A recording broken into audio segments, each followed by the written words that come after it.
Tune in to nostalgia. Tune in to now. Golden Radio Hour.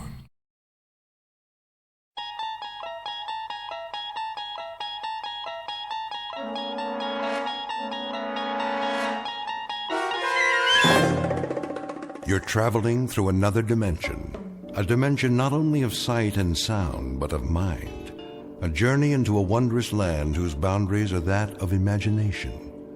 That's the signpost up ahead. Your next stop, the Twilight Zone.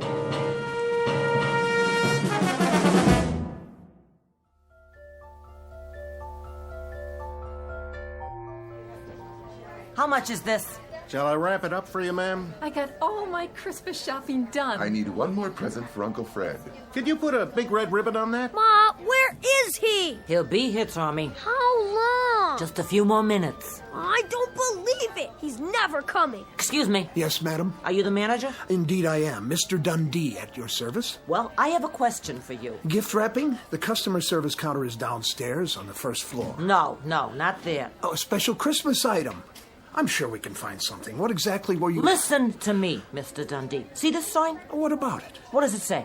Santa will return at 6 o'clock. It's almost 6:30. Oh, yes. Well, you see... And my boy's been waiting all year to see him. We can't stand in line forever. I'll look into it, madam. Perhaps Santa has been detained. You know, so many presents to wrap up at the North Pole. I'm sure the boy understands. You don't know my boy. Listen up, Dundee. If the guy in the red suit doesn't show in 5 minutes, we're going to another department store. Oh, really? That won't be necessary. I want to talk to Santa. How now, son? Where is he?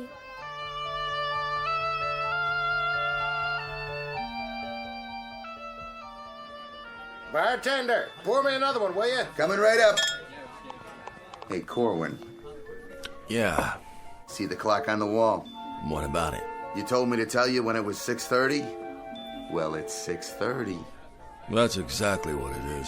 6:30 on the dot. So what happens now? You turn into a reindeer? Would that was so. One more, my good man. That's 5 drinks. No, 6. And a sandwich. You owe me, Santa. Relax. I've got your money right here. Say, will you look at that? Where? Those two at the window. Little boy and little girl. Sad faces, don't you think? Yeah, they peek in here, they see Santa getting plastered. Real nice. Go on, shoot! That's not what's eating them. What is it then? They know there isn't really a Santa Claus. No kidding. Why do you suppose that is? How's that? Don't you ever wonder why there isn't a real one? For kids, I mean. What am I, a philosopher? You know what your trouble is, Corwin? You let that stupid red suit go to your head. Here's your change. I'll flip you for it.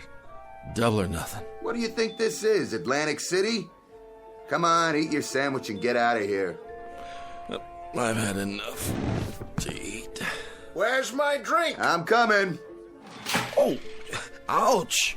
And keep your fingers out of the till. All right. Can't you take a joke? I catch you doing that one more time, I'm gonna break both your arms up to your shoulder blades. Now go on, get out of here. What's going on? Nothing, just Santa trying to hoist the joint. What's that for? Your tip, my good man.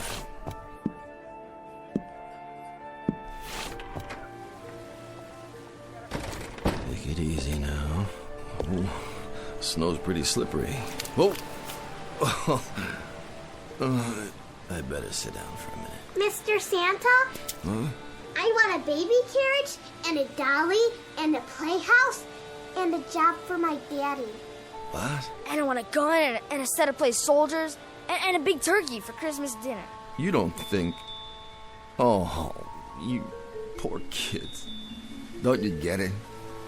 I can't help you. I can't even... That's okay. We can wait. We always wait for Santa Claus. This is Mr. Henry Corwin, normally unemployed, who once a year takes the lead role in a uniquely American institution, that of the department store Santa Claus, in a road company version of The Night Before Christmas. But in just a moment, Mr. Henry Corwin, ersatz Santa Claus, will enter a strange kind of North Pole, which is one part the wondrous spirit of Christmas and one part the magic that can only be found in the Twilight Zone. And now, The Twilight Zone and our story, Night of the Meek, starring Chris McDonald with Stacy Keach as your narrator.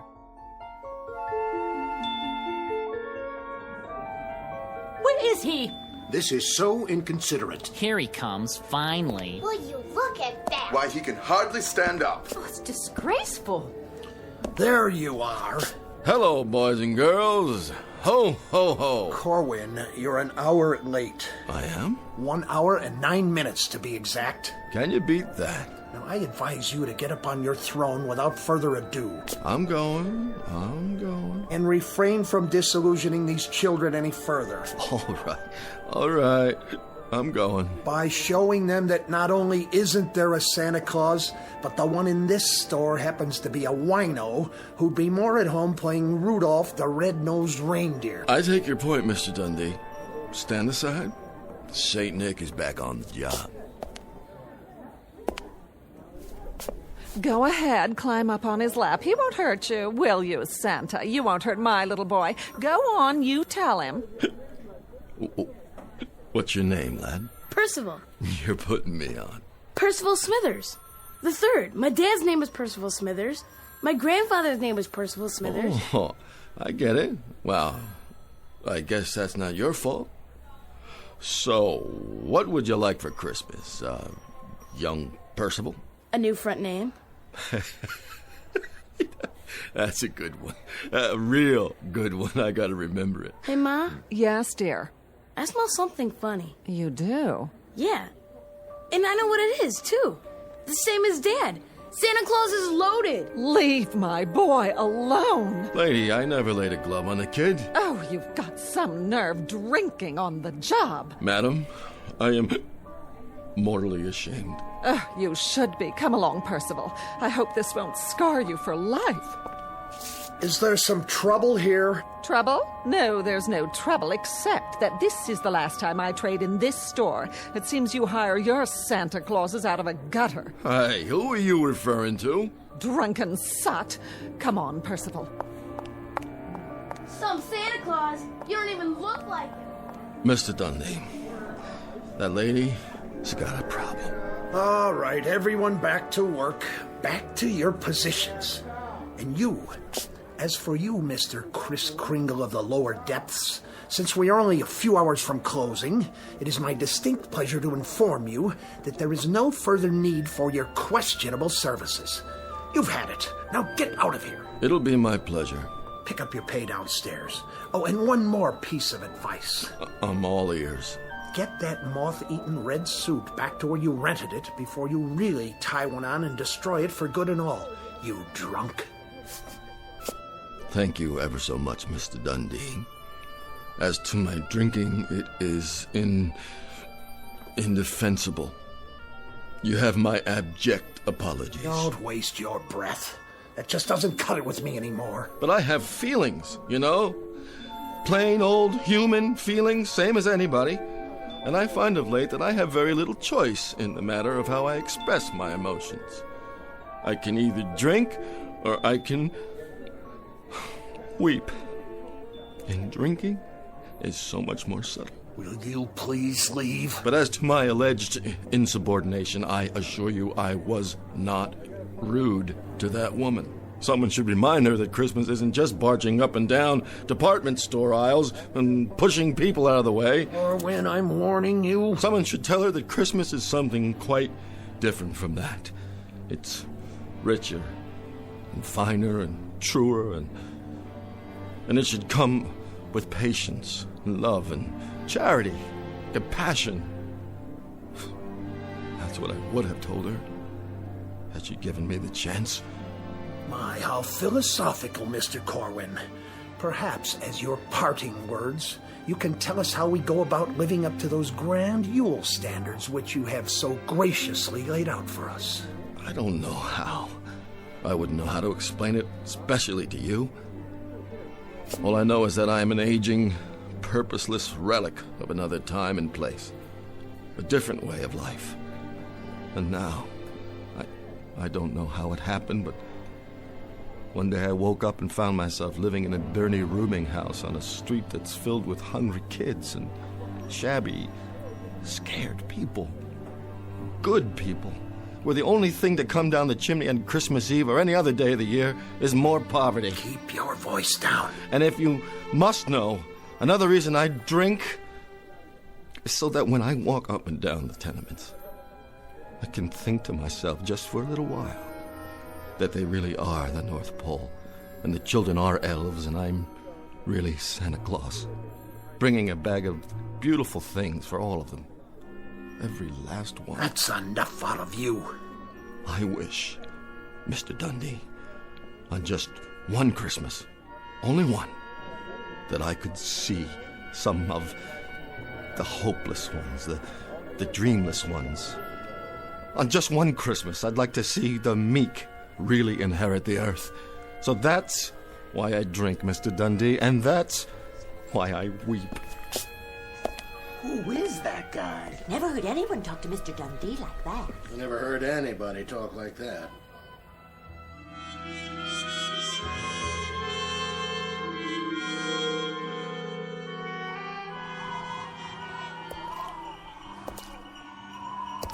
What in the heck is that? Sleigh bells? Yeah, sure it is. Better get home and sober up. Could have sworn I heard... Who's there? In the alley. Stop hiding behind those garbage cans. What are you afraid of? Come out so I can see you. Oh, gave a start there, kitty. I gotta get sober. Look at the mess you've made. All right, I'll clean it up. Put the cans back in the bag. Lift it up. Put it back where it belongs. Wait a minute. What's in this bag, anyway? Oh, I don't believe it. It can't be. It flat out can't.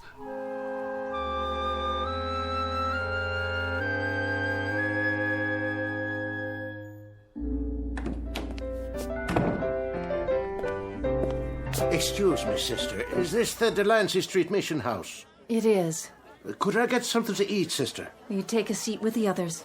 Have yourself a nice cup of coffee. Oh, sure. Dinner will be served after the sermon. Gotcha. Okay. Thank you, sister. God bless you. Have a seat.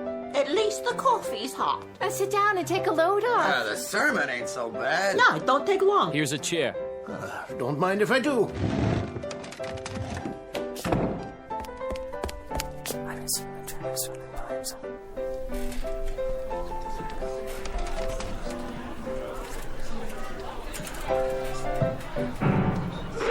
All right, what is this all about?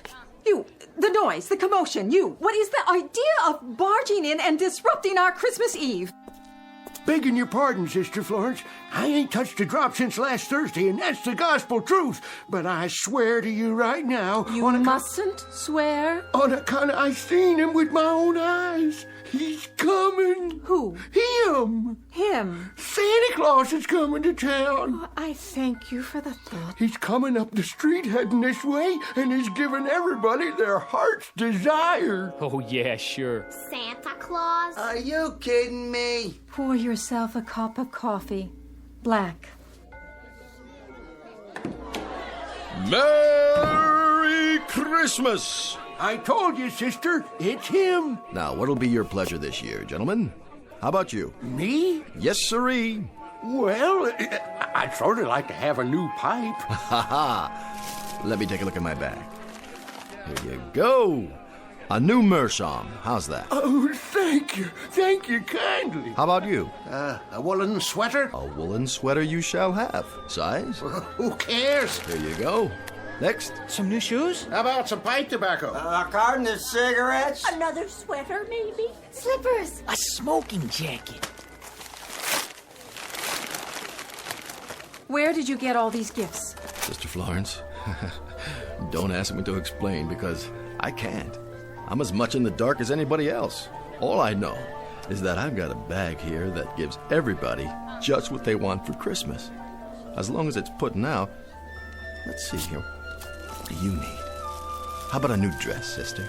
All wrapped up with a pretty ribbon for you. Well, we'll see about that. Don't you want your present? Let's open it for her. Well, looky, an evening gown. And it's strapless. There he is. There he is. That's the man. What's your name? Henry Corwin, officer. At least it was Henry Corwin. Maybe now it's Mr. S. Claus or Kris Kringle. I don't know anymore. You're drunk, Corwin. Is that it? Naturally, I'm drunk. I'm drunk with the spirit of the Yule. I'm intoxicated with the wonder that is Christmas Eve. I'm inebriated with joy and with delight. Yes, officer, I am quite indubitably drunk. All right, hold on there. I'm going to get to the bottom of this. You can begin by handing over that bag of yours right now. Wait a minute. You got no call. The bag, or I'm placing you under arrest. You can't arrest Santa Claus. I sure can. And I can arrest every one of you. So let's have that bag, or we're all going down to the station house.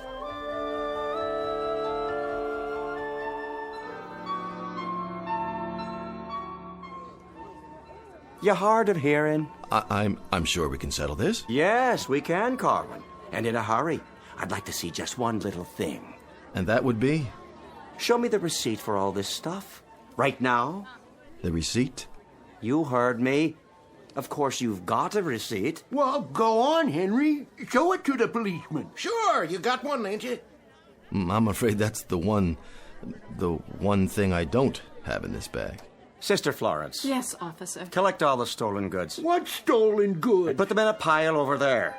I'll see that they get claimed after I find out where he took the stuff from. Gladly. Come along, Santa. But you don't understand. Move.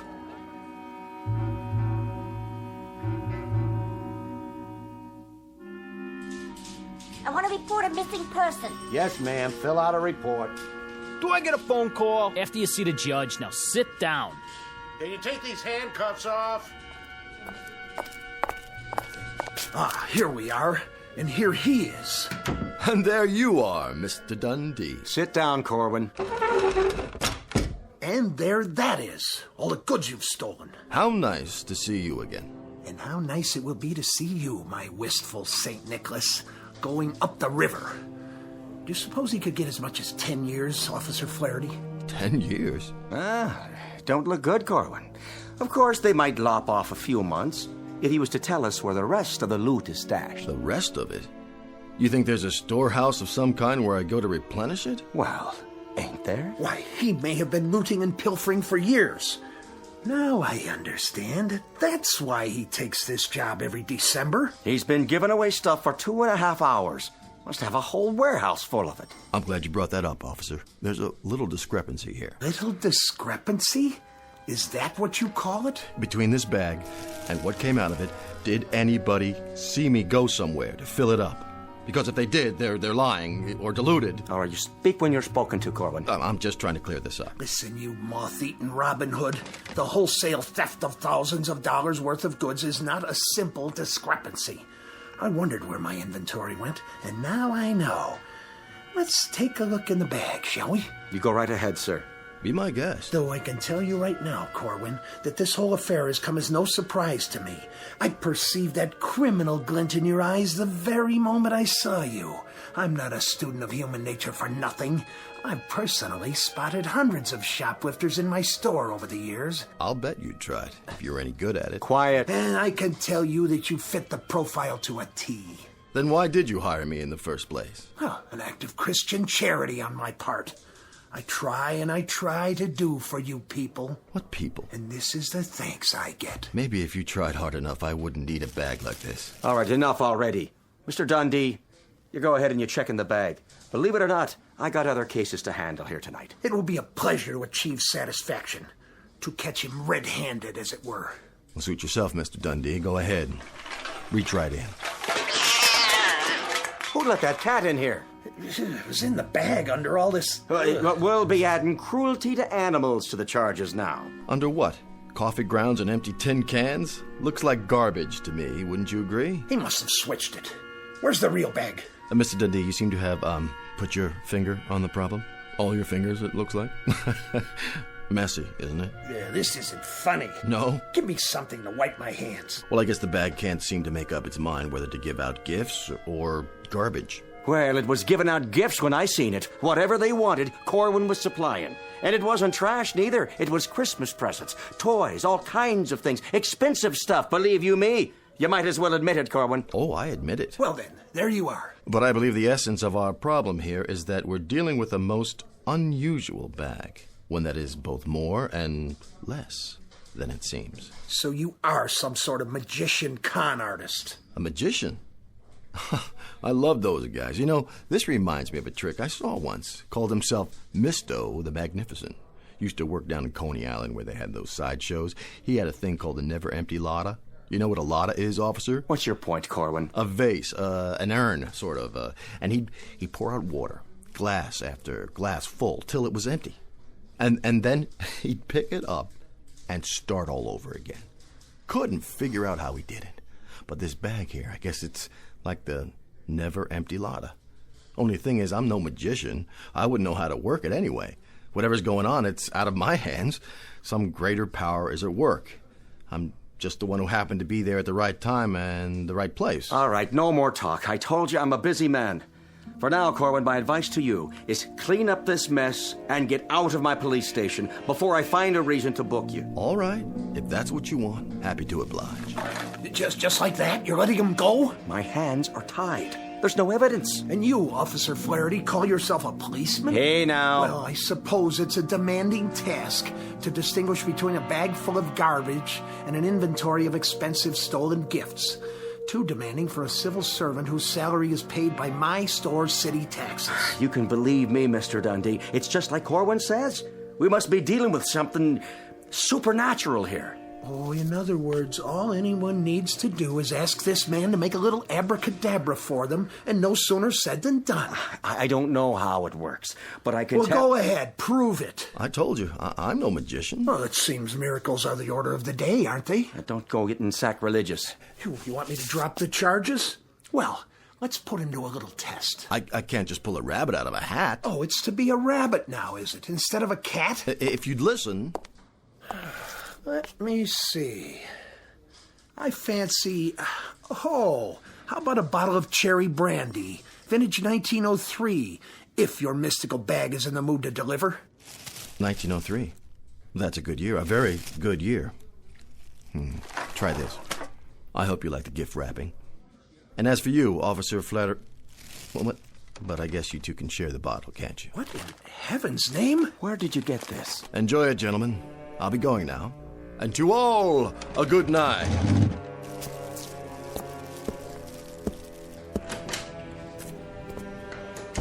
Well, let me open that package for you. You go right ahead. No telling what's inside.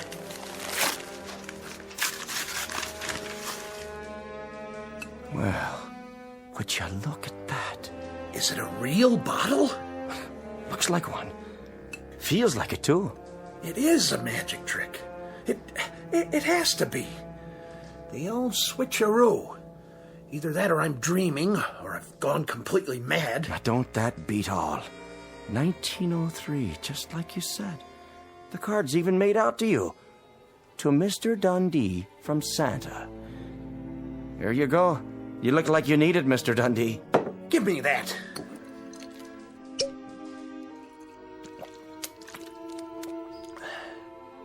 I don't believe it. It's cherry brandy. And a very fine one, I might add. Just one more thing.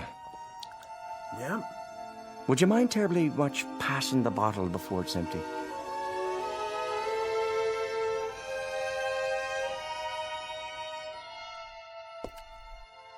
Funny, the bag isn't that heavy. There he is! There's Santa! Come on, he's got presents. Ho, ho, ho! Merry Christmas! Merry Christmas! I want a jacket. And mittens! And a train. Diesel or steam? No, electric. And how about you? I'd like... well, Go on, say it. What's your heart's desire? a dolly, please. And what color hair would you like, darling? Blonde, brunette, red, or what have you? Anything's okay. Here you go. Blonde hair, just like you. Oh, thank you, Santa Claus! I love you! And a toy for you. And one for you. What's the matter, Santa? Yeah, what's wrong? This bag's getting lighter and lighter. So, what's wrong with that? Well, there's so many folks who need things tonight. I'm just worried about what happens if... If what? What happens if I run out of presents?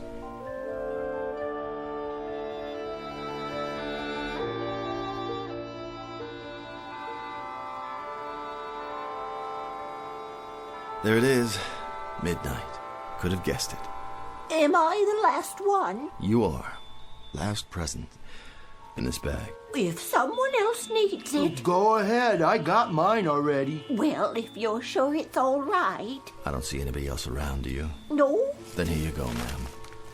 It's all yours. thank you so much. I hope it's something you can use, my dear. Oh, it is a beautiful new blanket to keep out the cold. Thank you so much. Don't mention it. Yep, looks like your bag's empty, all right. That it is. So, what are you gonna do now? Oh, I'll go on home, I guess. Nothing left to do. Good idea. How about you, old fellow? Me? I can find lots of good places to sleep tonight, only this time I got these great big old socks you give me to keep me warm. Hope they fit. Oh, they're gonna fit just fine. Oh, hey, Santa. Oh, can I call you that? Well, might as well. One last time. I kind of like it. I was thinking... That can be dangerous, my friend. Well, it just ain't right. What isn't? What do you get out of it? Well, don't worry about me. I have had the best Christmas of anybody, ever. With nothing for yourself? Not a single thing? Just the best Christmas since the beginning of time. Their faces, the look in their eyes. Do you know something? I can't think of anything I want. Not a single thing. Aw, quit joshing me. I'm serious. When I look around, I think the only thing I ever wanted was to be able to do something like this. To be the biggest gift giver ever, so folks would feel a little bit better, at least for a while. And in a way, I've had that tonight. A real pleasure. I'm just sorry it has to end. Sure, but you could use something. Well, if I did have a choice, any choice at all of a gift. Go on, you're entitled. I guess I'd wish I could do this every year. Now, that would be some kind of gift, wouldn't it? Lot of work, though. It'd be worth it. That'd sure be something. Oh, you take her easy now. God bless you, and a Merry Christmas. Merry Christmas to you, Santa.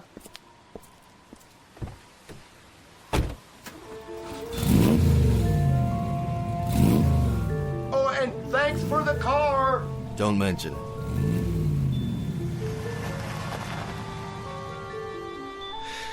Whew, I might beat. Now, how'd I get here? That's the alley. Guess I better put the bag back where I found it. What's all this? Looks like somebody's throwing out their Christmas decorations already. That's no decoration. That's your sled. Yeah, sure. A sled and a reindeer right here in the alley just for me. Somebody sure made the eyes look real. He is real. Yeah, about as real as you are, little fella. Little fella. We've been waiting for you. And I suppose you're gonna tell me you're a real elf, too. I sure am. We've been waiting for you to come back. Say, where did you rent your costume? I never saw one look that good. Pointed hat, turned up toes. Costume? I made this myself, by hand. And the little bells? Must have been a heck of a party. It better be a costume because I haven't had a drink in... Uh-oh. Oh, no. What's the matter, Santa? No, not me. You got the wrong guy. No, I haven't. Did you hear what I said? We've been waiting quite a while, Santa Claus. Better get a move on. We've got a whole year of hard work ahead to get ready for next year. Ready? Come over here. Yes, Santa? Pinch me. If you say so. Ow! You don't have to do it that hard. Are you ready now? I don't know. Come on, get in. There's plenty of room. Where? In this sleigh. You sure you don't have the wrong person? Oh, Santa, stop joking and get in. We're late. I don't have to. I could turn around right now and go home. If you do that, a lot of people would be very sad. Next year. You wouldn't lie to me. Elves can't lie. Okay. Move over, Shorty. Now, how do you work these reins?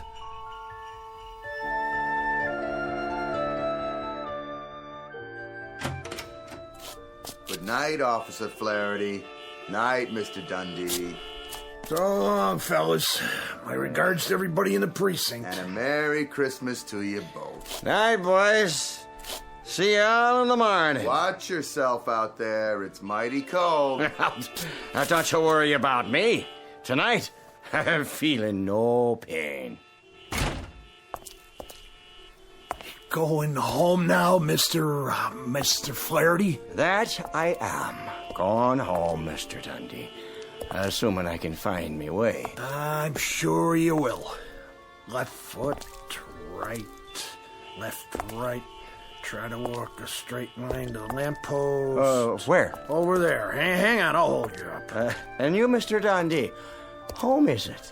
Home, Mr. Flaherty. Well, I'll walk you a ways, if you don't mind. We could stop off for a nightcap. Well, now there's a pub right around the corner. That is a thought. Just a nip, you know. To warm the soul. For thy stomach and thy infirmities. Isn't that what the good book says? I do believe it does, Mr. Dundee. You know something else, officer. Now, why don't you tell me? That's what friends are for. That they are. So go ahead now. Tell me all about it. Well, sir, this is the most remarkable Christmas I've ever had. You don't say. Ho, ho, ho! Merry Christmas! Flaherty, did you see it? Did you? I thought I saw something. What did you see? No, you first.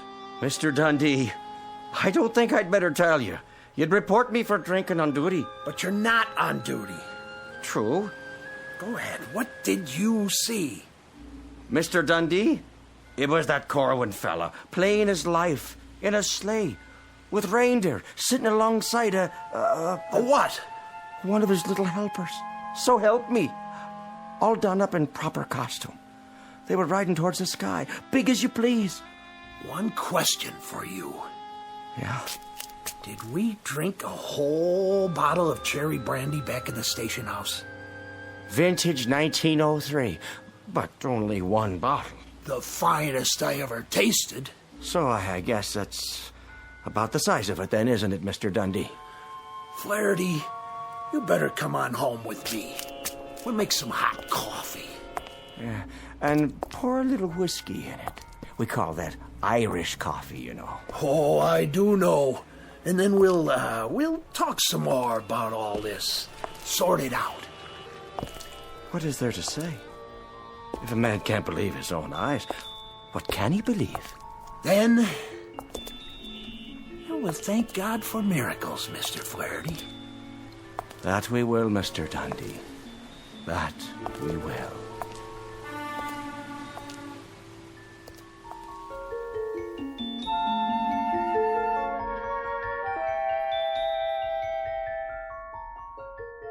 A word to the wise, to all the children of our times, whether their concern be pediatrics or geriatrics, whether they crawl on hands and knees and wear diapers, or walk with cane and comb their beards. There is a wondrous magic to Christmas, and there is a special power reserved for little people. In short, there is nothing mightier than the truly meek. And so, a Merry Christmas to each and all, And to all, a good night from those of us here in the Twilight Zone.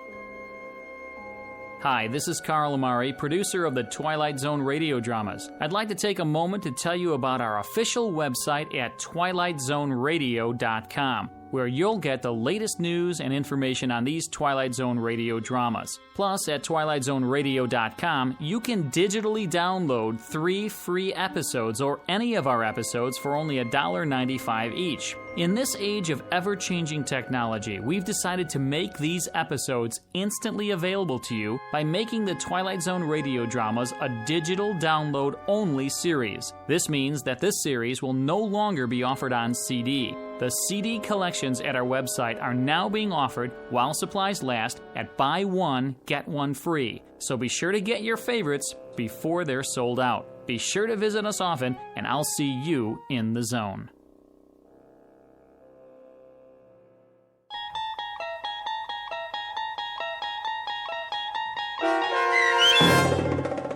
Night of the Meek, starring Chris McDonald, with Stacy Keach as your narrator, was written for The Twilight Zone by Rod Serling and adapted for radio by Dennis Etchison. Heard in the cast were Taylor Miller, Turk Muller, Doug James, Peter DeFaria, Peggy Roeder, Adam Tangway, Richard Hensel, Meg Thalken, Lucas Ellman, Zach Gray, Carl Amari, Roger Wolski, Rick Peoples, and Lauren Patton. To learn more about the Twilight Zone radio dramas and to obtain audio cassettes and CDs of these programs, visit our website at twilightzoneradio.com. This copyrighted radio series is produced and directed by Carl Amari and Roger Wolski for Falcon Picture Group. Doug James speaking.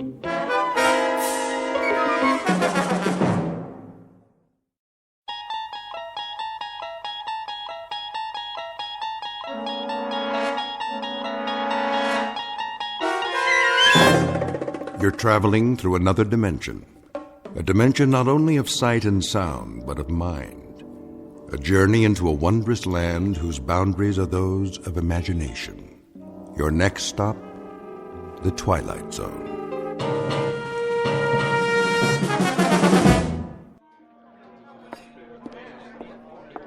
One martini and a Manhattan. Thanks, Noreen. Shall I run a tab for you? Nah, we're gonna take off in a minute. I want to stay for the show. What show? Georgie says it's a new act. Some guy with a dummy. Big deal. But he's supposed to be good. I'll run a tab. Okay, but this is the last round. Over here, sweets. Be right with you, sir. Drink up. Slow down, Artie. The show hasn't even started yet. I got a better idea. Let's go someplace. What for? You know, someplace private. We can talk, get acquainted. I told you, Artie, I'm not going to your place. Why not? This is Dullsville. Besides, those ventriloquist guys freak me out. I think they're funny. Yeah, but the dummies. They all got those big heads and those big painted eyes rolling around. They give me the willies.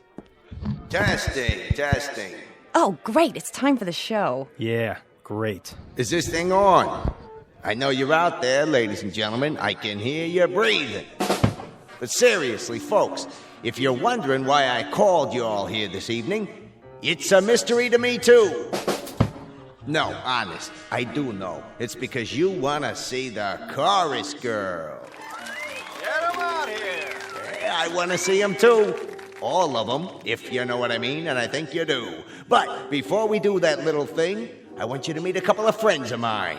Well, one of them at least. The other's just a chip off the old block. So put your hands together and give a nice, warm, a New York welcome to Jerry and Willie.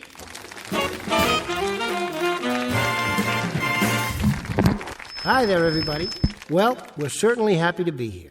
Speak for yourself, Jerky. That's Jerry. Well, like I always say, a dummy by any other name. Now cut that out. All right, let go of the suit. Now, Willie. I said let go of the tux. I got it off a penguin at the Bronx Zoo. I'm getting out of here. Please, Willie, control yourself. Really, you can't go now. You couldn't. Those spindly legs won't even hold you. Say, what do you mean by that? Nothing. I didn't mean a thing.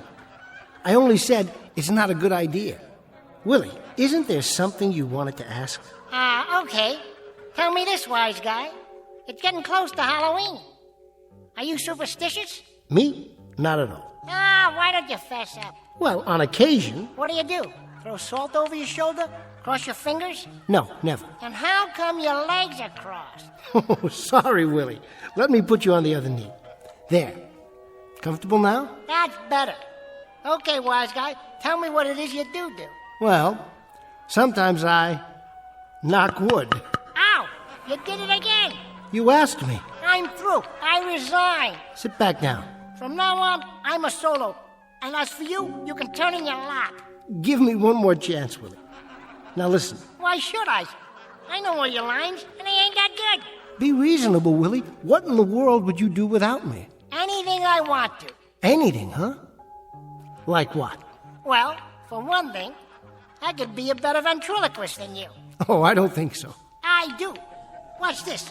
Put your hand over my mouth. Not tonight, Willie. Go on. What are you scared of? Well, you might bite the hand that feeds you. What are you talking about? You don't feed me. All you do is give me your leftovers from the pencil sharpener. You know that isn't true. Go on. Put your hand over my mouth. Either that or you drink a glass of water while I sing Melancholy Baby. Well, if you insist. Do it so we can get to the joke. Now you're talking.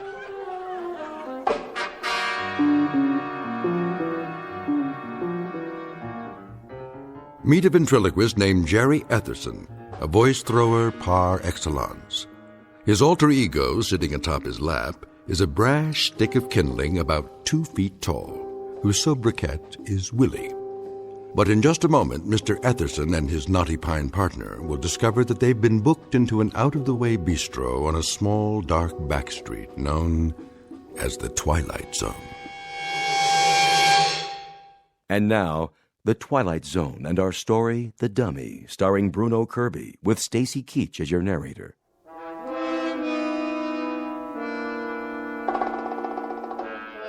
I'll tell you, I'm a better ventriloquist than you are any day of the week and twice on Sundays. All right, Willie. If that's what you want, prove it to the folks. So what are you waiting for? Put your hand over my mouth. Remember, you promised. Okay, here goes. Well, it's about time. I've been waiting all night for a chance to... A funny thing happened to me on the way over to the club tonight. That a fact? What happened, blockhead? I was out in front of the Ritz Savoy. That's where you live? Yeah, that's where I live, in front of the Ritz Savoy. You put formaldehyde in those jokes? Why do you ask? Something must preserve them. Don't be insulting, Mr. Woodshop. It just so happens I'm not only a comedian, I'm also a lover. A lover? With that profile? You like it? I've seen better-looking mugs in a coffee house. Oh, yeah? Well, listen, I've got 100 women tearing their hair out for me. That a fact? That's a fact. I'm just tired of bald-headed women. Willie, I think you've proved your point. You can throw your voice just as far as you can throw the bull. All right, Willie, I'll take my hand away. Now, why don't you be nice and say goodnight to these wonderful people? In a minute. First, I want to show them something. What's that? You can do anything I can do better? All right, wise guy. How about this? What are you going to do? I'm going to turn my head all the way around like Linda Blair. Are you serious, Willie? How's that for a 360? Not bad. But doesn't it hurt? Of course it does. What are you, the exorcist? I hope you didn't eat any split pea soup tonight. Come back tomorrow, folks. I'll be all alone up here. Promise. Just you and me. Come on, little pal. We're cutting out. Let me tell you something, folks. When I shake this busher and get me a real act, you're going to see some class. Let's go, Willie. We don't want to overstay our welcome. What welcome, jerk? Good night, everyone. And thanks for being such a... Help! I'm being kidnapped! You got your hand over my mouth again. Call my lawyer. Call my carpenter. Call my tree surgeon. Never mind the surgeon. Just get me to the nurse on time.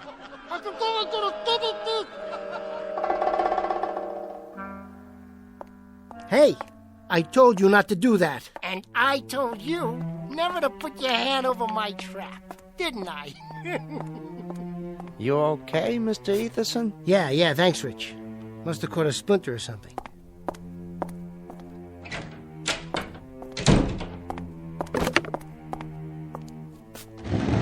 What did you do to me, you little creep? Thanks a lot.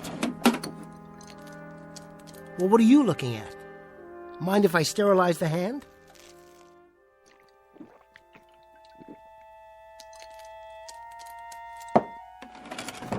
And stop staring at me. I'll turn you around so you can look at the wall. Huh? What do you have to say about that? I don't have anything to say about that, Jerry. Frank, how you doing? I'm doing fine. Who were you talking to? Me? Oh, no, I was just talking to myself. Trying out a new routine. A new one? Yeah. Pull up a chair. So how did it look out there? Not too bad once you got going. Small audience, but a reasonably happy one. Nobody asked for their money back. Good. Of course, it doesn't matter what I think. Sure it does. You're my agent. The only thing that matters is what the paying customers think. You got through it okay, Jerry, somehow. You and the little tyke over there. Why do you haven't turned around like that? Careful. I've told you not to touch Willie, haven't I? Still doing the bit, huh? Knock it off, Frank. What's that smell? Alcohol. What? I cut myself, all right? Smells like scotch. No, it doesn't. Take a look around. What do you see? This is makeup. And this is a jar of cold cream. I told you I'm on the wagon. Yeah, sure. I thought you gave me a solemn promise you were going to stick to soda pop and cappuccinos from now on. What's it take, Jerry, to get you wise? I'm tired, Frank. And I don't feel well. Give me a break and clear the area, will you? First, I'm going to clear the air. Now, I don't know where you manufacture your illusions, but you're not Edgar Bergen or Sherry Lewis or Jim Henson. At the moment, you're a second-rate nightclub entertainer. And if you stay on that bottle, you're going to lose even that title. I'll lose the bottle. Don't worry. Just pull out for a while and give me some space. I don't even know why I waste my time. 10% of you is grief, and it's always been that way. Maybe it's because I got a soft spot in my heart for people who commit suicide 8 hours a day. Frank. Jerry, it doesn't have to be this way. You give in to some bad hooch, you have bad nightmares. It's as simple as that. You take away the hooch, you take away the nightmares. Now, you need a college degree to figure that out? You've got the chronology wrong. First it's the nightmares, then it's the bottle. I wouldn't drink if I didn't need to. And I wouldn't be a second-rate nightclub hustler if that filthy, miserable little... Frank, I keep telling you, I want to get rid of him. I have to get rid of him. That stick of wood? That fugitive from the fireplace over there? How many psychiatrists you have to see, Jerry? How many hours on the couch? How many $80 an hour visits? I can't help it. You can help it. You know what it is. You've been told. Often, endlessly, up to my craw and overflowing. Schizophrenia. I know it by heart. Patient feels helpless and manipulated by forces beyond his control. I could give it to you backwards, forwards, and sideways, and in 3 different languages. It's like a well-rehearsed off-color joke. So the patient makes the transference between himself and his lifeless dummy, but is then unable to separate himself from the object of his transference. Now that's all very psychiatric, and it's worth about $2.50 a word. But that's not it, Frank. I told them, and I've told you. It isn't schizophrenia or paranoia any more than it's athlete's foot or a head cold. Willie is alive, Frank. I tell you he's alive. Willie is a dummy, a piece of wood. Put him down. Look at him. Does this thing look alive to you? Please, Frank. 24 inches of lumber and a funny little suit of clothes, and you're shoveling yourself into a grave over it. Careful. Now listen to me, Jerry. I've gone along with you. I've held your hand, and I've sung you lullabies, and I have patted you on the back. I've also covered for you the 110 times you run out on a performance. I thought up excuses that hadn't even been invented yet. I have gone without sleep and without commission because I thought I had a talented article here who eventually was going to crawl out from under the bottle and hit it big. Well, I don't think you're such a talented article anymore, Jerry.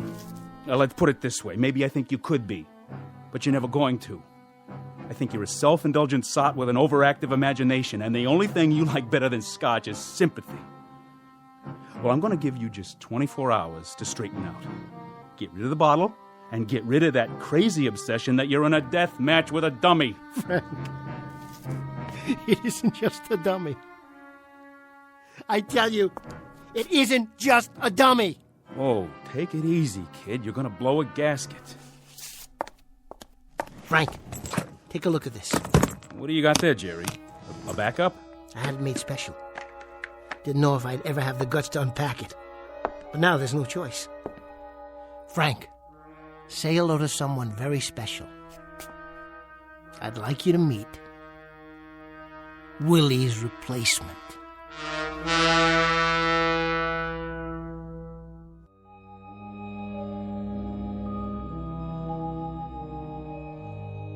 Willie's replacement? That's right. I call him Goofy Goggles. See the big, thick glasses? Great, huh? From now on, he's going to take Willie's place. You mean in the act? You got it. I'll get rid of Willie. I'll scrap him.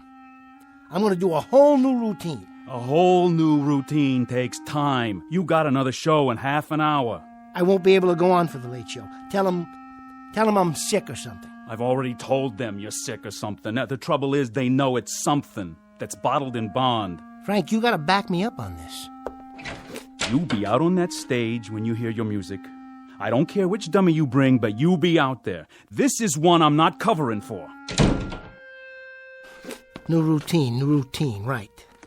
Come on, Goofy, we can do it. There you go. You sit right here on the table, and we'll cook up some gags. Sure, it'll be easy. What are you looking at him for?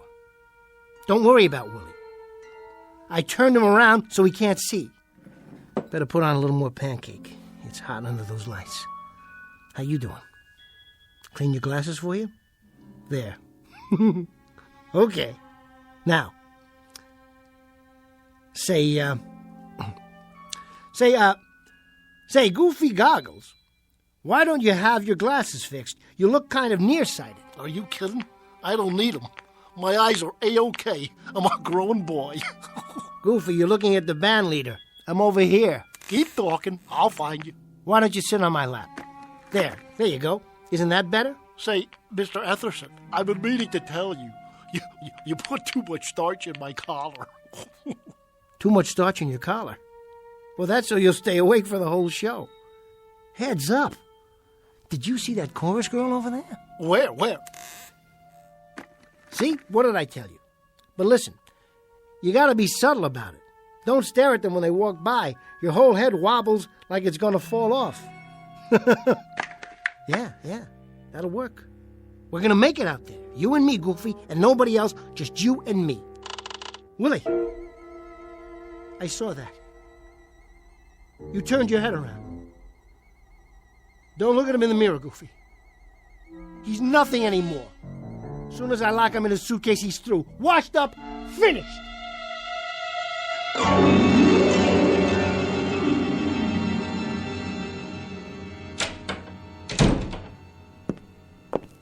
Hi, Jerry.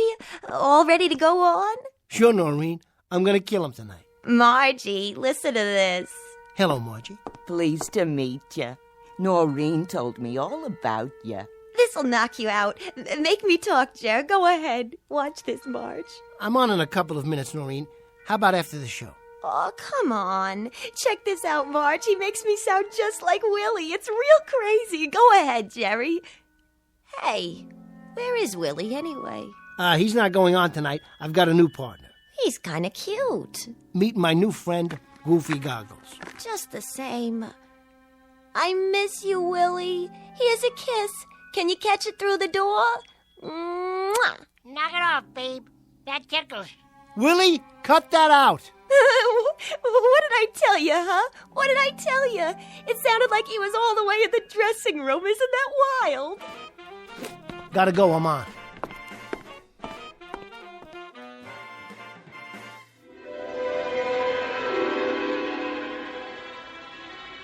Goofy, you're talking to the band leader. I'm over here. Now listen, I think it's about time you got new glasses. I really do. My eyes are 20/20. What are you looking for? Keep talking. I'll find you. You know something? I think you ought to have an eye test. My eyes have a great IQ. Trust me. That's what you said to your toothpick. All right, now, Let's try it. Look at this card. Oh, wait. Are you trying to trick me already? What does this say? Give me a hint. Come on, Goofy. It's as plain as the nose on your face. It ain't that big. Goofy, it's a letter that's between D and F. I got it. It's an E. My, how did you do that? I cannot tell a lie. That'll be a first. Well, I saw that card before and I memorized it. I thought so. Well, I got a mind like a steel trap. A mousetrap is more like it. Now, what do you say we get out of here? Wait a minute. Wait a minute. For my big finish, ladies and germs, I'd like to sing my favorite song. I only have eyes for you. You are here, so am I. Maybe millions of people go by, but they all disappear from view. With a voice like that, Goofy, it's no wonder they're all disappearing. For the exit. I'll make the jokes. You just move your lips. 'Cause I only have eyes for you.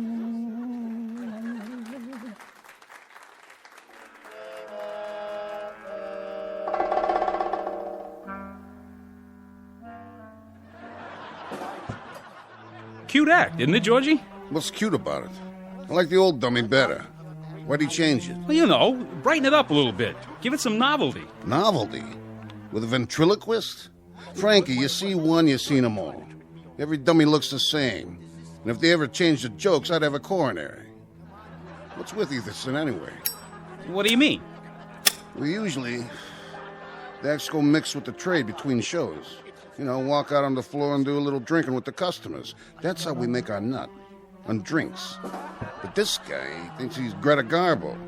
Locks himself in the dressing room like a regular prima donna. Oh, he's a little nervous tonight is all. You know he hasn't been well. This is his first time out in a month or so. He'll warm up for you. You tell him to do that. Tell him to bring the dummy out and walk around the tables after the show. It's psychological, Frankie. Talking makes people thirsty, know what I mean? Good night, ladies and gentlemen. Good night.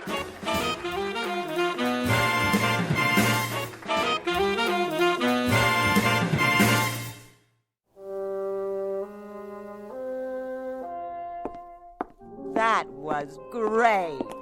Really. Thanks, Marge. And him, oh, he's a living doll. Oh, Goofy, you are the only man for me. Mwah. Hey, careful with the merchandise. That's enough, Marge. Goofy doesn't like to be touched. Say, what's the matter with him?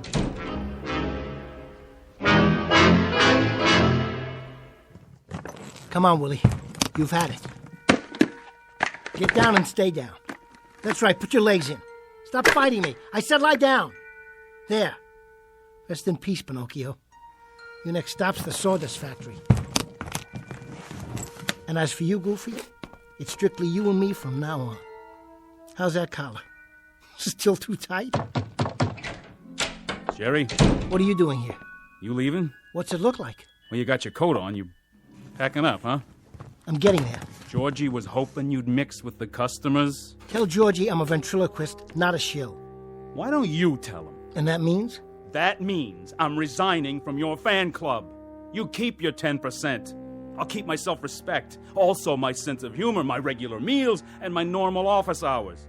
You and I have had it, Jerry. I have gone the route with you and then some. You don't need an agent, you need medical help. You never believed me, did you? I believe you have obsessions. I believe those obsessions are eating you up alive, but I also believe, Jerry, that you're letting them. Frank, listen to me. He talks when I don't talk. He moves when I'm not looking. He tells jokes I've never heard of. He steps all over my lines. He throws me bum cues, and then he drowns out my gags. He, listen to yourself. Frank, I'm not crazy. He's real. He's alive. That's why I stuck him in that suitcase. And that's why I locked it. It's all over now. I'm taking Goofy, and I'm going to catch the first plane out of here. I'll go down to Miami, or maybe L.A. Frank, what was that place in Kansas City that we did so well in?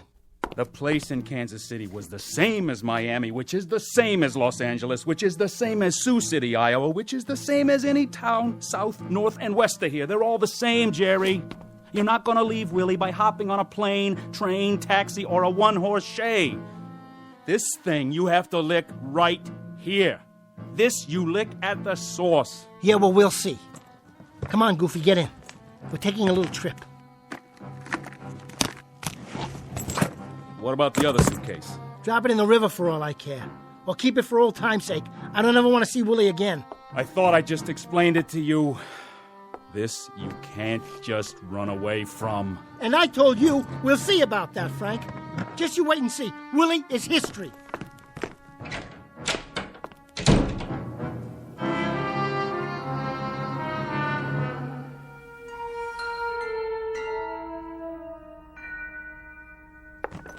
Come on, Goofy. Let's get out of this dump. What? Is anybody there? Georgie? Georgie, is this thing on? Somebody forgot to turn off the microphone. Well, it's not my problem. Goofy and me, we're hitting the road. Who's there? Come out and show yourself. I can't see who's... That you, Mr. Etherson? Oh, hi, Rich. Yeah, it's me. I was just closing down. Rich, don't forget to turn off the mic. Okay, but I thought I did. Then somebody must have turned it back on. Wonder who did that. Well, take her easy, Mr. Etherson. Nice show. Thanks, Rich. Night. Good night.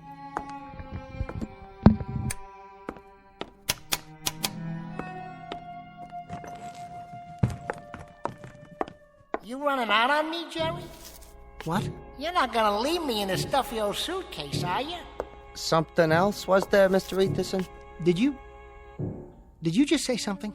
I said goodnight, that's all. Sure. Don't work too hard. I'll try not to.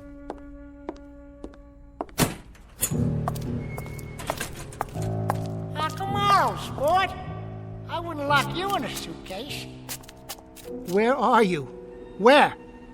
Hey, Geppetto, did you forget something? Or someone? You leave me alone.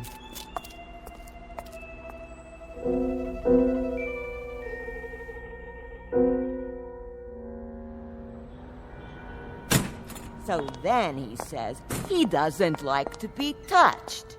Can you believe that? Well, Jerry's a nice guy and all. Nice looking, that's for sure. But he's got a lot of problems. I don't know what exactly, but... Oh! What's the matter? This alley is really dark. So? Are you sure it's safe? I always go this way. It's quicker.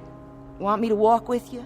Don't be silly. You go up there to the street. There's plenty of cabs at the corner. Yeah, but it's so late.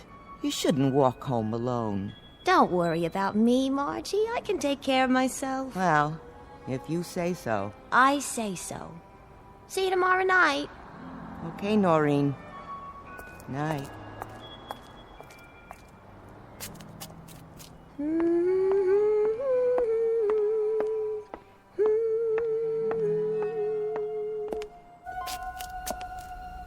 That you, Margie? Is somebody there?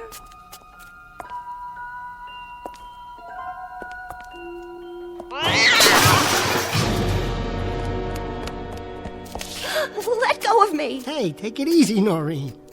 It's only me, see? Oh, Jerry, thank God. Who did you think? I don't know. Were you following me? Well, sort of. I was waiting for you. You were? Yeah. I was watching the stage door for you to come out. Sure you were. Would I lie? Well, in that case, I suppose the line is, this is so sudden. And for once it happens to be true. I thought maybe... What's in the suitcase? Is that Willie? No, it's not Willie. Listen, I thought maybe we could get a drink together. Or maybe a sandwich and a cup of coffee. What do you say? You want to go with me? Why not? I've been meaning to tell you. I've been meaning to tell you that I think you're very, very good looking. Really? Yeah, you're the best looking girl at the club. No kidding. So what do you think? We could get a cup of coffee or something? Seems to me I've heard that line before. Noreen, it's not a line. I mean it. Slow down. Don't get me wrong. Just coffee. That's all. Sit someplace where it's nice and bright and talk, you know. That's original. Come on, Noreen. How does that sound? Sure, I guess. But what's the big hurry? Do we have to walk so fast? What? Oh, no, of course not. What's the matter with you, Jerry? Are you sick? What do you mean sick? I just like you, that's all. Is that a crime? I like being with you. What is going on? I just thought we could spend some time together. Something's wrong. You act like you're frightened. What are you frightened of? Noreen. Tell me. Noreen, I can't be alone now. I can't. He's bugging me. Who? His voice is coming out of everywhere. He's all around, no matter where I go. Before you came out, I thought I saw his shadow back there on the wall. It was huge, Noreen. Who are you talking about? Willie! Don't you get it? Noreen, you've got to help me. Let me stay with you tonight. I'm telling you, Willie is... Willie is a dummy. Get away from me, Jerry. You're scaring me. Noreen! Noreen, wait! Noreen, please! Come on, come on! Open up! Hello? Rich? You still here? You didn't go home yet, did you? Rich? Say, I was wondering, could I stick around for a while? Maybe spend the night right here in the club? You mind? I could sleep in the dressing room. See, I got a little problem. There's this guy, and he's following me. Testing. Is this thing on? No. What do you say, stranger? Long time no see. I thought you were gonna blow this joint. Where? What's the matter, booby? Your plane got grounded? Or couldn't you get past security with that funny-looking suitcase? But how? Funny thing happened to me on the way to the club tonight. I was out in front of the Ritz Savoy Hotel. That's where I live. In front of the Ritz Savoy.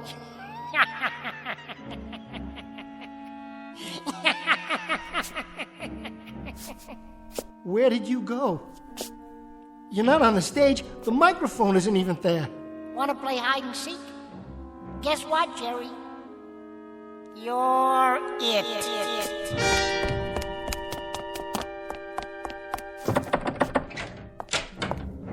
Hide and seek, huh? Where are you hiding, you little... Come out, wherever you are.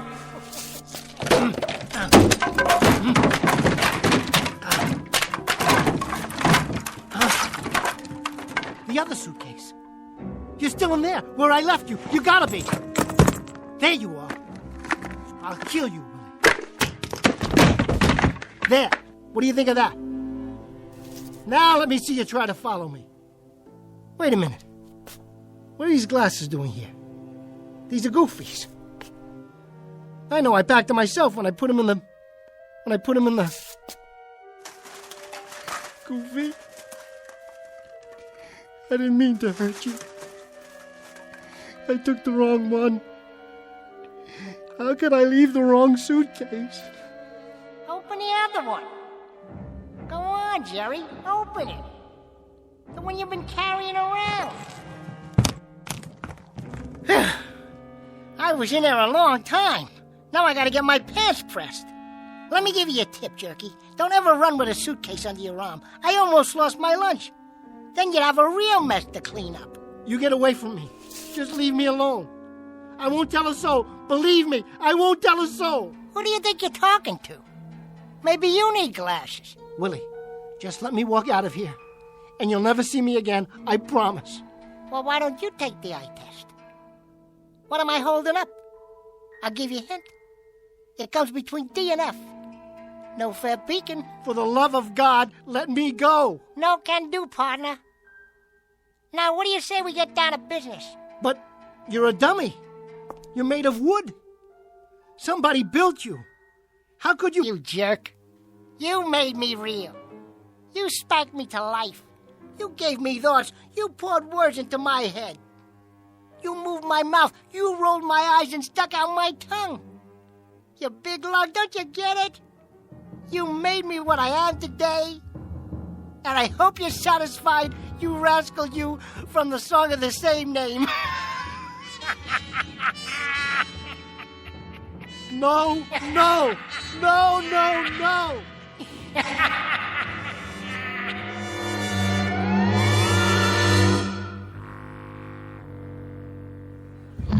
Evening, everybody. And now, direct from the Big Apple, New York City, the funniest pair of cuckoos you'll ever see here in Kansas City or anywhere else, Willie and Jerry. Come on, folks, let's give them a big Kansas City welcome.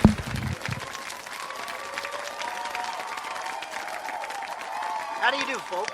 How do you do? Funny thing happened to me on the way over to the club tonight. I met this broad. Come on now, Jerry. You don't mean broad, you mean lady. You just make the jokes, I'll deliver them. But seriously, I've heard stories about you. I'm innocent, I tell you. I was framed. I've heard that you're superstitious. Me? You are, aren't you? I mean, you throw salt over your shoulder, cross your fingers. I wish you'd cross your legs so I could get more comfortable. There. How's that? Better, but it ain't exactly the lap of luxury. Now, Jerry, I asked you a question, remember? Of course I remember. What do you think I am, a blockhead? We're talking about superstitions. All right, wise guy, what do you do? I knock wood. Ow!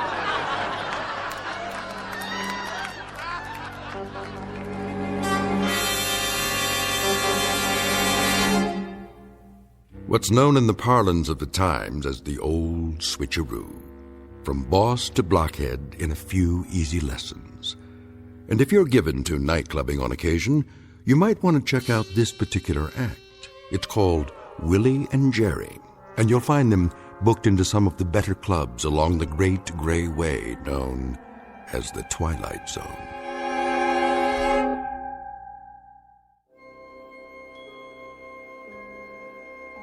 Hi, this is Carl Amari, producer of the Twilight Zone radio dramas. I'd like to take a moment to tell you about our official website at twilightzoneradio.com, where you'll get the latest news and information on these Twilight Zone radio dramas. Plus, at twilightzoneradio.com, you can digitally download 3 free episodes or any of our episodes for only $1.95 each. In this age of ever-changing technology, we've decided to make these episodes instantly available to you by making the Twilight Zone radio dramas a digital download-only series. This means that this series will no longer be offered on CD. The CD collections at our website are now being offered, while supplies last, at buy one, get one free. So be sure to get your favorites before they're sold out. Be sure to visit us often, and I'll see you in the zone.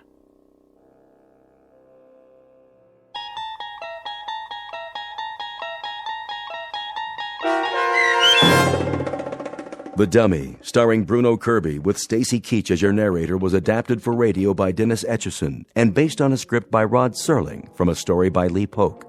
Heard in the cast were Craig Wickman, Michelle Graff, Linda Ryder, Rich Komanek, Christian Stolte, Paul Patch, Roger Wolski, and Doug James. To learn more about the Twilight Zone radio dramas and to obtain audio cassettes and CDs of these programs, visit our website at twilightzoneradio.com. This copyrighted radio series is produced and directed by Carl Amari and Roger Wolski for Falcon Picture Group. Doug James speaking.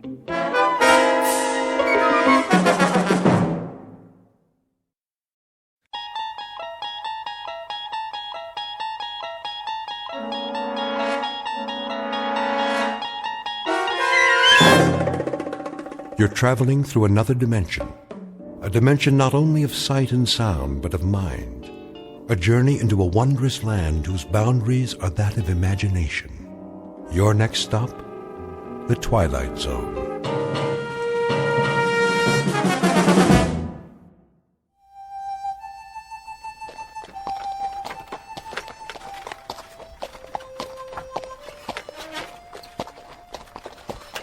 How much longer, Chris? Not long. We'll stop soon as we find a place. Where? Look around. We saw the last shade 2 days ago.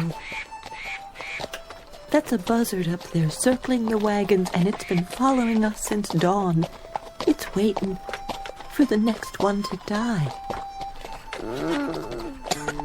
How's the boy? Still burning up with fever. He can't take any more. All right, honey. Hold up! Whoa! Oh! Hold! We'll stop here for a few minutes.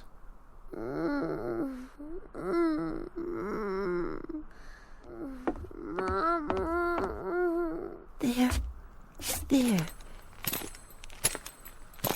Still the fever? Poor little thing is burning up. If I could just use a damp cloth. Try my handkerchief. Can we spare it? If he needs it, we can. Here, put this on your forehead. It'll make you feel better. How's that, son? This is the 11th day, Christian. 11 days of fever. He can't go on much longer. Hey, you said that on the 3rd day, and then on the 4th. He'll take more, just as we all will. This is Arizona country. We've got 400 more miles, and we've already traveled almost 2,000. We'll do what we have to do. All of us. How's the boy, Mrs. Horn? About the same. Thank you, Charlie. Figure that Apache country is just due south. That's what you said we were looking out for, ain't it? That's what we've been looking out for. We travel due west, close together and button up tight at night. No fires if we can help it. Bad Indians down there, Chris. That's what we heard. And they travel in big parties, don't they? And we got 5 rifles. 5 rifles, Chris, and a sick child, and 4 wagons, and 7 dead, tired men and women. We was dead tired a week ago, and a month ago, and a month before that. And there were war parties back in Kansas, and we near froze to death in Colorado. And we was out of our minds with thirst last month. And we've kept on going. We've always kept on going. We always... It's this way, Chris. We've been doing a lot of talking and a lot of thinking. And? We figure we ought to turn back. Turn back? That what you all want? Turn back? Chris, we're about at the end of our rope. We're hungry and we're sick. We figured we better do it now, or we're gonna die out here. You turn back and I guarantee it. You turn back and try to go over 1,500 miles of St. Louis again, and you'll leave your bones bleached in one of those deserts between here and there. Or have your scalps taken off. Or you'll freeze to death in a mountain pass. And if you go on, what's going to happen to that beautiful child of yours? Listen, those 1,500 miles are behind us. They're all gone. The heat and the cold and the misery. You can look back at them as things that have happened, not agonies you're going to have to live with. How do you know there's not going to be more days and weeks and months like it? How can you be so blamed sure? I figure there's only about 400 to 600 miles more to go. 400 to 600 more miles, friends. And then we've made it. We can't stop now. Listen, if we stop, we're dead. That's gospel. We're dead. Could be we're dead anyway. Okay, just give me one more week. 1 week. I'll get us through. I promise you. I'll get us through. What about water? We're almost out of water. I'll get water. I'll find some. How, Chris? With a divining rod? I don't know how, but I will. I swear. The year is 1847. The place is the territory of New Mexico. The people are a tiny handful of men and women with a dream. 11 months ago, they started out from Ohio and headed west. Someone told them about a place called California, about a warm sun and a blue sky, about rich land and fresh air. And at this moment, almost a year later, they have seen nothing but cold, heat exhaustion, hunger, and sickness. The men and their families are now one with the animals and the wagons and the landscape, and they stare straight ahead, numb and glassy-eyed. They are dust blobs whose lives have been reduced to a single function, forward motion. The man in the lead wagon is named Christian Horn. He has a dying 8-year-old son and a heartsick wife, once beautiful but now gaunt and drawn in the merciless desert air. Her husband is the only one who has even a fragment of the dream left, Mr. Chris Horn, who's about to go over the rim of a sand dune in search of water, sustenance, and survival, and who, in just a moment, will find himself heading into an uncharted territory known as the Twilight Zone.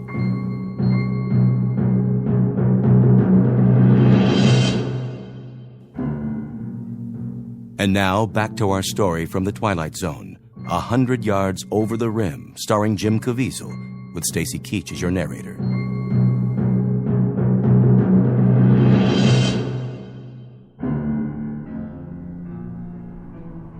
A man had best not make promises he can't keep. I give you my word. And food and medicine for your child? We'll have those things. We'll have food and medicine and everything else.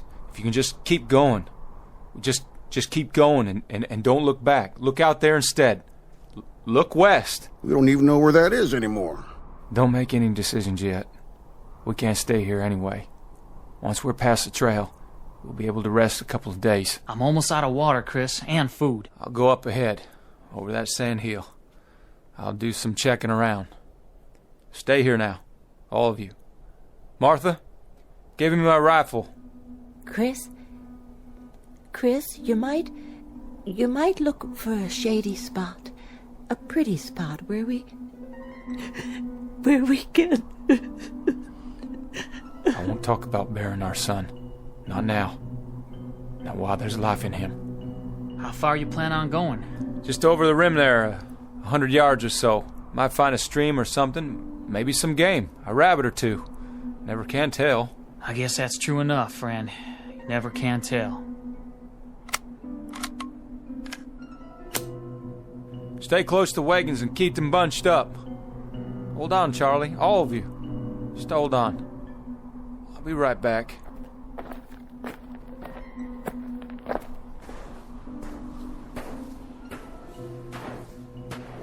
What in God's name?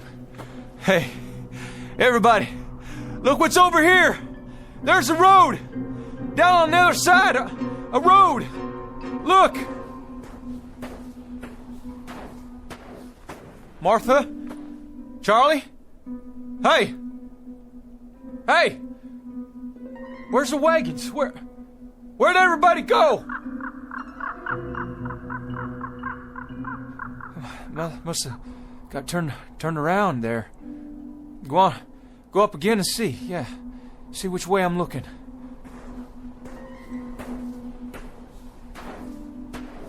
What's going on? What in the devil's name is going on here?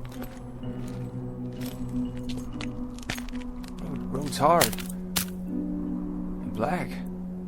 What the? What these poles doing here?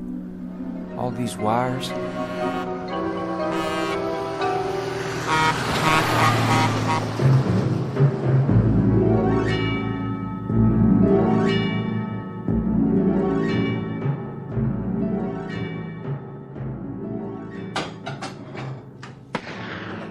Joe? Yeah? What was that? Backfire. What? Truck backfired. Oh, you sure? I thought I heard a gun go off. Not likely. Might be one of those local boys shooting your sign. Well, if it was, I'll get the sheriff out here, but that didn't sound like any 22 to me. Look, Joe. Who's that?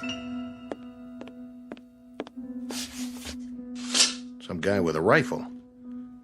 Go in the other room. But, Joe... I said get in back. I'll take care of it.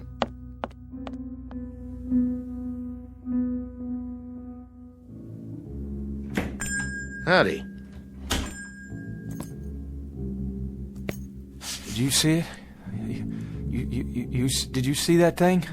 What thing? That monster. That big animal or monster, whatever it was. It almost hit me. Monster? No, I didn't see anything like that. If there was anything, it never got to here. It must have. It went by me just a mile or so back. You mean... You don't mean the truck? What's a truck? Hey, are you all right? You wouldn't have any water to spare, would you, mister? Any extra, I mean. Water? Sure. Come over here and sit down before you fall down.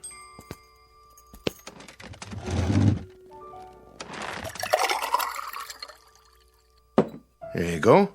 Is all this for me? Sure. On the house. Well, thank you kindly.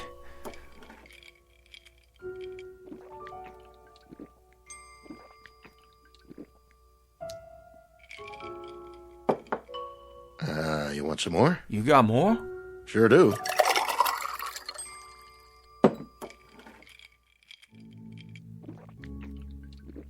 Whoa, now. You don't want to drink it too fast.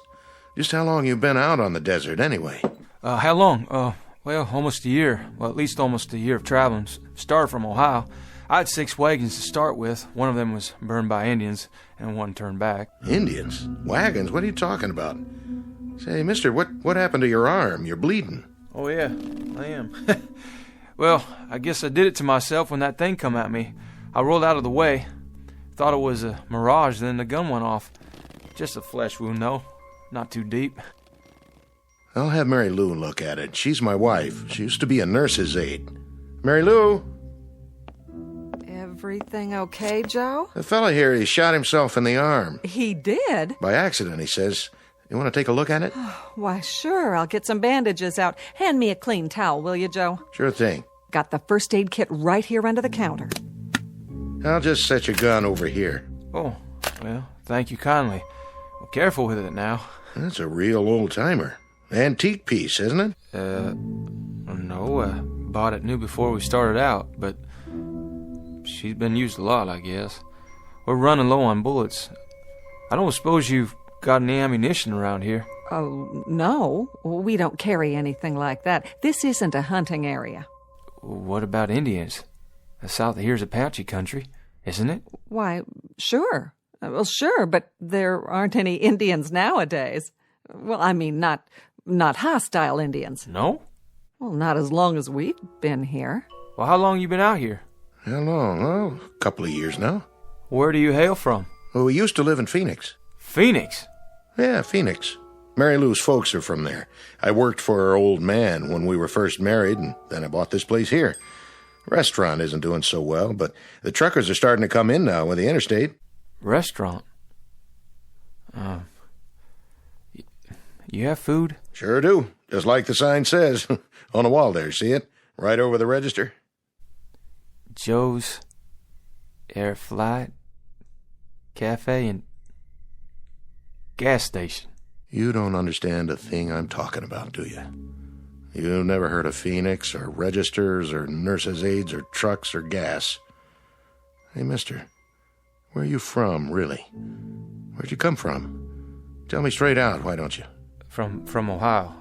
I left the wagons back there, and I walked up the rim to the hill, and I thought I might find some water or something, or some game, and then I saw that stretch of road out there, that black road, and those things, running on it. What things? He means trucks. Hold on. You hear that? You hear that? There's another one. It's all right. It won't stop. Take my word for it. Well, we heard tell it was a dangerous route, but the most direct one. To where? California. They say. No, take it easy, friend. We can talk about all this later. No, I don't have much time. I promised him I'd be right back. There you go. Your arm's all cleaned up with a bandage on it. I even made you a sling, see? Oh, much obliged. Just try to keep it clean now. I'll give you a roll of gauze and some tape. You're a nurse? And are you the doctor? Me? I just sling hash and pump gas. Take 2 of these. Drink a little water to get them down. What are they? They're antibiotic tablets. They ought to keep away any infection. Where do you get this? Well, at the drugstore. Of course, you're supposed to have a prescription, but these won't do you any harm. How do you feel? Could I? Do you think I could buy some more of those pills off you? Oh, I don't sell them. But you see, I got a real sick boy back there. Back where? In the wagon, if I can ever find the wagons again, but you say that this will help a sickness. Sometimes, depending on what it is. How about a fever and a bad cough? It's worth a try. You've got a family? There was 3 wagons of us. But when I turned around to look back down, they'd gone. Well, maybe you better rest a while, friend. Lie down. Get washed up. There's a bed in back. Look at this place. The table's like wood, but they're not. They can't be. And the legs are all silver and bright. That's not silver. It's steel. It's chrome-plated. What's that thing in the corner? Jukebox. A what? Plays music. You put a coin in it and pick a tune. Here, I'll show you.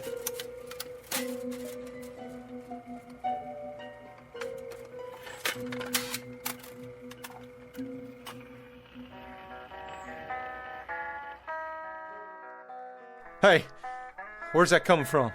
From inside. Didn't you ever see one of these before? You got a man inside? Playing his guitar on my account? Let him out of there right now. Turn it off, Joe. There, that's better. It was a bad idea.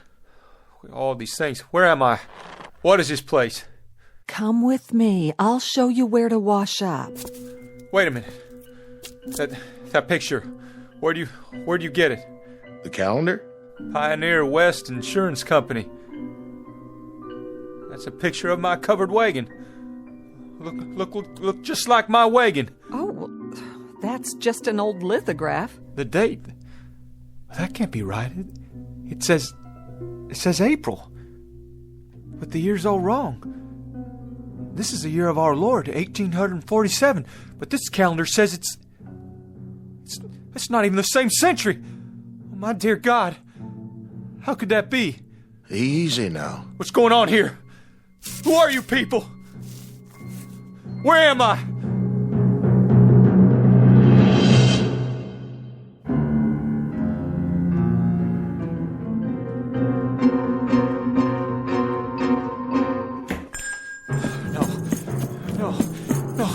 No!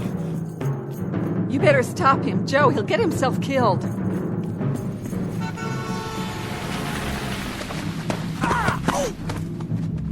Come on now, fella. Come inside.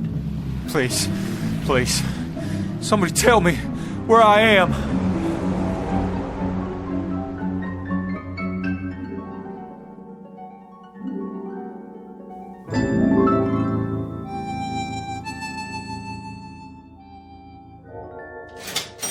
$1.84 your change. You keep it, dollface. I thank you. Say, pretty lady, if you don't mind my asking, what time you get off work here? Oh, not till late. But you better not let that man in the kitchen hear you say that. He's my husband. Oh, no offense, ma'am. None taken. You come back now. I'll do that.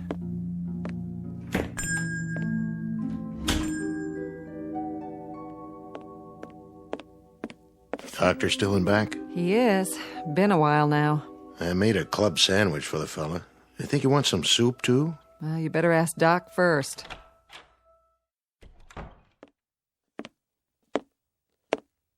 How's he doing back there? You have a fresh pot of coffee? Sure do. Shall I bring it to him? Not for your visitor. For me. I believe I'd like a nice, strong cup. Sit down, Doc. You look like you just seen a ghost. You look him over? I did indeed. And? Malnutrition, that's his major problem, along with dehydration. Though he's a strong specimen of a man, I'll say that. Tough stock. What else did you find out? You were right. He's an interesting customer, all right. Quite the character. The heat did it, or something, didn't it? I mean, he's not in his right mind. I figure that has to be it. I'm not a psychiatrist, Joe. I'm an ancient GP, not much past the school of castor oil and sassafras tea. But, I think old Freud himself would have something to gnaw on here. How do you mean? He happens to seem very rational. Extremely rational. He can trace his imaginary life a whole lot clearer than some of us can our own. His recall of details is amazing. Or it would be if they were true. Maybe they are true. I mean, maybe he read it in a book somewhere. There's lots of books about the pioneer days. I even know a lot about my people, how they came out here. Now, one other thing. A little parenthetical aside, let's call it. The fillings in his mouth. There are two. Well, let's just say no modern dentist drilled them. Yeah, his clothes, too. They didn't come out of an Army-Navy store. No, they didn't. They're the real goods, circa 19th century. And you saw that squirrel shooter of his, Joe? Sure, but it's an antique. An antique that isn't more than a year old? 150-something-year-old gun, Joe, but it was manufactured less than a year ago. You said that yourself this morning. What's it add up to? Look, Doc, if you're trying to tell me... I'm not trying to tell you anything, Joe. That is to say, I'm not trying to make any point of my own. All I'm giving you is the benefit of some observations from an old hand. He says he's a pioneer, And when he climbed up to the top of that hill out there, he was living in 1847. That's what he said, all right. He seemed so sure. Well, we're three normal, rational human beings here, and we know that sort of thing doesn't happen. So he's suffering from some kind of delusion. But it's a delusion of the purest form. Frankly, I've never heard anything like it. Not with this degree of detail. The way he describes his wife, his son, the wagons, the other people, it's with genuine emotion. He's lying in there right now with tears rolling down his cheeks, worried about them. He said his boy was sick. He told me his boy was dying. And from the way he described the symptoms, I'd call it pneumonia. That's why he wanted the pills. Which pills? I gave him some antibiotics for the wound in his arm, and he wanted the whole bottle so he could give some to the boy. I don't get it. How someone could be so sincere. I just don't understand it. I don't either.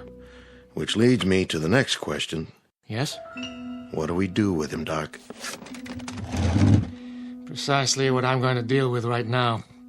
Where's your phone? Behind the counter. But wait, who are you calling? The authorities, so they can get him help. Oh, that won't do him any good, will it? They'll lock him up in a rubber room and throw away the key. Once he's turned over to the state, he'll get a thorough examination. They'll know what kind of help he really needs. Yeah, the funny farm. Oh, Doc, I've heard about those places. They're bad news. Nobody even knows you're in there. They can do anything they want. What are you suggesting? That we pack him a box lunch and send him on his way? You think he'll survive out there? He doesn't know where he is. And even if he figures that out, he'll die of heat exposure before the day's over.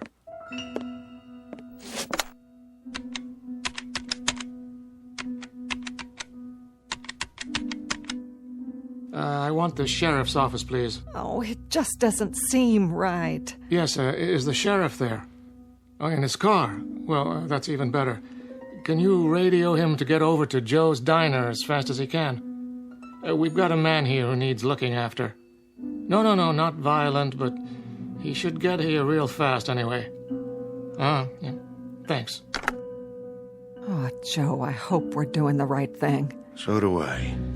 Well, at least he's calm now. As calm as any man would be if he suddenly woke up and thought he was past his time. That's enough, Doc. Well, hello, Mr. Horn. This book, it was in my bedroom. Well, that's the encyclopedia. I was looking through it. I found something. What?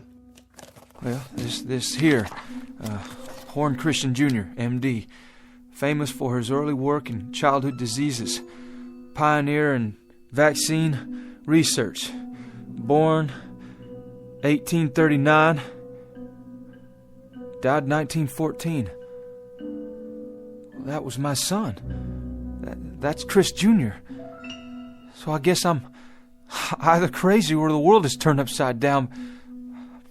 But I think I got put here for a reason. Oh, you did. I just know it. For an important reason. What are you doing? You've been gracious and kind, and I appreciate it. But I gotta get back. I'll just get my gun now. Horn, we want to help you. But help means rest and medical attention. I can't let you leave like this. Come on, son. Come over here and sit down. I've called for the authorities. The authorities? Well, listen, I don't know who they might be, but I've got no time to wait and find out. Horn, please. Hey, don't go trying to stop me now. I know my purpose. I'm going to finish it.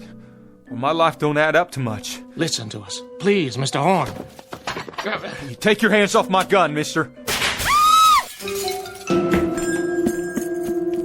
You okay, Mary Lou? Oh, I'm fine. The gun just went off when he took it. And blew out my plate glass window.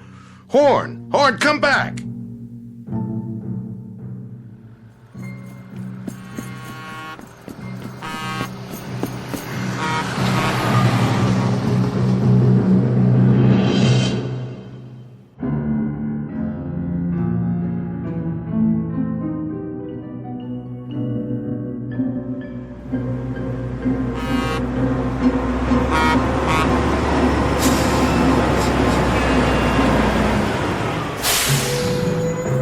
Hey, get out of the road! Oh, I'm sorry, mister. What's the matter with you? Horn, wait up! Are you all right? Those people were trying to stop me. Yeah, huh? Where you going? I have to get back to the Arizona territory. You do? Well, that's an easy one. Don't just stand there. Get in.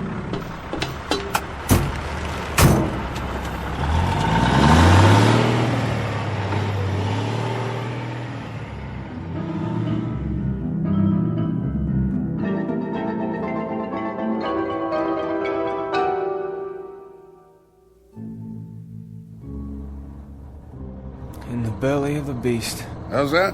What is this contraption? Peterbilt 18-wheeler. Best long-haul rig ever made. Where's your team? I ain't a teamster. Strictly independent. But your horses.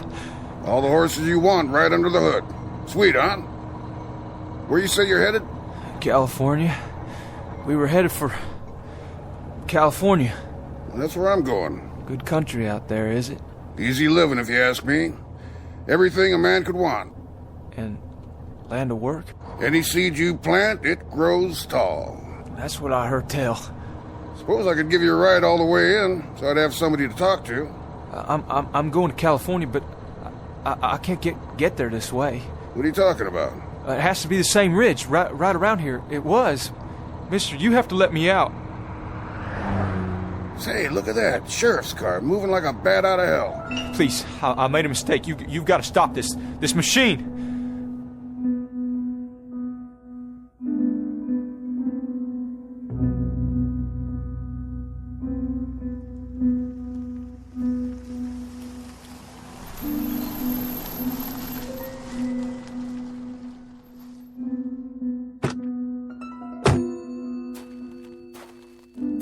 Hello, Doc. What's this emergency you got? Not exactly an emergency, Sheriff, but since I called, it might have turned into one. Sheriff, you gotta stop him. That's right. He won't make it out there. Hold on now. What you trying to tell me? Mr. Horn, Sheriff. Horn, is it? He's the man I examined. It's a long story, a pretty strange one. The point is, now he's run off. Well, where? He headed for the ridge, where he came from. So, he came in out of the desert? And now he's going back, about a mile up the road. Well, don't worry. I'll find him.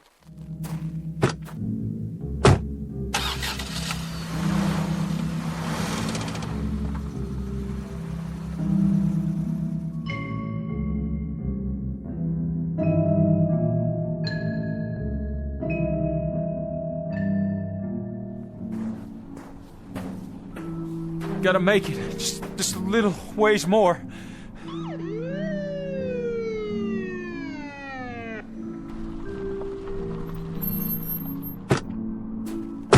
You there!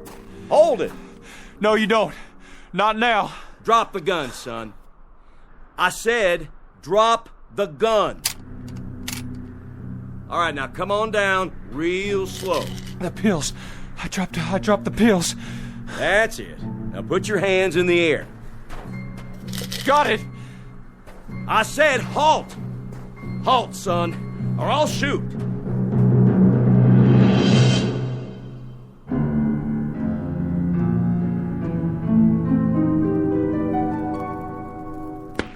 What was that? Sounded like a shot. Maybe Chris got himself a rabbit. But he ain't even had time to get up the ridge yet.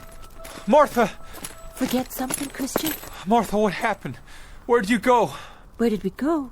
What do you mean, Chris? Where could we have gone? When I looked down, I couldn't see you. Or the wagons. When? You haven't had time to go anywhere. Martha, I don't understand what you're saying, but I'm truly glad to see you. All this time. All what time? So much happened. First I fell and, well, somehow I shot myself and...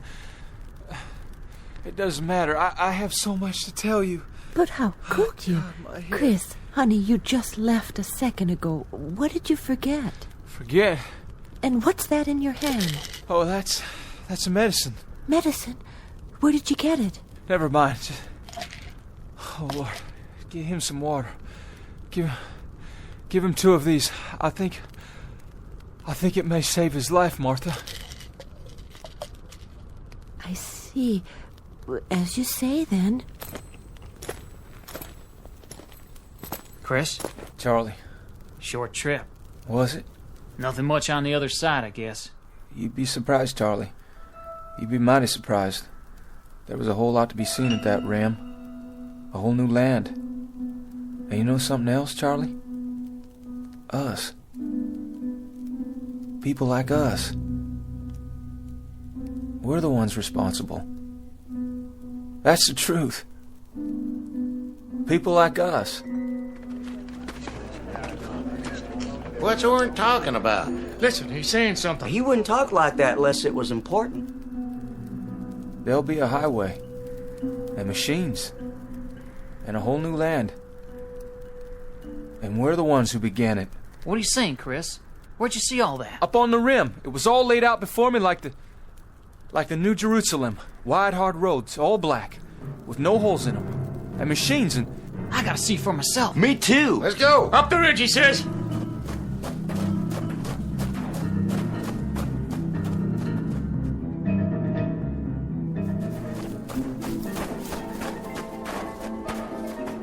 Chris, there's nothing down there. It's just like this side.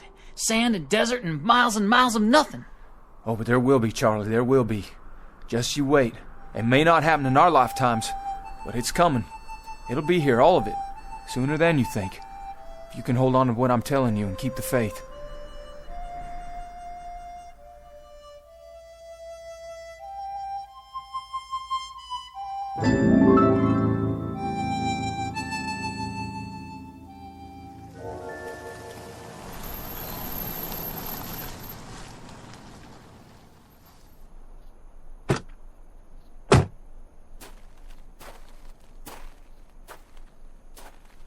You didn't get him, Sheriff. I saw him all right, but I couldn't get him to stop.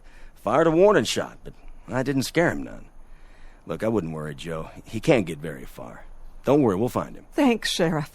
You say he had a gun? That's right, a rifle. This it? It can't be. That one's all rusty, like it's ready to fall apart. That's what I thought.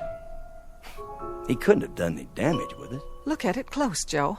It is his rifle, but it's changed. It's just as if it had been lying in the desert for 100 years. What's it mean? Who was he? Where did he really come from? I think he went back to wherever he did come from. But to where, Joe? Back to where he should be. Back to where he can make certain that the things it said in that book can happen. Back to a wagon train, heading west to California on a spring day in 1847.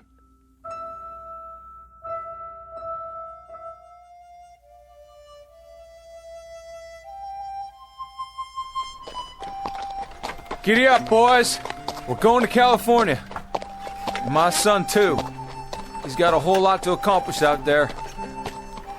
A whole lot.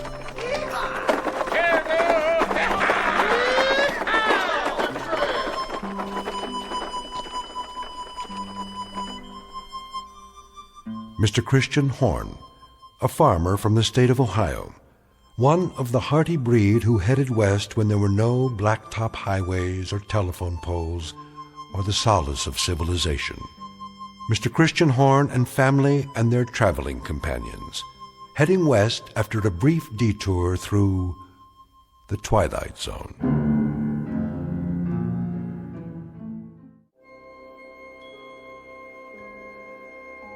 Hi, this is Carl Amari, producer of the Twilight Zone radio dramas. I'd like to take a moment to tell you about our official website at twilightzoneradio.com, where you'll get the latest news and information on these Twilight Zone radio dramas. Plus, at twilightzoneradio.com, you can digitally download 3 free episodes or any of our episodes for only $1.95 each. In this age of ever-changing technology, we've decided to make these episodes instantly available to you by making the Twilight Zone radio dramas a digital download-only series. This means that this series will no longer be offered on CD. The CD collections at our website are now being offered, while supplies last, at buy one, get one free. So be sure to get your favorites before they're sold out. Be sure to visit us often, and I'll see you in the zone.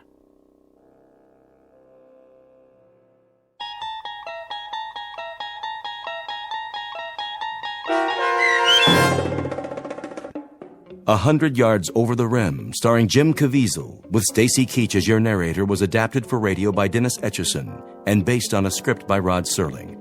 Heard in the cast were Peggy Roeder, Rick Peoples, David Darlow, Doug James, Peter DeFaria, Rich Komenick, Meg Thalken, Zach Gray, Carl Amari, Roger Wolski, Diane Trice, and Irene Olson. To learn more about the Twilight Zone radio dramas and to obtain audio cassettes and CDs of these programs, visit our website at twilightzoneradio.com. This copyrighted radio series is produced and directed by Carl Amari and Roger Wolski for Falcon Picture Group. Doug James speaking.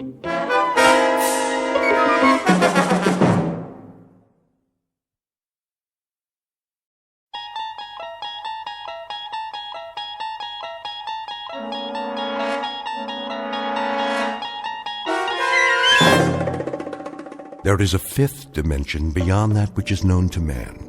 It is a dimension as vast as space and as timeless as infinity. It is the middle ground between light and shadow, and it lies between the pit of man's fears and the summit of his knowledge. This is the dimension of imagination. It is an area which we call the Twilight Zone.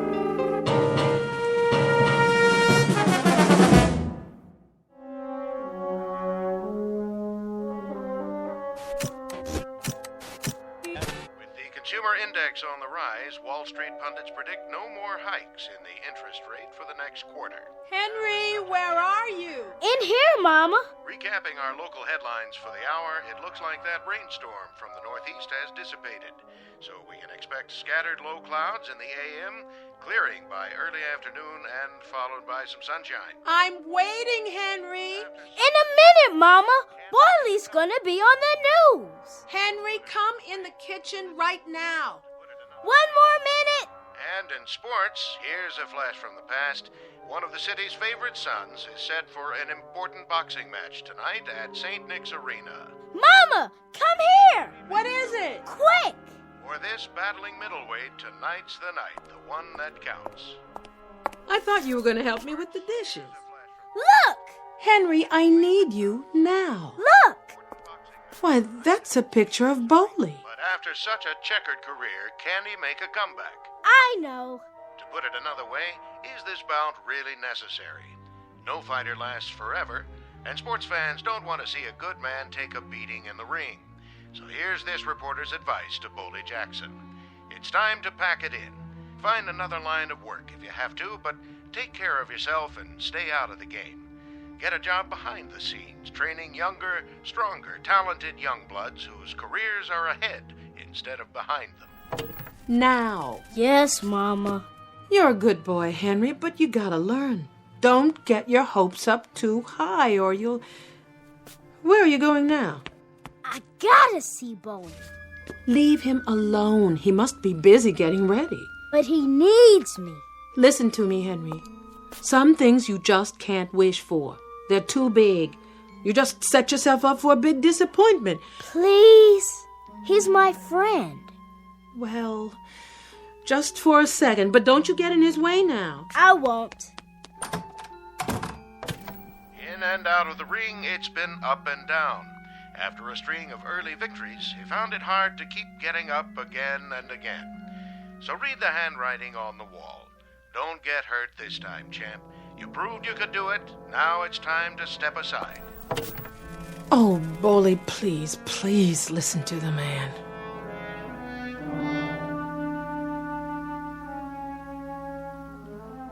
In this corner of the universe, a prize fighter named Bowley Jackson, 183 pounds, a little over his best weight, and an hour and a half away from his chance for a comeback at St. Nick's Arena. Mr. Bowley Jackson, who now lives in a tenement building and by the standards of his profession is an aging, over-the-hill relic of what was, and who now sees a reflection in his dresser mirror of a man who left too many pieces of his youth in too many stadiums for too many years before too many screaming people. Mr. Bowley Jackson, who might do well to look for some gentle magic in the hard-surfaced glass that stares back at him from somewhere in the Twilight Zone.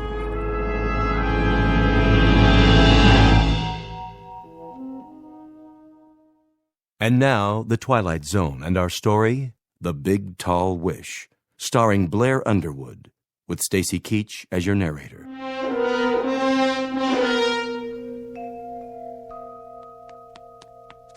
Hey, Bowling, you in there? Henry, what you doing here? Want to help you get ready for the fight. Can I? Yeah, sure you can. We're friends, aren't we? Come on in. Okay. Go on, sit down on the bed while I finish packing my gear. You feeling good, Bowley? You feeling sharp? Take a tiger tonight, huh, Bowley? Take a tiger, Henry. Gonna take me a tiger. Show me how you're gonna do it. Left and right and one in the stomach. Bow! Just like that. Yeah. Then lift him up by the tail. And then what? And throw him all the way out to the 9th row. Looking at yourself in the mirror, huh? Yeah, you're looking good, Bowley. You're looking sharp. You gonna watch it on TV? You foolin'? I'll yell so loud, you'll hear me all the way to St. Nick's. Yeah. Hey, you know what I see in the mirror? A fighter don't need a scrapbook, Henry. You want to know about what he's done, where he's been? You can read it right in his face. He's got the whole story right there, cut into his skin. Yeah. Well, where'd you get that scar anyway? Which one? Over your eye. That's St. Louis. Guy named Sailor Levette. Real fast boy. And see this nose? That was Memorial Stadium, Syracuse, New York. Italian boy. Fought like Henry Armstrong, all hands and arms, just like a windmill all over you. That was the first time I ever had my nose broke twice in one fight. Did it hurt bad? Sure it did. What you think? Gee, Bowley, that's tough. Moving south, Henry, moving south. Now, this here, Miami, Florida. Boy got me up against a ring post, did this here, with his laces on the face. That's where you read it. Start at the first match and move across Pittsburgh, Boston, Syracuse. I'm a tired old man, Henry. Tired old man trying to catch a bus. But the bus already gone. Left a couple of years ago. Aw, that ain't true. Here, look for yourself. Hands all heavy, legs all rubbery, short breath, one eye not so good, and there I go running down the street trying to catch this bus to glory. Stop talking like that. I'm only telling the truth. Bowley, you're gonna catch a tiger tonight. I'm sure gonna try. I know you are, 'cause I'm gonna make a wish. I'm gonna make a big, tall wish. And you ain't gonna get hurt none either. I'm gonna make a wish that you don't. You hear? I don't want you getting hurt. You've been hurt enough already, and you're my friend, Bowley. You're my good and close friend.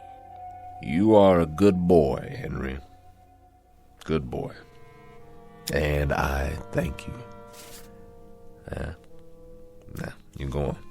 I gotta get my gym bag packed. I'll wait and walk you downstairs. Okay, boy. Okay. I like that just fine.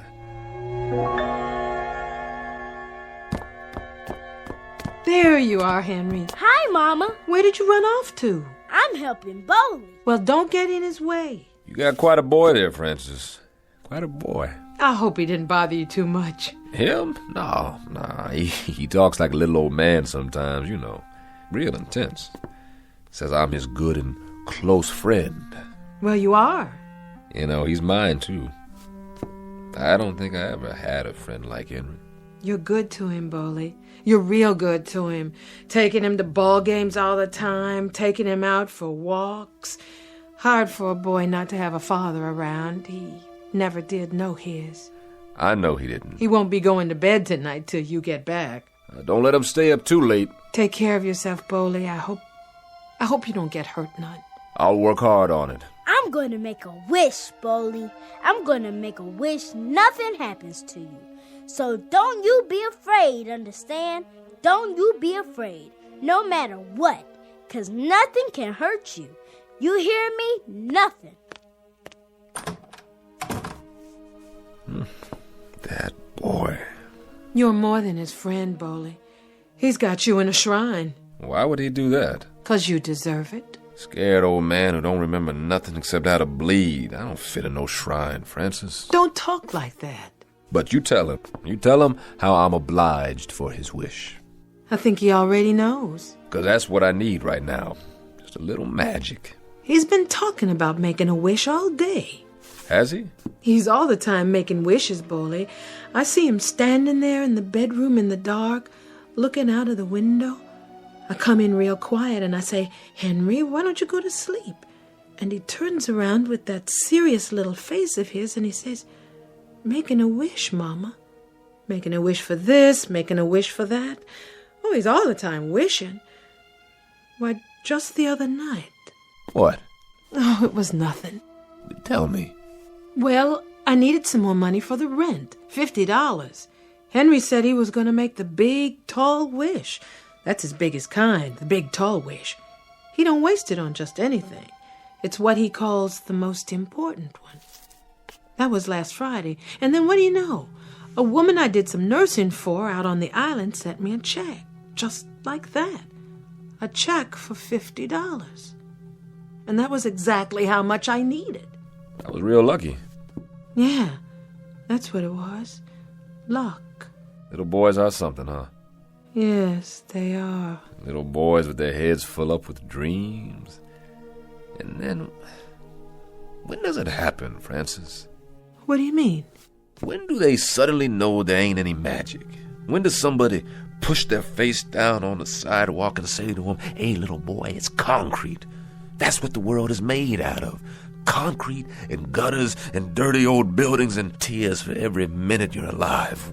Oh, Boley. When do they find out that you can wish your whole life away? But sometimes what we wish for, it can come true. You know that part too, don't you? I know I'm all wished out. That's the only thing I know for sure. Good luck tonight, Boley. We'll be waiting for you. Sure, I appreciate it.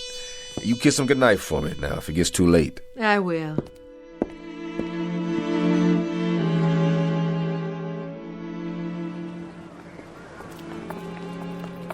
Hey, Boley, knock him out for me. Yeah, no TKO, out cold. I got a bet down on you. That no good bum. I thank y'all sincerely. You folks are good neighbors. Boley, we all know you're the best. Well, just don't bet too much now. Why not? You're gonna beat him, aren't you? Yeah, which round? Want to call it? How about the first round? Put him out of his misery. I'll do the best I can, boys. Best I can.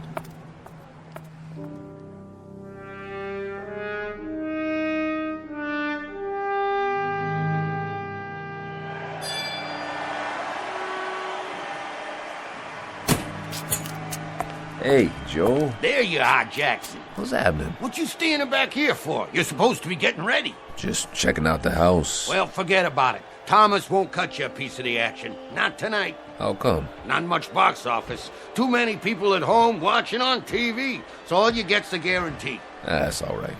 Just wanted to check it out. Been a while. A while. It's always the same. Cigars, beer, hot dogs, sweat, canvas. Never forget places like this, the way they smell. All this time, I guess I missed it. Go on in the dressing room. In a minute. I'll give you a rub down. We got time. Something wrong, Jackson? Like what?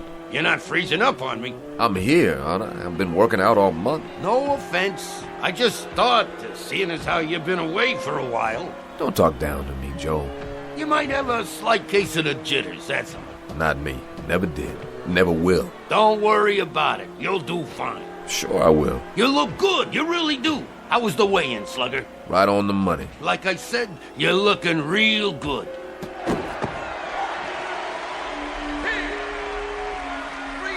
He didn't last long. He never does anymore. Slug him alone. Never could take a punch. That's why he's on the mid-card, ever since you put him away in Philly. That was a long time ago. Longer for him. 8, 9, 10, How's that boy I got tonight? Nothing much. He still don't know what he's doing. All over the place. Still pretty young. Yeah, he's just a kid. Better take it easy on him. Never see that left jab coming. All right, stand back. Let him through.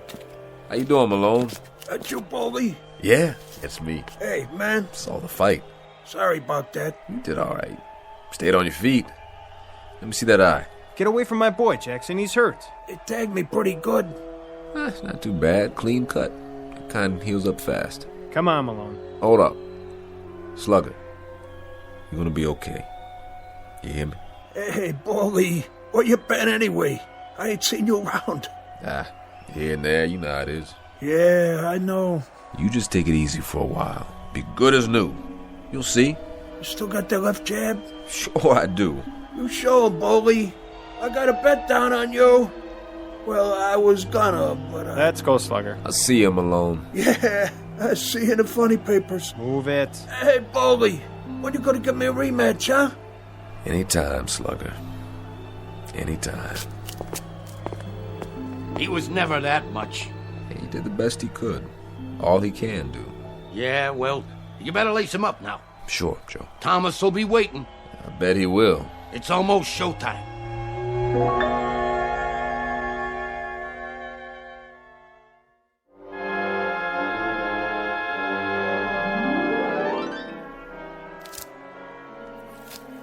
Hurry up, Mazel. I got it. There, Bully. Your hands are taped real good, just like old times. How's it feel? Feels okay. Feels good, Joe. Sure it does. Nice and tight, the way I like it. Ready? I'm ready. What did I tell you? He's all ready, Thomas. Uh-huh. Put out that cigar, will you? What do you care? I gotta breathe in here. Well, you hired me to rep you for the night, Bully. It's a package deal. Me and the cigar. I told you to butt it out. Maybe you can back that up. Maybe not. Ain't no maybe. Give it to me. Yeah, you got attitude. I'll say that for you. I like that in my boys. This one here, he's a pretty feisty old man. He ain't old. You know what I think? The older they are, the louder they talk. And the more they want, the less chance they got to get it. How'd I get you tonight? Bully? Just lucky, I guess. I'm a bargain, Bully. I'm the expert on has-beens. I've seen your boys. Have you? Catchers, aren't they? All of them. Guaranteed 2 rounds each. Shovel them in, shovel them out. And sew them back together for the next time. That's the way to do it, if that's all you got to work with. He don't mean nothing, Thomas. Maybe I do. Month or so from now, Bully, maybe I'll sign you at the back door. That's what you think? Well, why not? You're long gone. You've had it. Wait till after tonight. You'll want to get in the stable, too. That's right.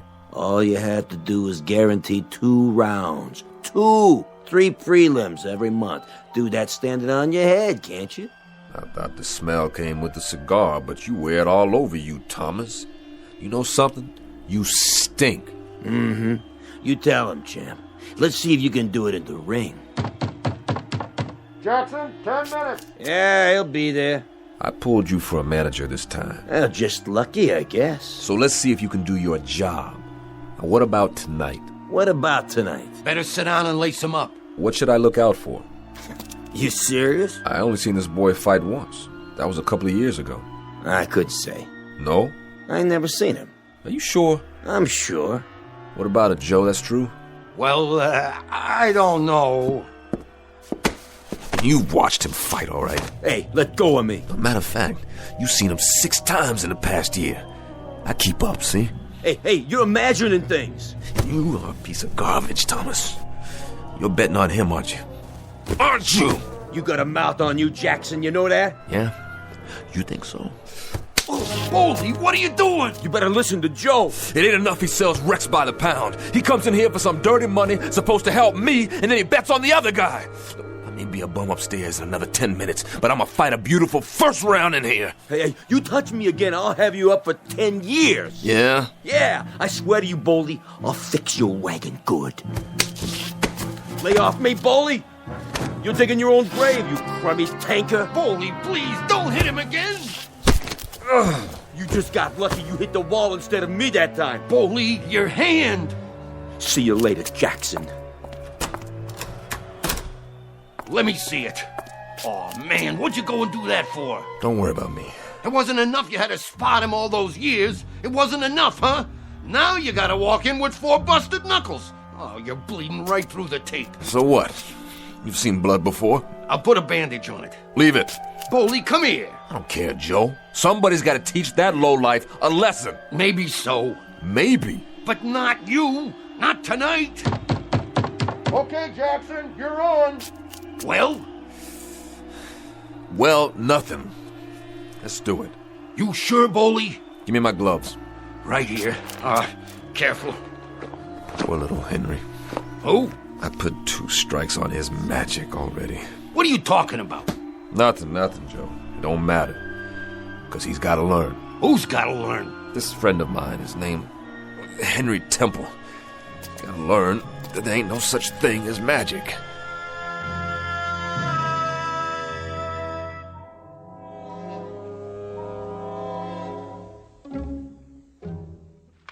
Another left, another right, and Jackson stays a wobbly. A 10-round bout, but it's not going that far, I promise you. He's hurt.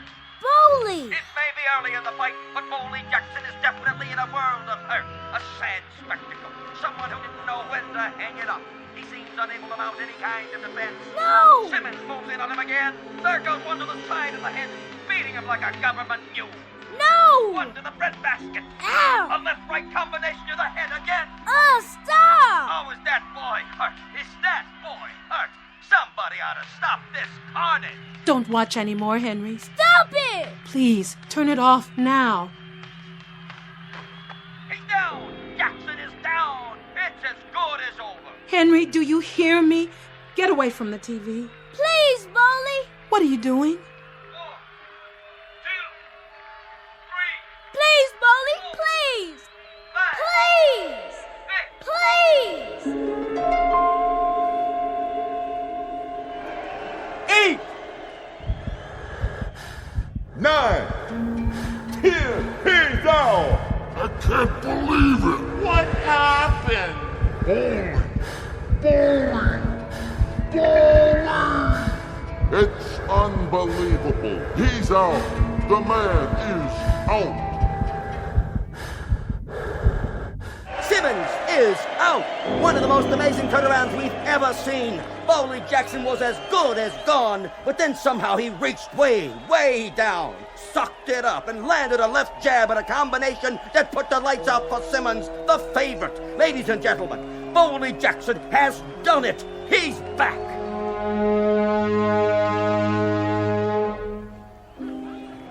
It's all over, Boley. Sorry, Joe. What are you sorry for? For letting you down. You did it! Who? You did! Did what? Knocked him clean out! You sure? Look at him! Where? Hey, drag that bum out of here! Which bum? Simmons! Get an ambulance while you're at it! He ain't going nowhere! Joe, I think I blacked out. I don't know what happened. Well, I do. Everybody saw it. You put the old 1-2 on him, but good. Way to go, champ. Knew you could do it. Way to go. Joe, my hand. My hand. Is it broke? No, it don't even hurt. Then raise it up. And the winner, by a knockout, at 123 in the second round, our own Boley Jackson! Jackson, the winner! Come on, Boley, put on your robe and let's go. Take a shower and get dressed. We got some celebrating to do. Something's not right about this, Joe. What do you mean? I don't know what is. But something's not right about this.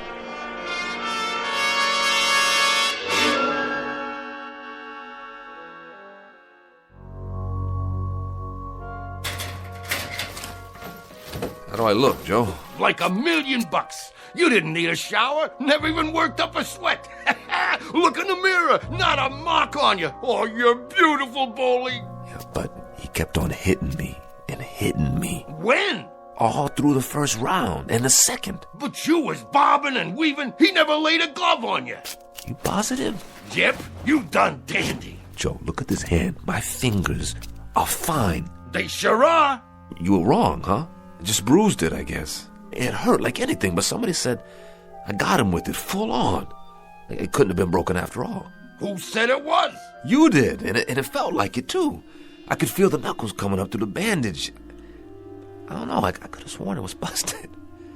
And when he knocked me down... What? He did what? Knocked me down, Joe. When he knocked me down, I don't even remember getting up. And the next thing I knew, there was Simmons laying on his back. Well, then you and me, we was in different arenas tonight. What are you saying? You didn't get knocked down, Boley. You was never off your feet. I wasn't? No, you sure wasn't. This one you carried all the way, baby, just like the old days. Who's that? Your fans, who'd you think? I don't believe you. You want I should open the door and let him in?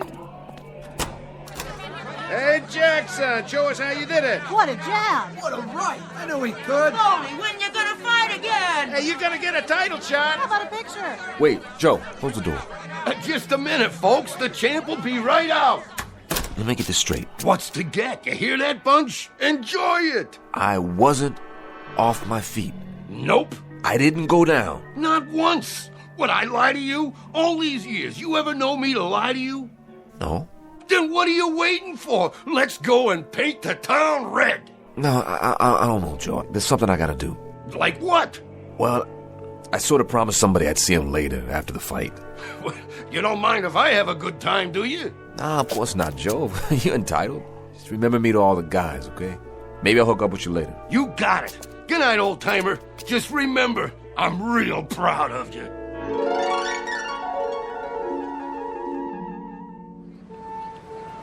Hey, there he is. Beautiful, Boley. I watched the whole thing. Didn't take long. Second round.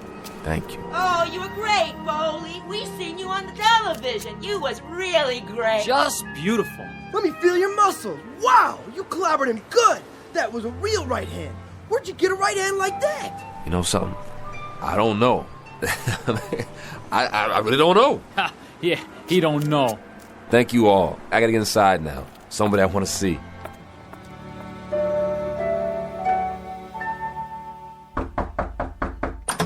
Francis, I just wondered if... You should have seen him, Boley. He like to went out of his mind. He was so happy.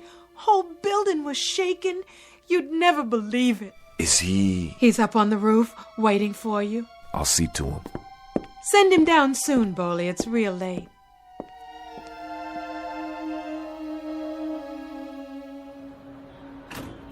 Boley! What do you say, Henry Temple? Come here and give me a hug. You were a tiger, Boley. You were a real tiger. Look okay? Sharp. Sharp like a champ. You was Armstrong and Lewis and Ali and everybody all wrapped up into one. Oh, well, hey, you know something? That boy must have hit me so hard, he knocked the hurt right out of me. How come? 'Cause, Henry, I don't remember a doggone thing. I mean, I must have really been punchy for a second because I thought he had me on my back. And there I was looking up at that old ref waving his arm down on me, and I was staring up at the light, blinking my eyes, and it must have been some kind of dream or something. I don't know nothing about that. Henry, I was never off my feet. I never got knocked down. That right? I gotta go. Henry, look at me, boy. Look at me. I was never off my feet. Say it. Am I your true friend? Yeah. Friends don't tell lies to each other. Now tell the truth. Henry, I'm asking you, was I laying on my back and on the way out? Yes. But nobody remembers it. Nobody at all except me. I thought it happened, but it didn't. I thought I was laying there on my back getting counted out, but everybody tells me. Boley, I made the big wish then. I had to make the big wish. I wish you were never knocked down. I just shut my eyes and I wished real hard. It was magic, Boley. We had to have magic right then. No. Oh, no. Had to, Boley.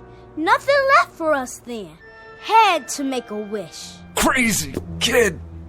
Don't you know there ain't no magic? Boley, you're hurting me. There ain't no magic or wishing or nothing like that. You're too big to believe in fairy tales. If you wish hard enough, Boley, it'll come true. If you wish hard enough and then believe it, it'll stay that way. Somebody's gotta knock it out of you, don't they?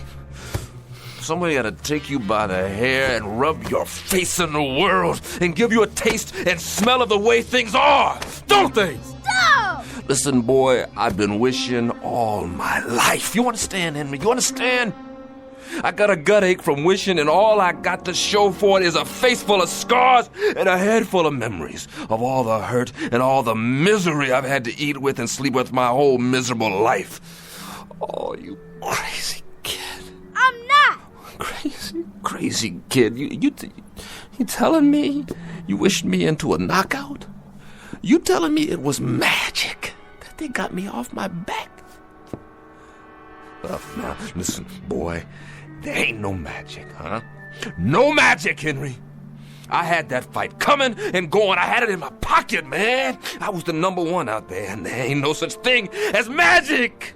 Boley, if you believe, understand? You've gotta believe. If you don't believe, Boley, it won't be true. That's the way magic works, Boley. You gotta believe.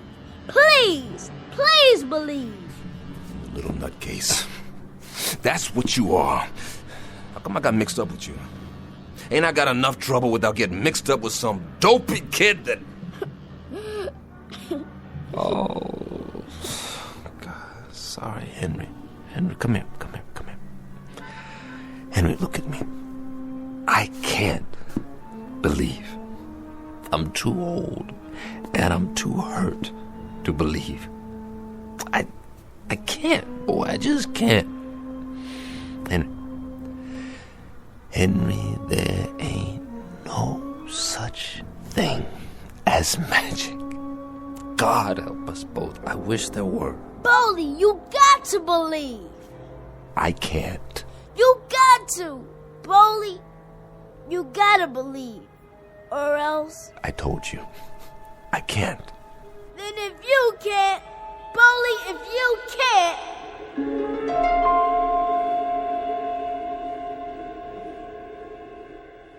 8, 9, 10, he's off!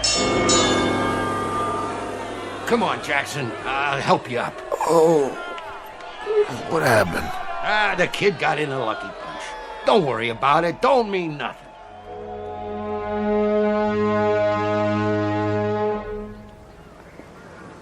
You should have stayed in bed, Boley. How come you didn't use your jab and your right? I broke my hand, that's why. He do that to you? No, I did it to myself. It was an accident. Oh, man, Boley, are you kidding me? You ought to pack it in, Boley. Get yourself a real job. Excuse me, I gotta go in.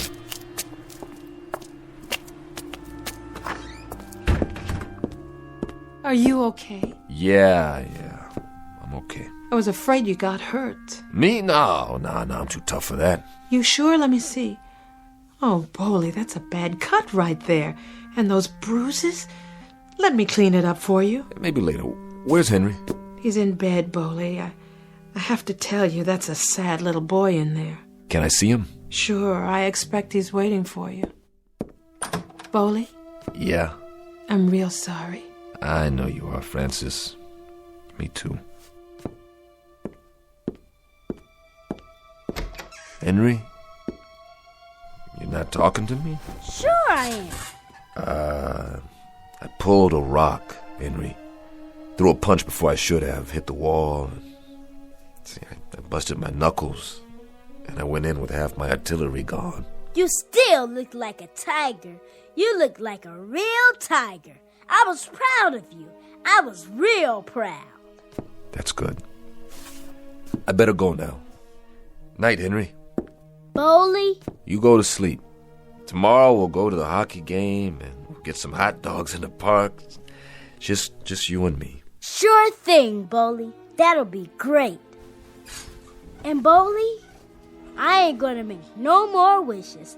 I'm too old for wishes. There ain't no such thing as magic.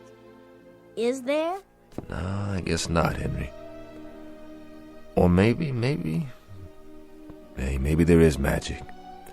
Maybe there's wishes, too. I don't know. I guess the trouble is, there's just not enough people around to believe. Hey, good night, boy. Good night, Bowley.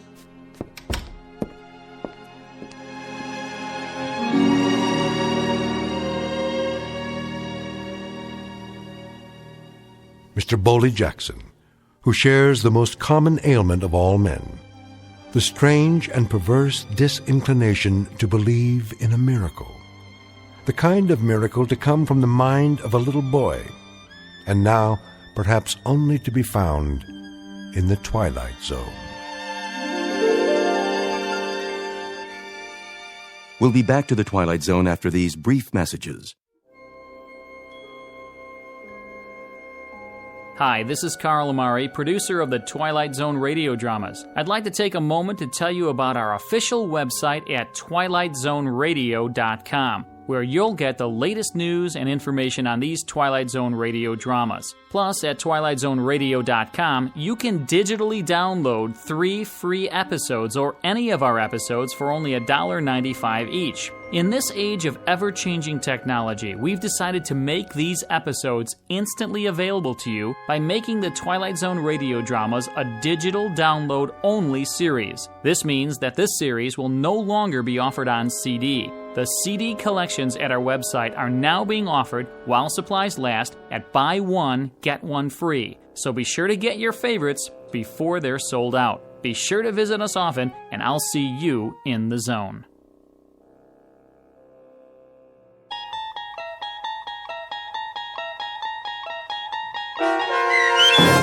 The Big Tall Wish, starring Blair Underwood with Stacy Keach as your narrator, was adapted for radio by Dennis Etchison and based on a script by Rod Serling.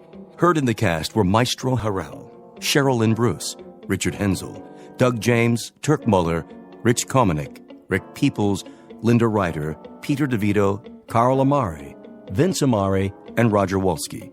To learn more about the Twilight Zone radio dramas and to obtain audio cassettes and CDs of these programs, visit our website at twilightzoneradio.com. The producers of The Twilight Zone wish to thank CBS Enterprises, Carol Serling, Dennis Etchison, Dick Brescia Associates, Claire Simon Casting, Don Longo, Terry Jennings, our sponsors, and our radio affiliates for helping make this series possible. This copyrighted radio series is produced and directed by Carl Amari and Roger Wolski for Falcon Picture Group. Doug James speaking.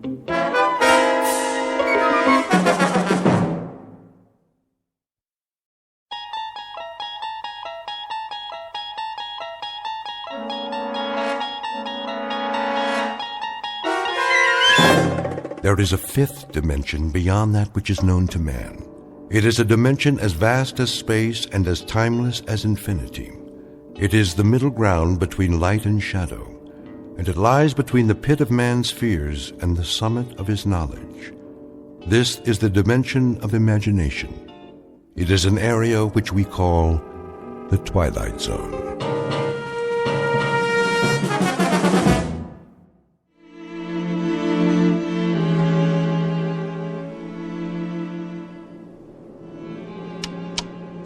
Hey, Magellan, how about a progress report? Coming up, Skipper. We'll be about 4 minutes behind flight plan at 30 degrees west. That all? I can pick up 4 minutes easy, Hatch, with or without the jet stream. That's what I like to hear, Captain. Early ETA. Leave it to Captain Farver, Craig, when you've flown as long as he has. Captain? Yes, Wyatt? Gander wants to know if you intend an altitude change after we pass 30 west. How are the numbers? Got him right here. Look okay, Purcell? Check. Here you go, Captain. Thank you, Mr. Purcell. All right, then. Gentlemen, you'll be pleased to know that thanks to the quality of this aircraft, the fine weather, and my brilliant flying, we'll hit JFK ahead of schedule, as long as our speed holds up. Send it in, Wyatt. Yes, sir. Shannon, copy, Gander. Transocean Flight 33, position 50 north, 30 west, time 1403, flight level 35,000. Estimating 52 north, 40 west, and 2431. Estimating 52 north, 40 west, and 2431. Estimating JFK 1830, endurance 79560. Report received, Skipper. Hey, Janie. Boys? How we doing back there? Oh, the passengers are very content. But on behalf of the flight attendants, we have one respectful request. That you get us to the Big Apple as soon as possible. One's going to the opera. Opera? And 3 in first class have heavy dates. And a 4th, well, she just might be free for dinner with a polite and single crew member, assuming there's anyone like that on board. Hold it a minute. What is it, Captain? Did you feel anything? Feel? What do you mean, Skipper? I don't know. Thought I felt something. Something funny. Like a sensation of speed. I can't put my finger on it. Guess it's my bones. I must be getting old. True airspeed 440, Skipper. We're level. Do you suppose we picked up a tailwind? Maybe. Those jet streams are tricky, but it's that crazy feeling I can't shake. You can't feel a tailwind. But I feel something. Checking the instruments. Everything looks fine. Magellan, give us a speed check with your Loran. Right. I'd better do it again. What's going on? Skipper, Loran indicates a ground speed of 830 knots. I've never heard of a tailwind like that. Check it again. Wyatt, see if you can raise OSV Charlie air defense radar. Ask them to give us a fix and check our ground speed. Magellan, you sure about the Loran? Skipper, I'm not only sure, but we're still accelerating. 980 now? 1120? 1500? God in heaven, I can't keep up with it. Wyatt, anything from air defense? No, sir. 2100. I hope the wings stay on. They will. Don't worry about the wings. Just watch that true airspeed. Ground speed means nothing. We must be in one lulu of a jet stream. Magellan, my needle just reversed on Gander Omni. How could we get past Gander? Give me a fast position check. Skipper, we are past Gander. We must be doing 3,000 knots. Try to raise Harmon control. If you can't, try Moncton or Boston. At this speed, you might as well try Kennedy. Transocean 33, Harmon control, come in, please. Harmon, please acknowledge. Transocean 33, Moncton. Transocean 33, Boston control, come in, please. Transocean 33 to Kennedy control. Can you hear us, please? No soap. I can't raise anyone.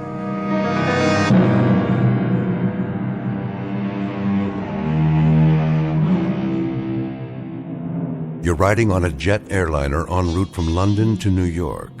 You're at 35,000 feet atop an overcast and roughly 55 minutes from John F. Kennedy Airport. But what you're witnessing inside the cockpit of this plane is no reflection on the aircraft or crew. It's a safe, well-engineered, perfectly designed machine. And the personnel you've just met are a trained, cool, highly efficient team. The problem is simply that the plane is going too fast, and there is nothing within the realm of knowledge or logic to explain it. Unbeknownst to passengers and crew, Flight 33's Odyssey will carry it to an uncharted region, well off the beaten track of commercial travelers. For you see, it's moving at record speed now and heading straight into the Twilight Zone.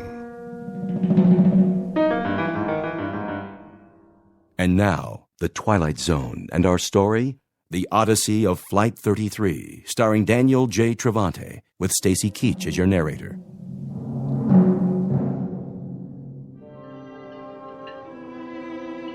What is going on up there? We're a little behind schedule. The captain's trying to pick up a few minutes flight time. Well, he's going to pick up more than that. If he doesn't ease off, we're going to set a new transatlantic record.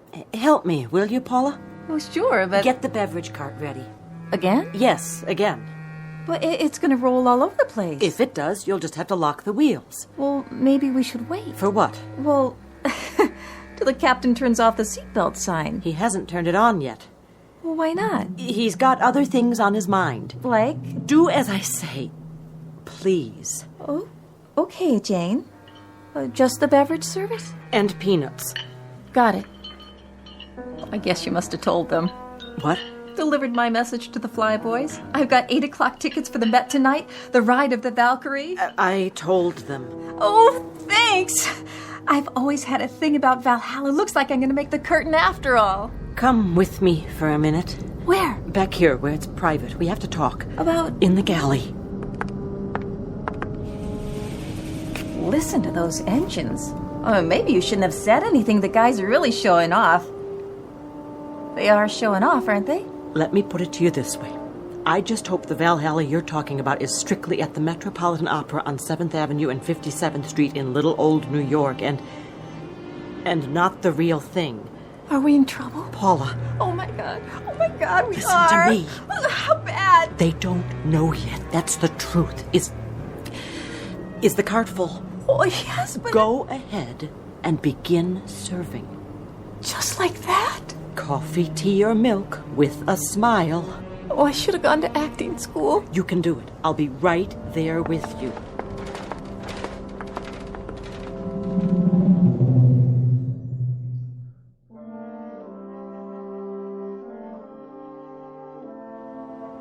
You know, you talk about ailments. I don't believe I was, actually. I had an aunt once in Boise, Idaho, who had one of the worst livers in the history of the state. When that woman passed on, rest her soul, would you believe it? What, pray tell? There were 5 medical associations bidding just to put her liver on display in a bottle, but her mother, that's my father's sister, she absolutely refused to let them show it. And it's like I always said to my late husband, what did you say you were in the Air Force? RAF, madam. A captain.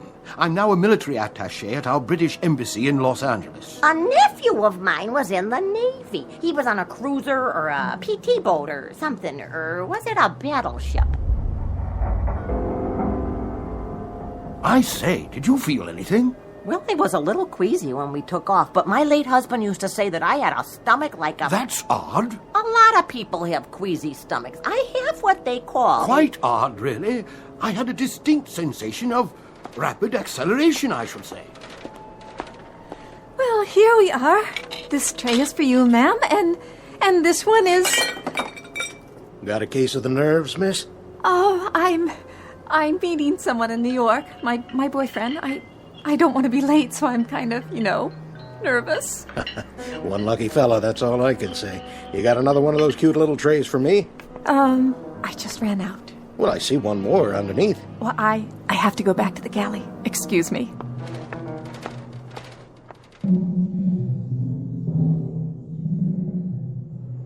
Repeat, Transocean 33.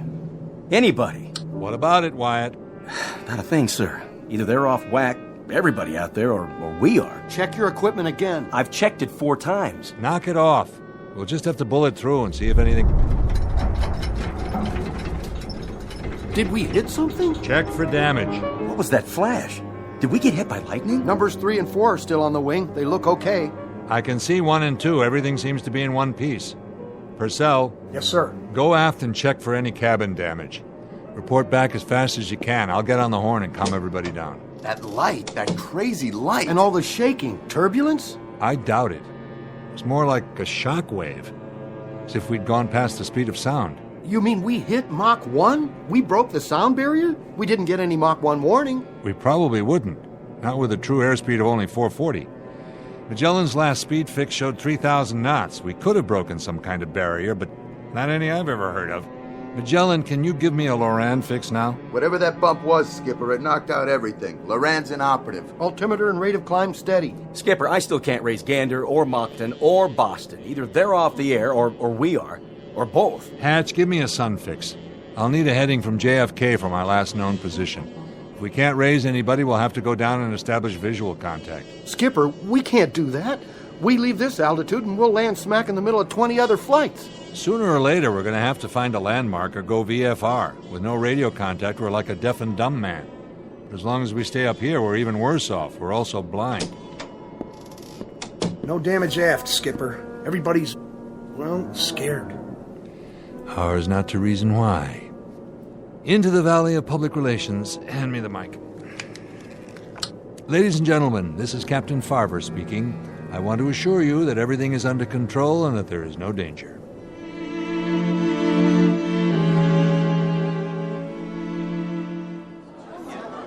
What a relief. The captain knows what he's doing. Do you think we're going to be late? I have a connecting flight. Oh, thank God. We encountered a little clear air turbulence back there, along with some kind of atmospheric phenomenon. Miss, I need another glass of juice. I spilled mine. Yes, of course. I just got this dress for the trip, and now... Dear lady, will you kindly listen to the captain? There's been no damage to the aircraft except for some temporary malfunction of our radio. We'll have that fixed in no time. Is it true? Paula, would you get the lady a new glass of juice, please? I repeat, there's no cause for alarm. We'll keep you posted. In the meantime, sit back, relax, and enjoy the rest of the flight. Answer me, will you? Is what he said true or not?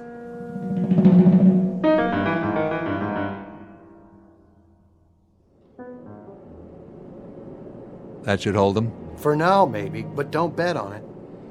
If we run according to schedule, we should be landing at Kennedy inside of the next 40 minutes. Until then, please keep your seatbelts fastened as a precaution. Remember, our flight attendants are at your service. Purcell, what's our fuel? 29,435 pounds. With the Loran out, I don't know what our ground speed is. But I've got a hunch we left that tailwind. I don't have the feeling of acceleration anymore. Magellan, how about that heading to JFK? Well, part of this is scientific, Skipper, and part of it's Kentucky windage. Try 262. That's as close as I can make it. 262 it is. All right, gentlemen, you know what we're up against. We're apparently out of touch with all ground radar points. We don't even know if we're on an airway. And this 707 is a beast that gulps fuel. All of which means we've got one chance. To go down through this overcast and look for something familiar. You're talking about flying blind. It's very possible, not to say probable, that we may hit something on the way down, but we've got to take that chance or wait up here till we run out of fuel. I just wanted you to know where we stand. Now everyone keep a sharp lookout for other traffic. And I don't think a few prayers would be out of order. All right, Craig, we're taking her down. Now we're really in that fog bank. Can't see a blessed thing. Wait, there. What is... Skipper. I see it. And? I don't get it.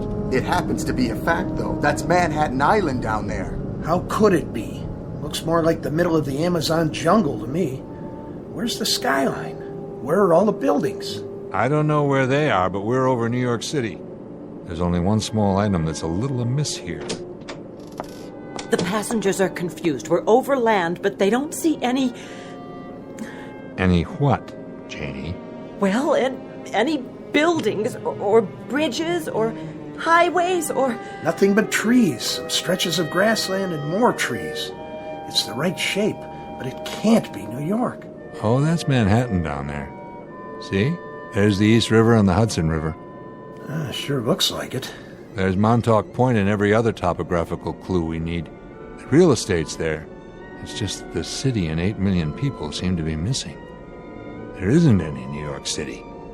It's disappeared. Come on, boys. You're joking, right? Skipper, verify something for me, would you? And in a hurry. Look. It's just not possible. The bringer of thunder. What? Down there. Right below us. In the middle of all that foliage. You see it moving? All I see is a jungle. That thing there. The one that just pulled up a tree like a toothpick and ate the top off of it. I've seen them in picture books. That's a brontosaurus. Been extinct for, say, 150 million years. That, my friends, is the largest dinosaur that ever walked the earth.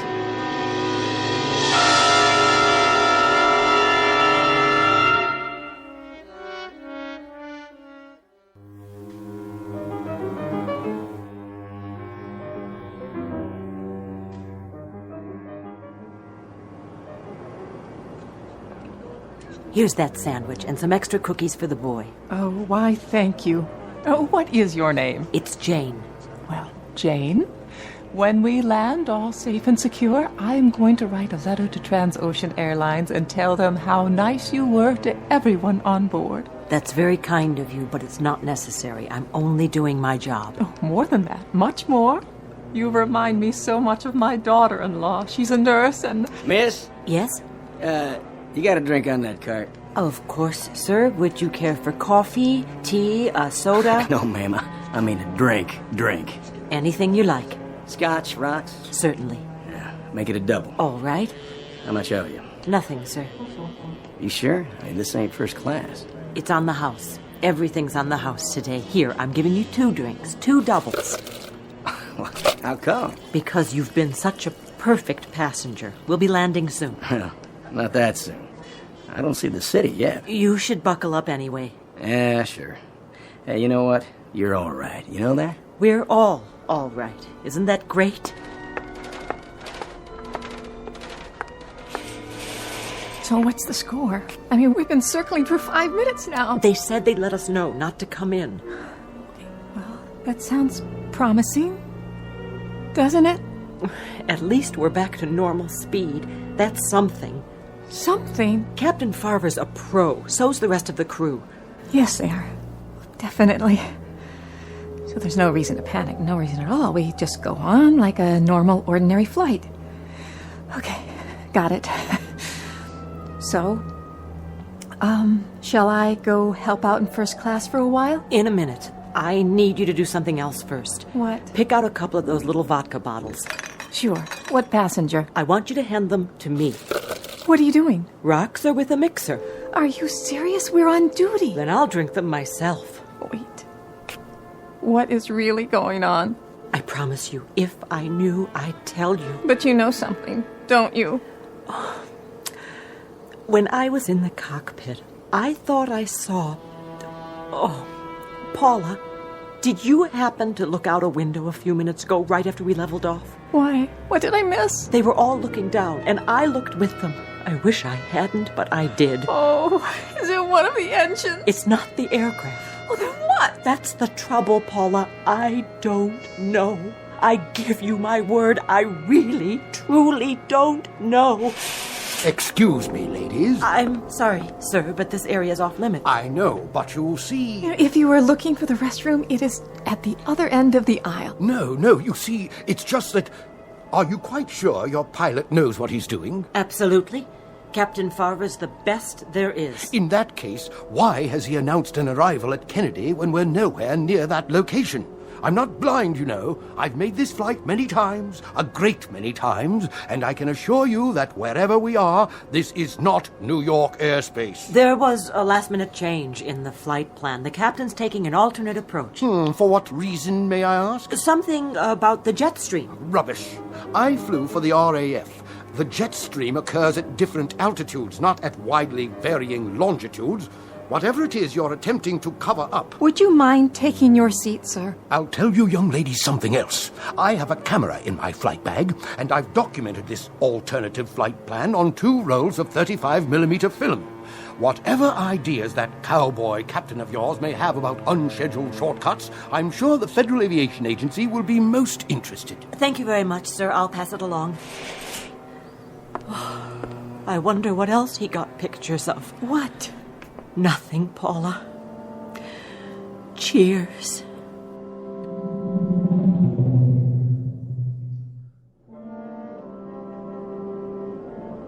What do you think now, Skipper? Well, we've flown over what should be Schenectady, Albany, and points north. That's what you and Craig keep saying, but personally, I don't get it. Take a look. There's the topography. You can make out the coastline, the mountain ranges. But it's not any New York state I've ever seen, and neither have you. Admit it, Captain. It looks like some kind of forest land, and it just goes on. And there's still no sign of life. Except for that thing with the long neck and the teeth. From here, I made it to be about 5 stories tall. It was a brontosaurus, no doubt about it. Listen to you. Listen to us all like it was something people see every day. Nobody's seen anything like that for 100 million years. Longer than that. So here we are, talking away like rational human beings. Craig. Yes, Captain? Ever hear of Occam's razor? That rings a bell. Don't tell me. Is it what we're going to hit next? Wait a minute. I think I remember. From science class. He was a mathematician. Right. He came up with a principle, a way of thinking. Which is? In a nutshell, it was this. When you look for a scientific explanation, say for something that doesn't seem to have an explanation right off, you should go for the simplest answer that accounts for everything. All right. I got it. This is all a dream. I'm dreaming. I'm in a hotel room in New York with a big soft bed. I'm going to wake up any second now. Or you can't wake up, because, see, you're already dead. You died in your sleep. We all did. We just don't know it. You're not listening.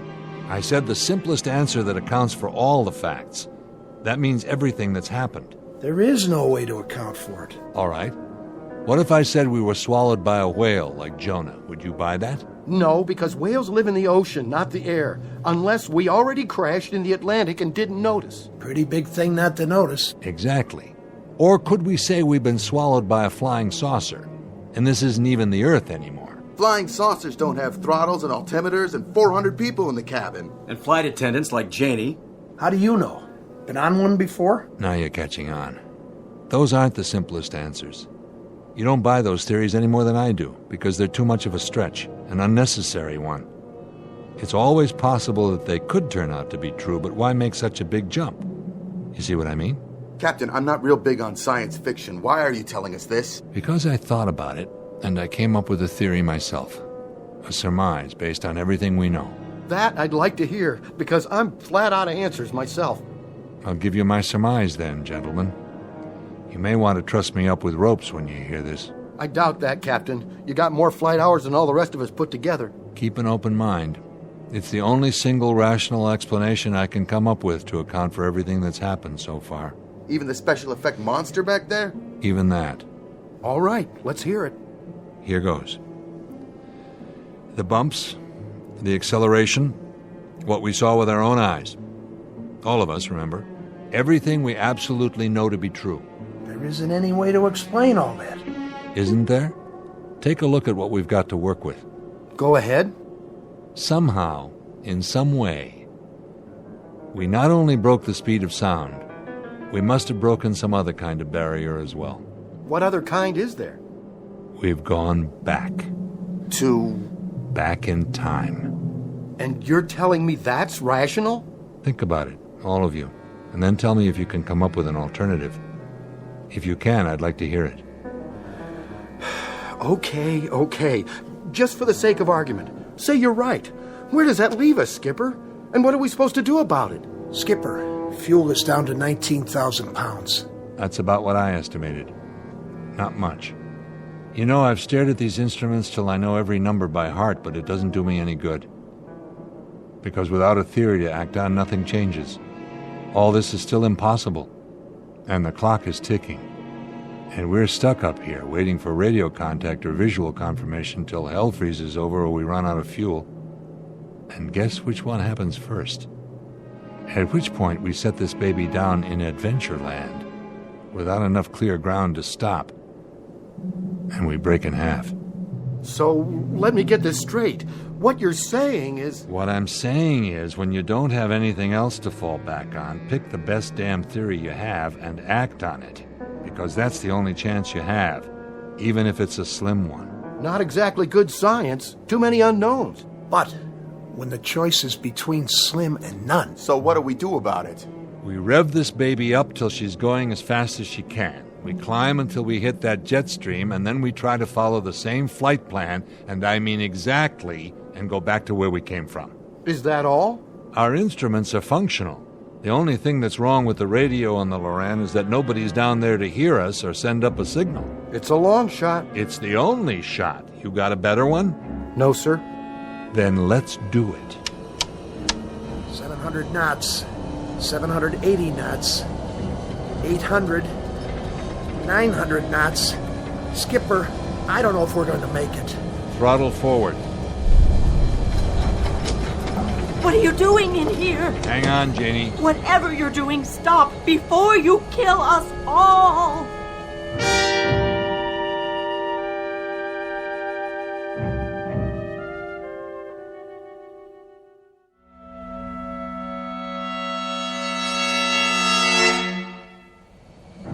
What was it? And the flash of light, Captain. Just like before. Look, I know you've got your hands full, but somebody get on the pipe. I have at least 3 passengers close to hysteria. Skipper, we made it. We're back. Look! What? There she is. Where? I can't... Over here. You know, I never thought the Empire State Building was that great, if you want to know the truth. Is that it? Yes, it is. But right now, it looks downright beautiful. Don't you think so, Captain? Where's the mic? Right here. Ladies and gentlemen, this is Captain Farver. We had some momentary difficulty back there.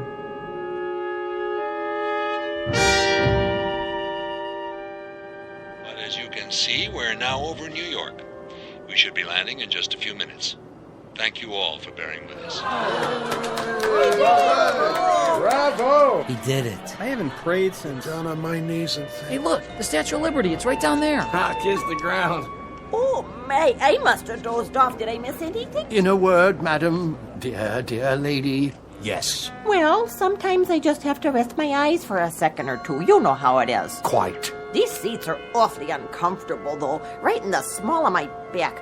My doctor said I should never sit in one position for this long. He told me, next time I won't fly, I'll take the train. Miss, you never brought me an extra pillow like I asked. Didn't you hear me? I distinctly remember saying... Here, ma'am. Take all the pillows you want.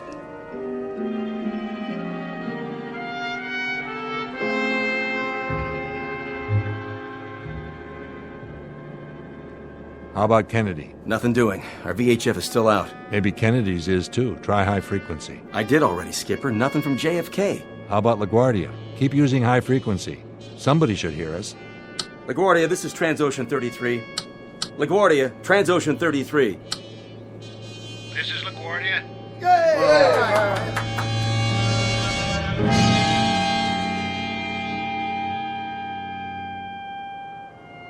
Oh, thank God. The boys had me going there for a while. Oh, I want to take a hot bath, then sleep for 12 straight hours. Oh, I wish I could do that. Oh, no. Are you on turnaround? Oh, no, it's not that. I thought you had your layover back at Heathrow. I did. You know, it's these time zones. I set my clock for London time, but I wake up on Eastern Standard. You ever try to order breakfast in the middle of the night? You get used to it. I know. Catch your Z's whenever you can. But a couple hours in the lounge just doesn't cut it. Not for me. There's always the taxi ride to the airport. That's good for a little shut-eye. Oh, 30 minutes in the backseat of a taxi in traffic? You know, I don't know how you do it. I really don't. Sounds like they stuck you with a rookie schedule, Paula. I'll talk to Lynn at the hub office. She'll do something about it. That would be great. This kind of thing. I didn't know if I could handle it. You did fine. They didn't cover this in training. Not exactly. Has it happened before? Believe me, no. And it won't happen again. Should I collect the trays now? I don't know what the captain will say about this, but I'm going to break out the champagne splits for everybody.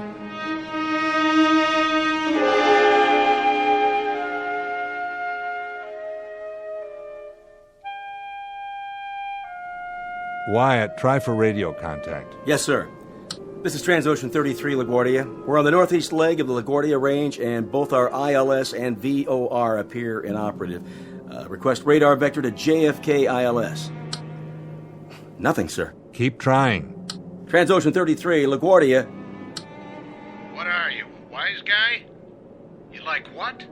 I got a live one. Yes! All right! A radar vector to Kennedy ILS. Can you do that little thing for me, LaGuardia? If it's not too much trouble, because you'll never, ever know how good your voice sounds to me right about now. What flight did you say this was? Transocean 33. What's the matter? Come on, LaGuardia. Quit fooling around. We're low on fuel. Transocean Airlines? What kind of aircraft is this? This is Transocean 33, a Boeing 707. You heard of that? Did you say a Boeing 247? Let me handle it. Be my guest. This guy's a hard case. LaGuardia, this is a Boeing 707. Don't give us any of this 247 jazz. You're a few decades behind the times. This is a 707, LaGuardia. A jet. 4 big, lovely Pratt Whitney turbines. Only they're getting hungry. We're low on fuel, and all we want is a radar vector to Kennedy. Now, do you have us in radar contact, or don't you? I don't know who you guys are, but we don't know anything at all about radar or jets or anything else like that. But if you're really low on fuel, we'll clear you to land here.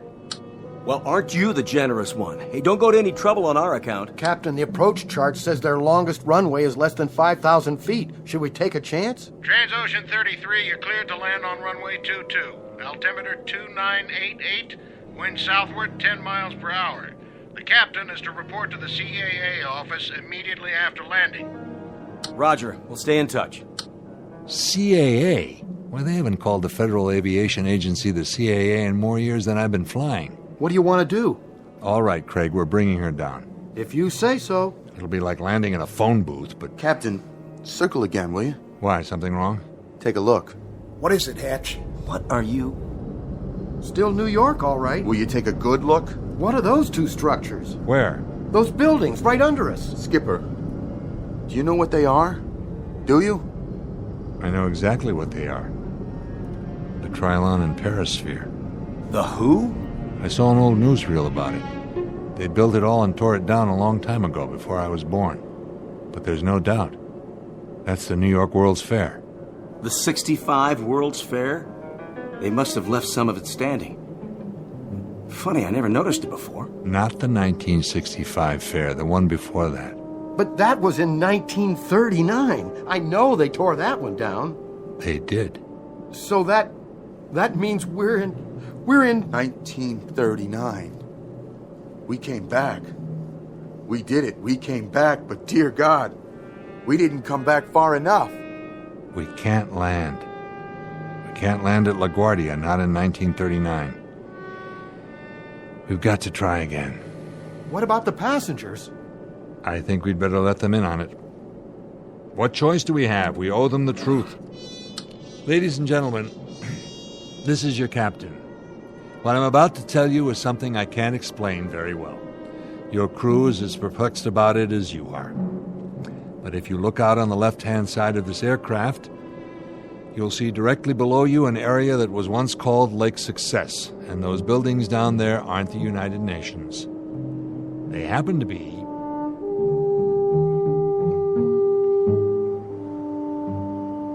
What is he talking about? Shh! Listen! They happen to be the New York World's Fair. That man's gone crazy. He shouldn't be flying an airplane. Madam, would you kindly not? What I'm trying to tell you is that somehow, some way, in some manner, this aircraft has gone back in time, and it's 1939.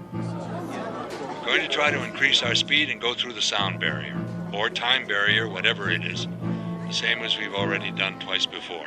I don't know if I can do it. I don't even know that we have enough fuel, but I ask you to remain calm and pray.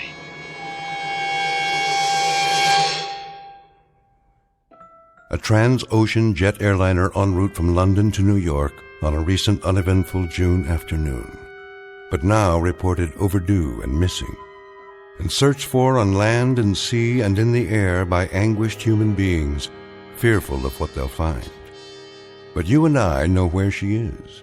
You and I know what's happened. So if at some moment, any moment, you hear the sound of jet engines flying atop the overcast, engines that sound searching and lost, engines that sound desperate, shoot up a flare or do something, anything that might help the men and women aboard Transocean 33, all of them still trying to get home from the Twilight Zone. We'll return to the Twilight Zone in a moment. Hi, this is Carl Amari, producer of the Twilight Zone radio dramas. I'd like to take a moment to tell you about our official website at twilightzoneradio.com, where you'll get the latest news and information on these Twilight Zone radio dramas. Plus, at twilightzoneradio.com, you can digitally download 3 free episodes or any of our episodes for only $1.95 each. In this age of ever-changing technology, we've decided to make these episodes instantly available to you by making the Twilight Zone radio dramas a digital download-only series. This means that this series will no longer be offered on CD. The CD collections at our website are now being offered while supplies last at buy one, get one free. So be sure to get your favorites before they're sold out. Be sure to visit us often, and I'll see you in the zone.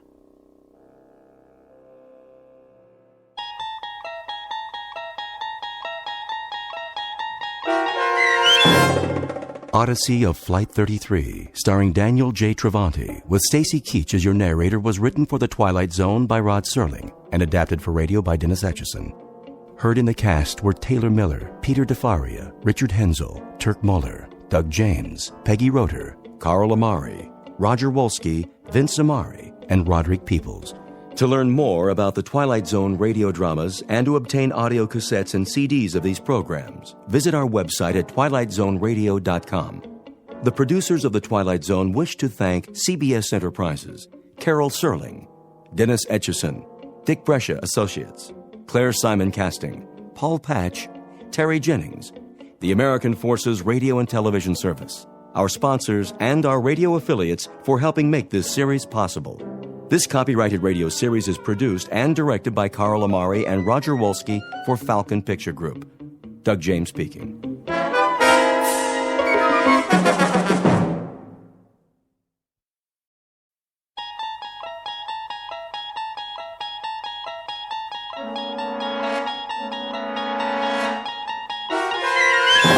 You're traveling through another dimension. A dimension not only of sight and sound, but of mind. A journey into a wondrous land whose boundaries are those of imagination. Your next stop, the Twilight Zone.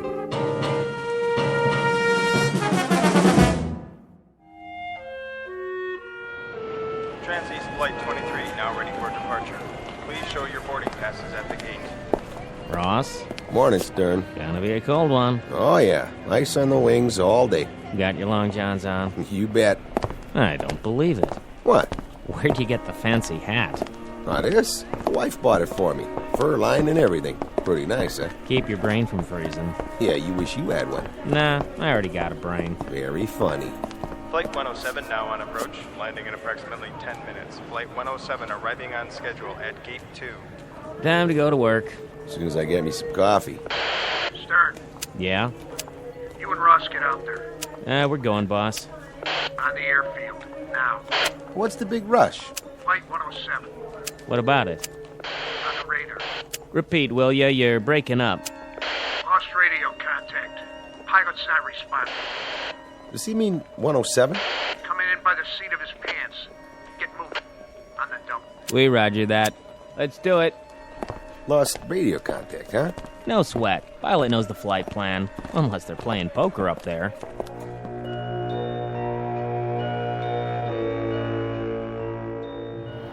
Here she comes. Lined up perfect. Wait a minute. That's not 107. It's gotta be. Yeah, but she looks different. Different how? Smaller, maybe. Yeah, right. Wipe your glasses.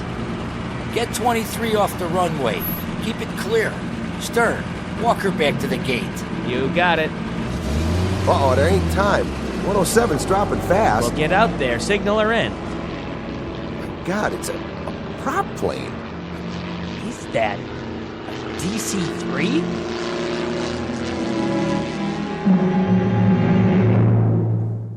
Mr. Stern is correct.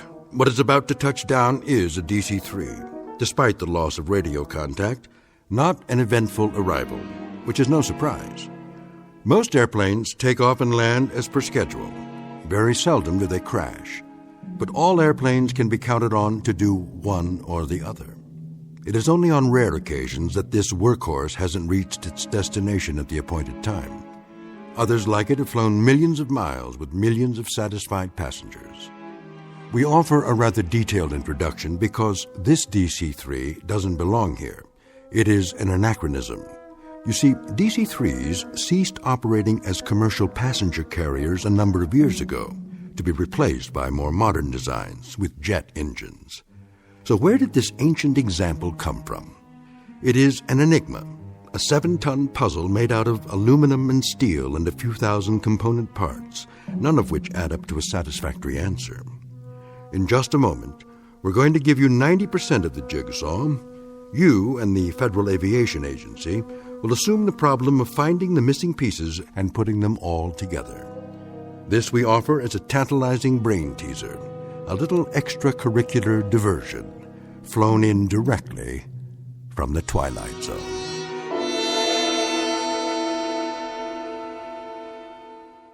And now, The Twilight Zone and our story, The Arrival, starring Blair Underwood, with Stacy Keach as your narrator.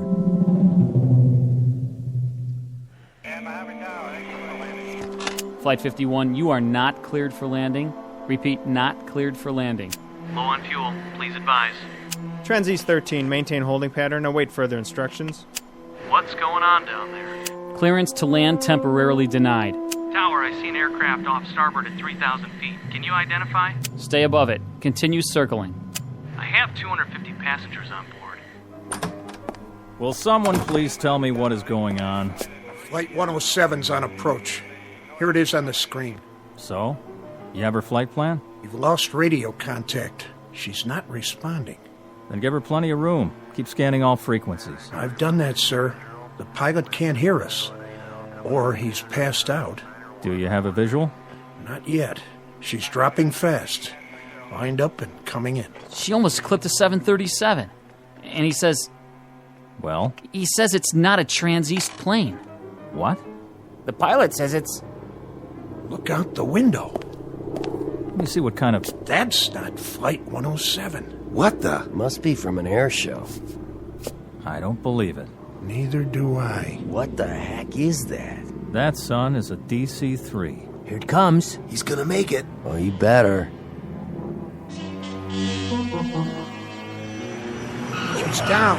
Perfect 3 points. Tell the trucks to back off. We don't need them. Look at that. Right on the mark. Get the ramp in place. We don't have a ramp to fit that. Use the ladder. Over here. I got it. Hold it steady. Right. Okay, you can open up. What are they doing in there? I better give him a hand. Watch your step. Hey, inside, let's go. How about it? You need a can opener? Hey, are they asleep or what? Must be dead. Hello, DC-3. Use the manual latch. It's a real antique. That's no antique. It's as shiny as the day it was made. Let me off this cart. Huh? I don't see any crew, sir. Ross, get the cargo hold open. Right. Go on in, Stern. Yes, sir.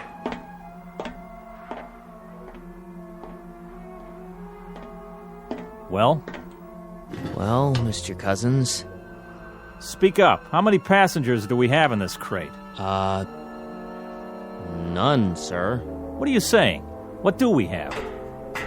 That's just it, sir. We don't have anything. Hey, Cousins, you better come over here. What's the matter? There's no baggage in the hold. Not so much as a piece of paper. I'm calling Bankston. Somebody get the airport police. Whatever's going on. Stern, how are the crew? I couldn't say, sir. Talk sense, man. Nothing. No passengers. No pilot. No co-pilot. The entire plane is absolutely empty. Mr. Bingston, I'll take over. All right, gentlemen, will you knock it off, please? This is Mr. Sheckley from the Federal Aviation Agency. He'll continue the questioning. Is Malloy here yet? On his way, sir. Then we'll have to go ahead without him. The rest of you, do me a favor and just stick to the facts. It's all yours. Thank you, Mr. Bingston. First of all, I'd like to say that this is not a formal hearing. It's more the nature of a preliminary meeting. As your operations chief has noted, we're here to unearth as many facts as we can so that we'll know where we stand. And you can save us all a lot of time if you'd avoid any personal hypotheses you may have formed. That way we can keep the air clear and not clutter it up with 6 dozen theories. You see, theories happen to be my business. In 20-odd years with the FAA, I've got a pretty good record of putting together jigsaw puzzles. Maybe not all of them as off the wall as this one, but I'd lay my batting average on the line any day of the week. So don't worry. Whatever the answer is, I'll find it. Now, let's get down to business. Which one of you is, Cousins? Here, sir. You were in charge this morning? Yes, sir. And you were on duty when Flight 107 arrived? Flight 107? Out of Buffalo. That was the scheduled landing for that time, wasn't it? Yes, sir, but Flight 107's supposed to be an L-1011. Just answer the man's questions, Cousins. I'm trying, Mr. Bankston. Now, you were on duty? I was, yes. Anything you observed about the landing that was abnormal? No, sir. She did it by the book, as far as I could tell. Who signaled her in? Ross, over there. Mr. Ross? Yeah? Did you notice anything out of the ordinary? No, sir. She came in right on the button, followed my signal, stopped on the mark, and then shut off her engines. Did you see who was piloting? No, sir, I didn't. That is, I don't remember seeing them. Couldn't you see through the cockpit windows? Well, normally when I flag a plane in, my eye's on her mark and any other aircraft on either side. I don't remember actually looking into the windows at all. Not then, anyway. You weren't on the field alone, were you? No, sir. Mr. Stern was working with me. You concur, Mr. Stern, about the landing? Sure do. Nothing out of the ordinary that I could see. Thank you. Mr. Bingston, this the manifest? That looks like it. And is this the flight plan? Yes, it appears to be. Did the dispatcher from Buffalo get here? Yes, sir. Good.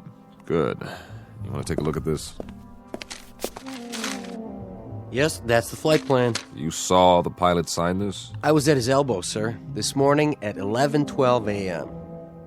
The pilot was Captain William J. Slocum. That's right. And the co-pilot, John O'Brien. That was the first officer's name? Yes, sir. You knew both of them? Yes. Did you see them board the aircraft? Well, not exactly, sir. I saw them leave the dispatch office and head toward the field. But to the best of your knowledge, they were the crew of Flight 107 when it took off from Buffalo at 11:30 this morning? To the best of my knowledge, but it wasn't a DC-3, that's for sure. Slocum, O'Brien. They're good pilots, both of them. Sober, reliable, and... I'm not casting any stones, Mr. Bingston. It's just that the names seem familiar. I'm not sure from where. It'll come to me. Now, who was on duty in the control tower?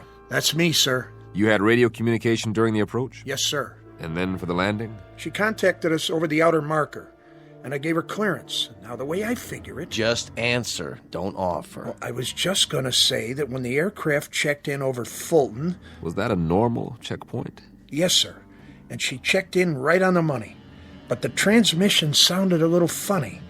As a matter of fact, I remember asking for a repeat of position. I couldn't raise him, though. I see. And did you hear from him again? Over the next checkpoint, 20 minutes later... Fulton, you say? Fulton. Huh. Mr. Cousins, you were the first one at the door, right? No, sir. By the time I got there, Stern was pounding on it. There was no answer. And Ross had already opened the baggage compartment? I waited for Cousins. Then I opened her up and I told him that the ship didn't have any baggage. How about when she loaded up in Buffalo? What was she carrying then? You got a list there. I know what I've got. I'm asking you, what baggage was in the aircraft?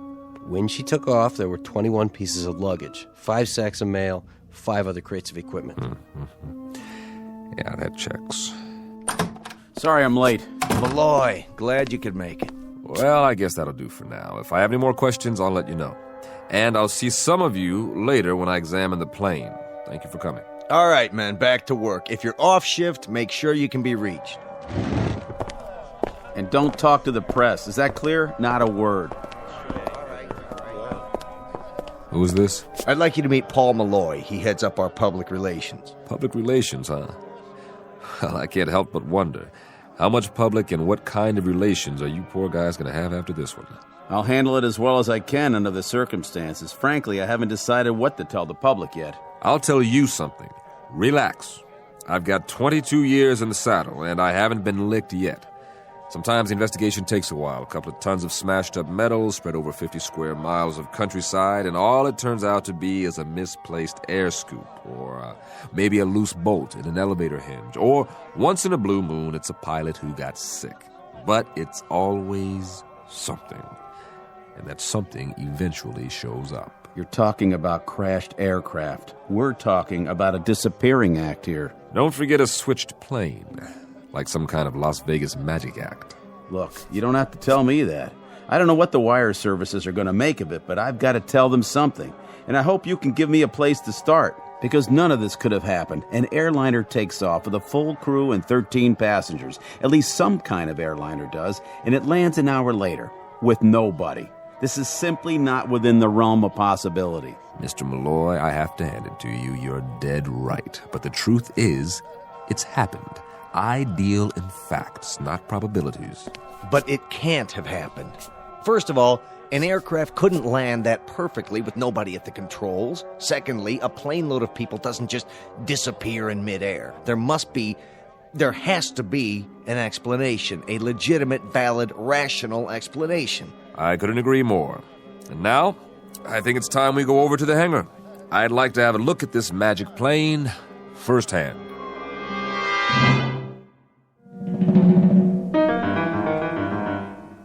Yeah, that should do it. I Thanks for showing me around, Mr. Cousins. Before you go, Mr. Ross here wants to tell you what he thinks happened. I don't think that's necessary. No, I'd like to hear it. He was on the scene. What do you have to say, Mr. Ross? Well, the way I see it, there's only one explanation. Just for a gag, these 13 people had parachutes. They kept them in the baggage compartment.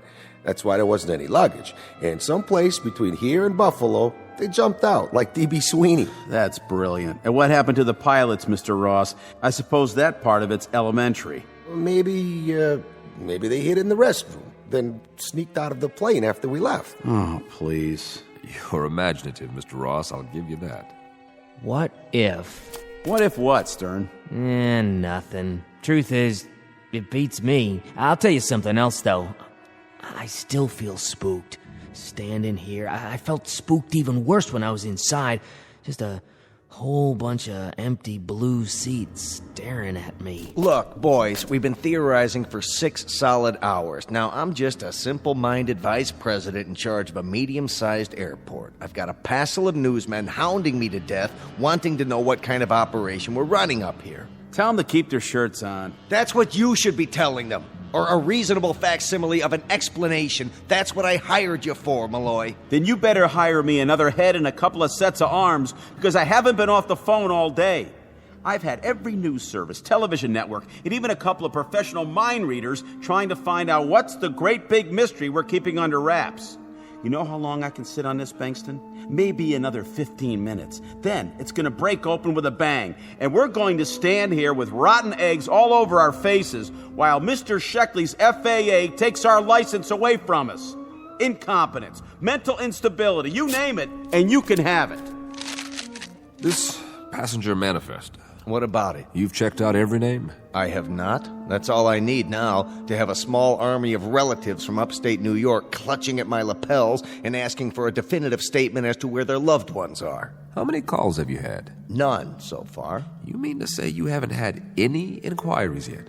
Not a single one? It is strange, isn't it? Not a single inquiry from the families.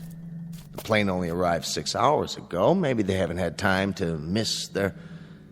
But I'm kidding myself. Of course some of them would have made an inquiry by now. Those who weren't already waiting at the gate. There goes that old feeling. What feeling? The one I get when I'm on to something. Trouble is, I don't quite know what it means yet. The names on this passenger manifest, they're familiar. You've seen them before? I'm not sure. Let me have another look at the inside of this plane. Sure, but why? I want to check it out. One more time. Watch your step. That ladder's tricky. What's he expect to find in there that he didn't see before? Something along the lines of a clue, I would hope. This is a waste of time. We've got to issue some kind of statement before we become a laughingstock. Ross. Yeah? What was it you said? Oh, for the love of... Why don't we just bring in a psychic? You mean about the pilot's hiding out? No, something else. Correct me if I'm wrong, but you said you looked inside the plane when it landed and you saw blue seats. That was me. I was the first one in. Right.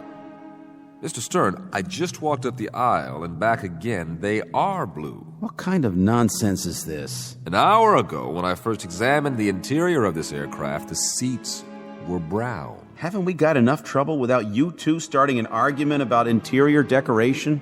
Hey, wait a minute. Where's the serial number on this plane? On the wing, of course, just as it was the first time you looked. You see a number on the wing now? Of course I do. Read it off to me. N153802. You're sure? I think I can read numbers that large. Yeah. Can you read this? The notes I took when we got to the hangar. Take a look.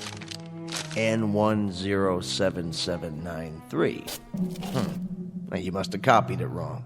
Mr. Stern. Yeah? You see a number painted on the tail? Sure do. Read it off to me. What? I said read it off to me out loud. The numbers on the tail. If you say so. N664753. What's this all about? What did I write down on my clipboard? Mr. Malloy, verify, please. N107793, the same as Bankston said. I don't see what... Care to read it again? What are you trying to prove? That we're going off our rockers now? Seeing different numbers? That's always where the numbers are on a DC-3, the wing and the tail. When I started in this business, there were quite a few of them still flying. The first one was built in 1935. December 17th, to be exact, the anniversary of the Wright brothers. There were hundreds made, and they kept flying for decades. I don't see what... A real workhorse, this plane. In the Second World War, more than 10,000 were ordered by the military. They called them C-47s. Eisenhower once said there were 4 inventions that won the war: the Jeep, the bazooka, the A-bomb, and the C-47. A few are still operating. It's a design you can trust, as solid as they come. All very enlightening, but if you don't mind, I have a press release to get out. Hold on, Mr. Malloy. You wouldn't want to miss this. What? Gentlemen, I believe I've finally come up with a theory that fits the facts. Unfortunately, there's only one way I can prove or disprove it. Why, unfortunately? Do you have someone who knows how to start this plane? Certainly, any one of my mechanics, but I... Would you call him over? Now. Bingston. Miller! Sir? Get over here. I don't see what this... With any luck, we'll all see one way or another. I'm sorry to say that what I'm about to do places me in considerable jeopardy. I hope I'm right. If I'm not, please make sure my wife is notified, will you, Bingston? Mr. Miller. Yes? I want you to climb into the cockpit. Sir? Then, on my signal, start one of the engines. If you say so. For what possible reason? I'll assume full responsibility. Now, everyone stand as far back as you can. If I'm right, you're about to see something you never imagined possible. And if you're wrong? Then you'll see something none of you will ever forget. Before you begin this experiment of yours, I think we deserve some sort of explanation. All right. Is everyone here familiar with DC-3s? Why, of course we are. It was the plane that made commercial air travel possible. Correct. And your mechanics, your personnel, they've all seen them, worked on them? Your point is? Just this. What do you know about the power of suggestion? What are you driving at, Mr. Sheckley? Suggestion on a large scale involving everyone here and on the airport staff. Now, call it mass hallucination, group hypnosis, whatever you want. But I think that's what we're dealing with now. I thought you deal only in facts. I do, including facts, not in evidence. Look at the situation. An L-1011 takes off from Buffalo. Somewhere along the flight path, the aircraft loses radio contact. Now, maybe it goes down in an out-of-the-way area. We don't know yet. But you were expecting it to land here. And at the appointed time, someone sees or thinks he sees a blip on the radar.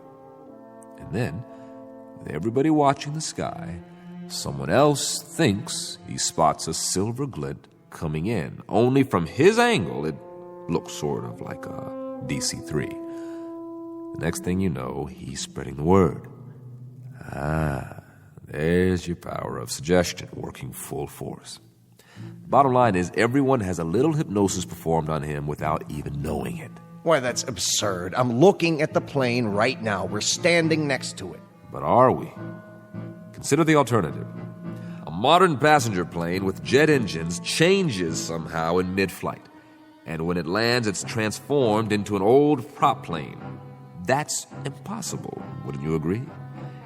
And now, everyone's told us it landed, and that it's supposed to be inside this hangar. That's what everyone says. And every one of us has a picture in his mind of a DC-3 as he knows it. Only, no two memories are identical. Hence, one of you says the seats are blue, another one says they're brown, and another one probably thinks they're red. I read off one number on the wing. 2 other guys see 2 others. Do you understand what I'm saying? If I'm right, then this particular aircraft doesn't exist. It really isn't here at all. Miller. Yeah? Fire up the starboard engine. Mr. Bingston. Go ahead. Mr. Sheckley seems to be in charge. Yes, sir.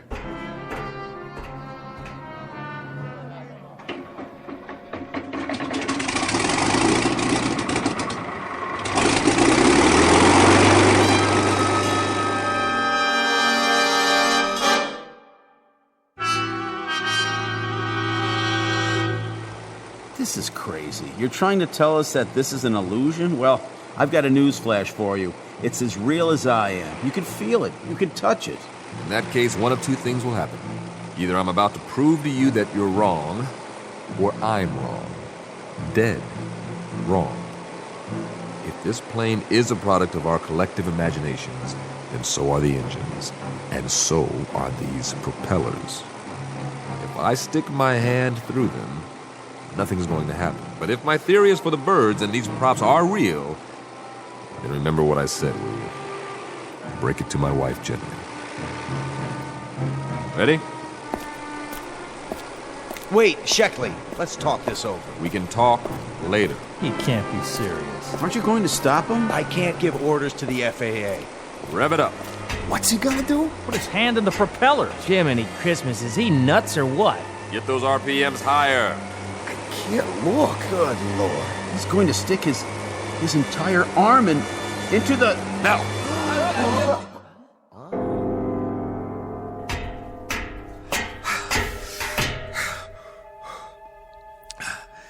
You see, gentlemen, I believe I've proven my point. You okay? Careful. Here, I'll help you down. I'm fine. Still, I got two hands. A little shaky, but they're both attached. How'd you do that? I don't get it. Where's the plane? Well, it's simple, really. A little melodramatic, perhaps, but it was just as I thought. The plane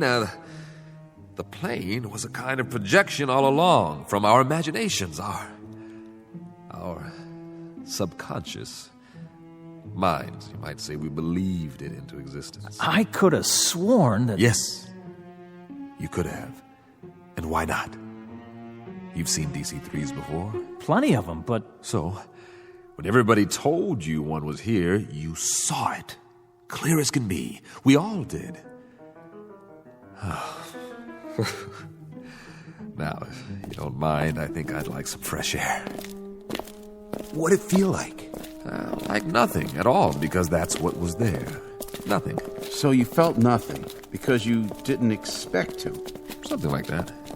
But you expected to see us, so you still can? Just like the world outside this hangar. That's plenty real for me. Well, it's reassuring to know that my airport still exists. You don't need to stay with me, fellas. I can handle it from here. What are you going to write in your report? I'll think of something. I only hope it doesn't get me thrown into the booby hatch. We'll go back to my office and work out a statement. Mr. Cousins? Yes, sir? Take a walk through operations. Don't talk about what just happened. If anyone mentions a DC-3, laugh it off. Right. Deny. Will do, sir. Good man. No, I have a first-rate staff. You're referring to one man specifically? You're second in command. What's his name? I don't know who you mean. I have it here. Cousins. You spoke to Cousins? He was very cooperative. I'd like to make mention of him and... You can't have spoken to Cousins. I gave him the rest of the day off. No, that man ahead of us. Where? Well, he must be out of the hangar by now. As for the other two, Ross and Stern, they witnessed my little demonstration. I wouldn't recommend they talk to the press. You'll debrief them, Malloy? Who? I guess they stayed behind with the man who started the engine. The engine? How soon we forget. But that's for the best, I suppose. So now you've seen our main hangar. Tell me, Mr. Sheckley, what brings you to our facility today? Just passing through, or is it an official visit? You may have the right idea. To put it out of our minds. But there is one small matter. The FAA, if I can work out a version that jives with Mr. Malloy's... Malloy, did you say? Well, he's right over... Where? The one who was walking next to you. I don't see anyone. What is this? Some kind of disappearing act? Malloy from PR. I'm Sheckley. Got it? And you're... Bingston. Bingston, where are you?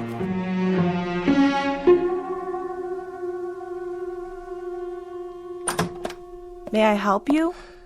Where's Bingston? Mr. Bankston's in his office, but you can't go in without... What? Bingston, what happened to you? What happened to everybody? And you would be... Don't give me that. Oh, yes. Sheckley, isn't it? From the FAA. I think I remember you. We've met before. Is this a gag? Have a seat. Is there a problem? Problem? Are you kidding? One minute there's a a hangar full of men and an aircraft, and the next minute I prove that not only doesn't the aircraft exist, but...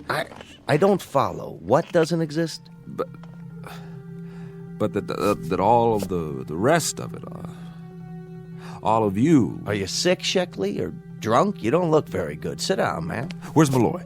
Still in his office, I presume. Then you'd better call him in here. He's got a few things to answer to, just like the rest of you. Kimberly. Sorry about that man, sir. Should I call security? That won't be necessary. Ask Malloy to come to my office, will you, if he hasn't gone home for the night? Yes, sir. We've had a busy day here, Mr. Sheckley, but my PR man handled it admirably. The evening paper just arrived. Let me see that. Lovely Hollywood star Penny Jackson arrived from Buffalo this morning on tour to promote her latest film. What is this? Malloy coordinated everything. Photographers, reporters. Quite a scene we had here. I was just on my way out.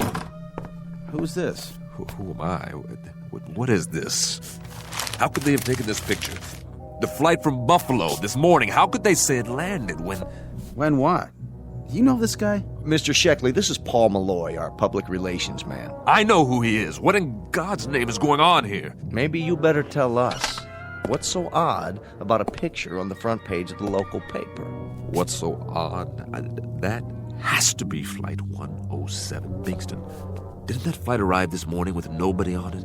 No crew, no passengers, no baggage? No, Mr. Sheckley. Flight 107 landed on schedule. You mean to stand there and tell me you are not missing an aircraft? That's exactly what he's telling you, mister. We're not missing Trans-East 107 or any other flight.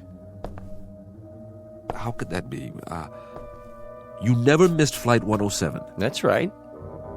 At least not recently. You of all people should know that, Sheckley.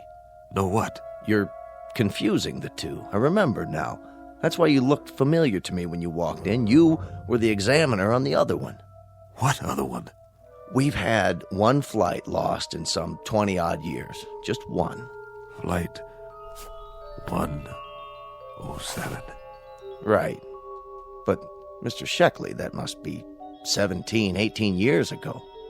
Flight 107 out of Buffalo. Out of Buffalo. An old DC-3, but like I said, it was a long, long time ago.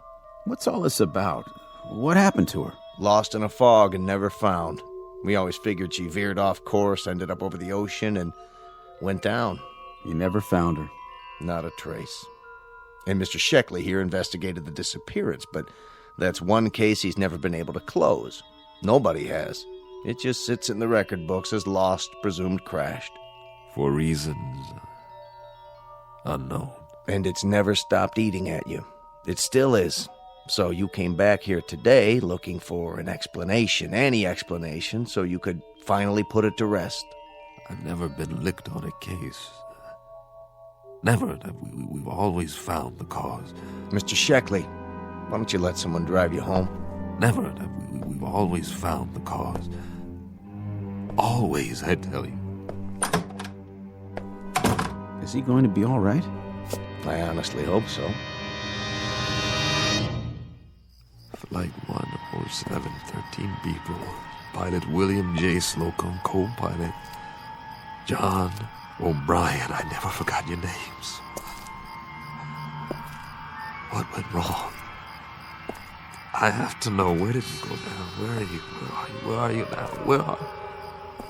Hey, Flight 107, why didn't you leave me a clue? Any clue at all? What? Are you out there somewhere? You gotta be. You gotta be.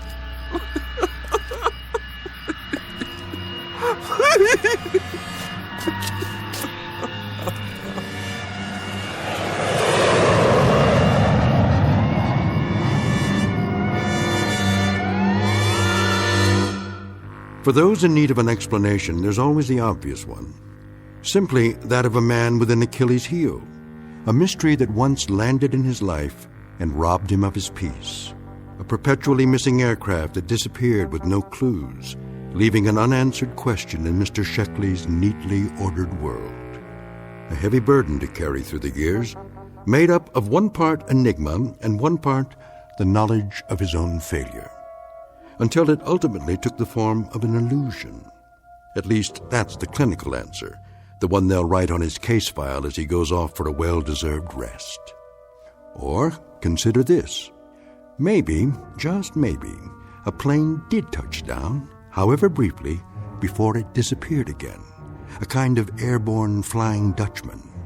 A ghost ship lost in a fog-shrouded night, on a flight that never ends. Take your pick. But the latter is more conducive to the rules and regulations of the Twilight Zone.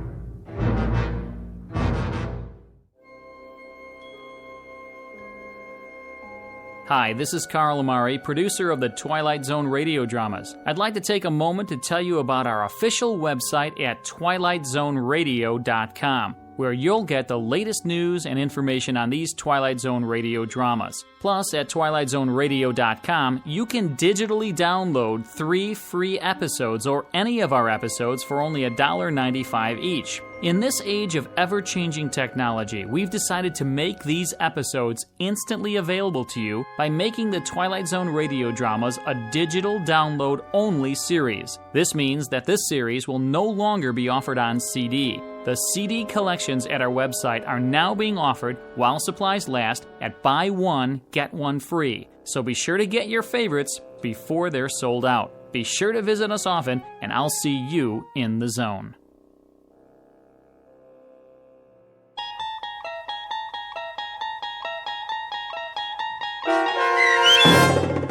The Arrival, starring Blair Underwood, with Stacy Keach as your narrator, was adapted for radio by Dennis Etchison and written for The Twilight Zone by Rod Serling. Heard in the cast were Christian Stolte, Craig Brawley, Jeff Lupetin, James Schneider, Derek Procell, Turk Muller, Kurt Nabig, Karen Olson, Carl Amari, Roger Wolski, and Vince Amari. To learn more about the Twilight Zone radio dramas and to obtain audio cassettes and CDs of these programs, visit our website at twilightzoneradio.com. The producers of The Twilight Zone wish to thank CBS Enterprises, Carol Serling, Dennis Etchison, Dick Brescia Associates, Claire Simon Casting, Terry Jennings, XM Satellite Radio, Sirius Satellite Radio, our sponsors, and our radio affiliates for helping make this series possible. This copyrighted radio series is produced and directed by Carl Amari for Falcon Picture Group. Doug James speaking.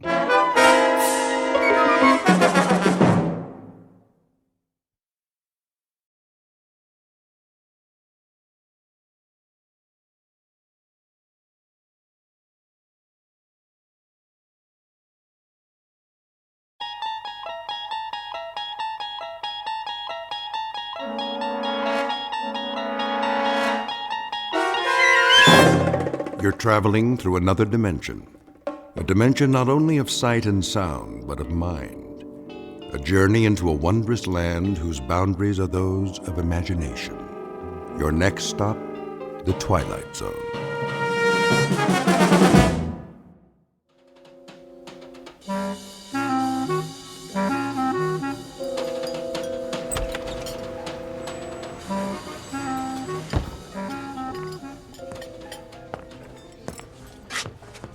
Oh, hello, Mr. Morgan. Ferdy? Nice to see you, sir. Where's Daggett? Mr. Daggett? At the table in the corner. He got here a few minutes ago. Good. I'd like to see a dinner menu.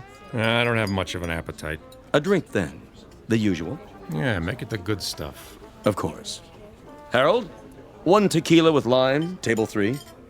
Coming right up.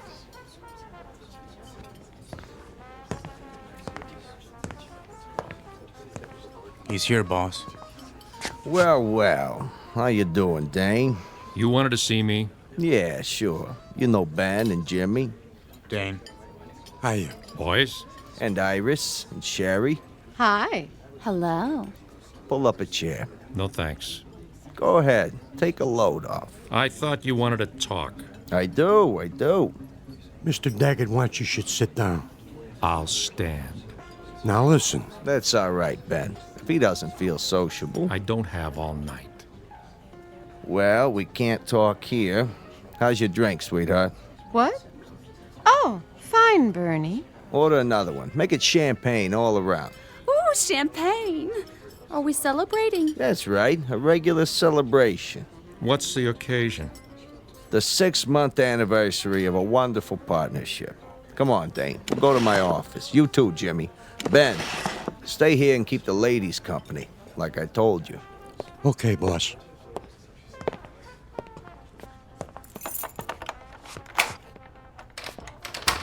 After you. Age before beauty. That's a good one. Come on in, Dane. What's a bodyguard for? We don't have any secrets in here, do we, Jimmy? Not on your life. Sit down. Have a cigar. I'll take a napkin. What for? My shoe. You and your shoes. Always got a brand new pair. What's the matter? You see a piece of lint on them? Jimmy, give him your handkerchief. Huh? Do it. Okay, boss. There. That's better. So, what's on your mind, Bernie? Oh, I thought we should have a little sit-down. Something wrong? What? No. Business is jumping. A real healthy cash flow. Most of it from my joints. Yeah, well, see, that's just it. I'm feeling generous, so I thought I'd make you an offer. Forget it. Wait a while. I'm talking cash. I buy you out. You walk away with enough dough to live the high life. I already live the high life. Yeah, sure you do. But think about it. You could set up a new business. Anything you want. I have a business. Now listen, Dane. Don't look a gift horse in the mouth. Thanks for the warning. You want my answer? It's a big fat no. Don't waste my time, Bernie. I'm out of here. Not on your life.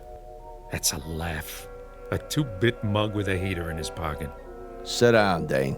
Tell him to keep his hands where I can see him, or I'll ventilate that cheap suit, but fast. Cheap? It's a Versace. We're not through here. Read my lips. N-O. Dane. I thought we had a good thing going. See this 38, Jimmy? Out of my way. Put the piece away, Dane. You're hurting my feelings. You heard the boss. Stay out of your pocket. You too, Bernie. Hands on that desk. Anything you say, Dane. I'm backing out the other door. I see this mug stick his head in the alley. I'll blow it off. Clear? You're getting yourself in an uproar. You need more than a clown in a cheap suit to put the squeeze on me. Maybe so. Now, Ben!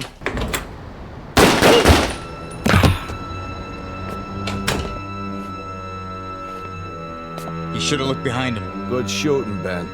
Just like you told me, Mr. Daggett. Now, get this punk out of my office. What do you want we should do with him? Dump him with the rest of the garbage. Jimmy, clean up the blood. He's leaking all over my Persian rug. Right, boss. You got it, Mr. Daggett. Meet Bernie Daggett, a successful West Side businessman. He's just concluded a merger with a partner who has certain investments and a preference for two-tone footwear. Make that had, because the owner of those shoes is now officially out of business. Said business will continue, of course, under different ownership. But what of the gray and black wingtips? They're brand new, with a shine so bright you could use them for mirrors. It would be a shame to let them go to waste. But never fear, a certain Nathan Edward Bledsoe of the Bowery Bledsoes is about to recycle them. At the moment, a few long blocks from here, Nathan just happens to be looking for a new pair of treads because the ones he's wearing are falling apart. He doesn't know it yet, but his search for a warm place to sleep and a bottle of forgetfulness is about to end. Dane's shoes will carry him out of his misery and straight into the Twilight Zone.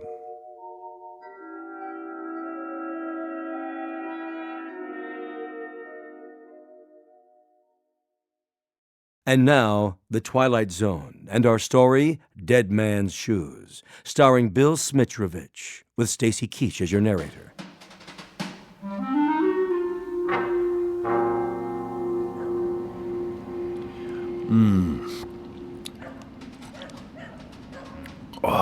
Give me a swig, will you, Nate? Sorry, Chips. All gone. Well, let's go get another one. Oh, you go. I'm gonna turn in for the night. But it's early. Besides, I don't got no more money. Go panhandle some. Move your head. What for? So's I can toss this bottle in the trash. 2 to 1 says you can't make it. You gotta have money to gamble. Remember? Oh. You missed. I guess we better clean it up. Clean it up. That's a good one.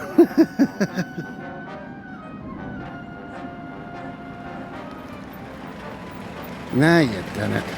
Somebody called the cops. Wait. That ain't a cop car. Okay, Jimmy. The coast is clear. Dump them. Where? Under the fire escape, by the trash.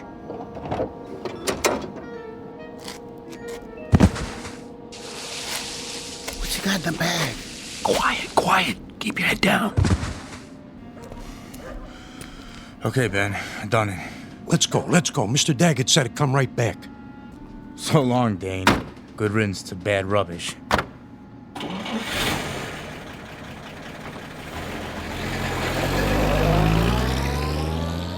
Will you look at that?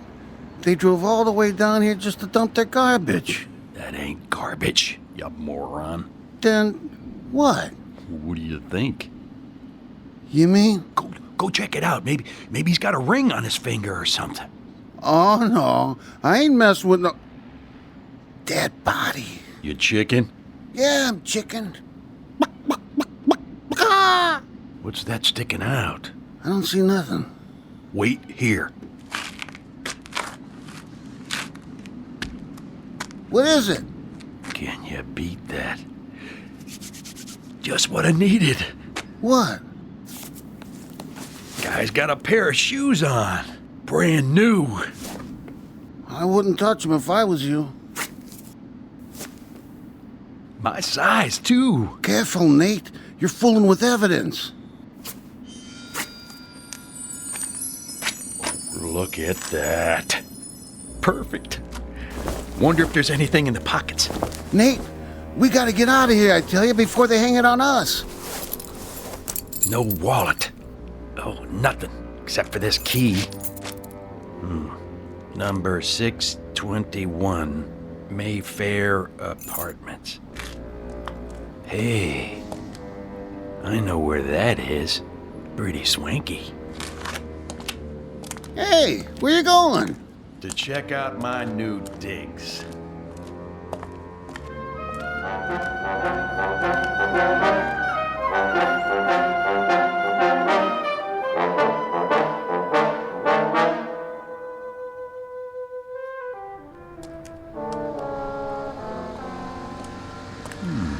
Mayfair Apartments. Dorman, would you get me a cab? Certainly, ma'am. Taxi! Next in line over here. Where's she going? West 84th. Ma'am, here you go. Thank you. Now this is for your trouble. Thank you, ma'am. Watch your fingers.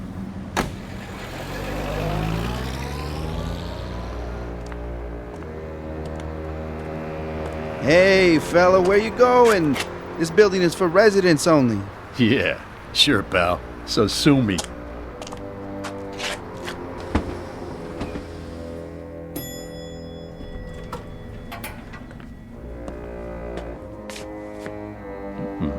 Apartment number 621. Nice place. Dane, I'm so glad you're here. I was just painting my toenails. Where were you? Who are you? That's rich. Who am I, she says. What do you want? Not you, that's for sure. You better get out of here, Buster. I'm not kidding. Now, where's the liquor? Right over there. That's Dane's tequila. If he comes back and finds out you touched his stuff, he'll kill you. Sure he will. Do you hear what I said? He'll kill you. For real. Thanks for telling me, Wilma. Who told you my name? You know what I'm gonna do now? I'm going in the bedroom to get some clean clothes after I take a nice hot shower. And you know what you're gonna do? What? You're gonna fix me another drink. I am. And use the good stuff. The Gold Reserve. But that's... That's what? Nothing. Oh, and Wilma? Yes? Don't even think about leaving. You'd never make it downstairs.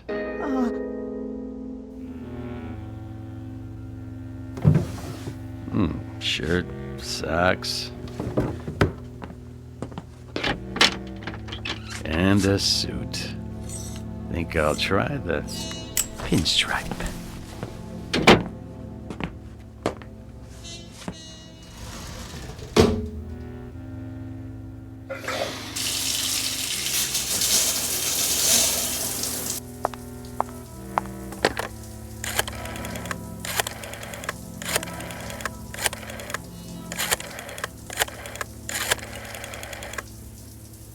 Bernie, it's me, Wilma.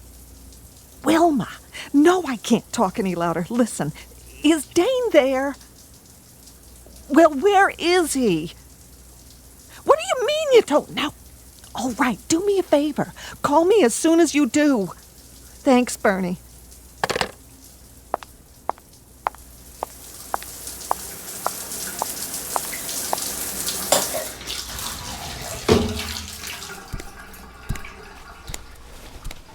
Where is he?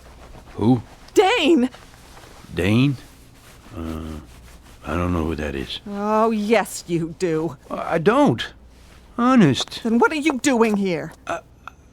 I'm not sure. You walked in here with his shoes on. Nobody else wears shoes like Dane's. I don't remember. Well, maybe this will refresh your memory. Hey, what are you pointing a gun at me for? I don't know what you're talking about, lady. I found the shoes. At least I think I did. You mean you stole them? Yeah, that's it. I stole them, okay? Where? Please, miss, I don't know anything about nothing. What do you know? Nothing. You gotta believe me. I ought to shoot you right now. Busting in here like you own the place. Please, I don't want any trouble. All right, but you get dressed and get out of here. Move. Okay, I'm going. Hurry up. I just gotta put my shoes on. Those aren't your shoes. Yeah? Is that right? And what about the gun? I suppose that's not mine either. What? Keep away from me. Give me that thing. Ow! You shouldn't play with guns, Wilma. You might get hurt. Hand me the towel. What? The bath towel. I see some dust on my shoe. Just get out, please. I won't say anything. Where's the other one? I don't know what you mean. The automatic. What do you think I mean? In the closet. The shoulder holster. Full clip. Good. What are you standing there for? I thought I told you to make me a drink. Look, mister, I don't know what you want here. A drink, I said. Okay. What kind? What do I have to do, break your arm? The only thing I ever drink. Tequila with lime.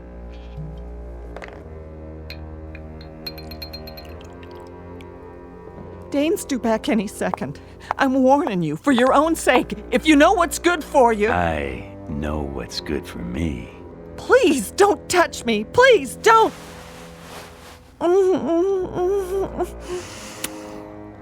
Oh. Who am I, baby?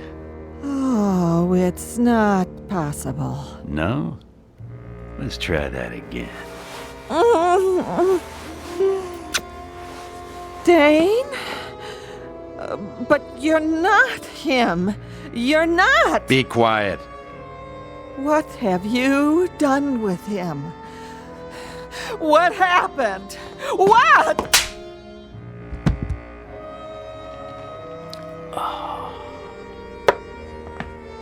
Wait, you gotta tell me, please! Tell you what? I have to know! Later. Where are you going? I got a little unfinished business to take care of. Where's Bernie? Bernie? Bernie Daggett. At the club. That's what I thought. You wait here. I'll be back after it's over. And don't answer the door. For your own good.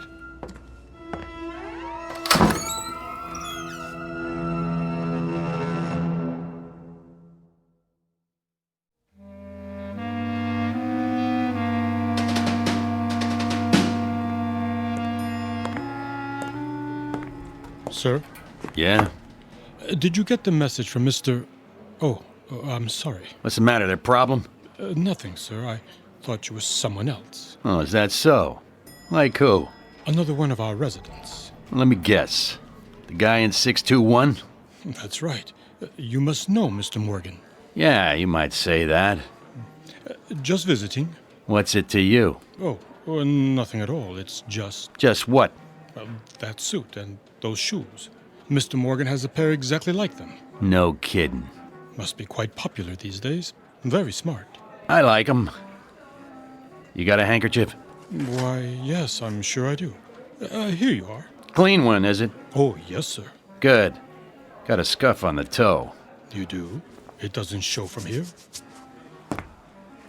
Shoe shine stand's closed, huh? Yes, sir. At this time of night. Yeah, here you go. Here's a tip. Oh, that's not necessary, really. It's the concierge's job, too. Listen, get a shoe shine boy who works around the clock. Some people care about how they look. Right, I'll do that.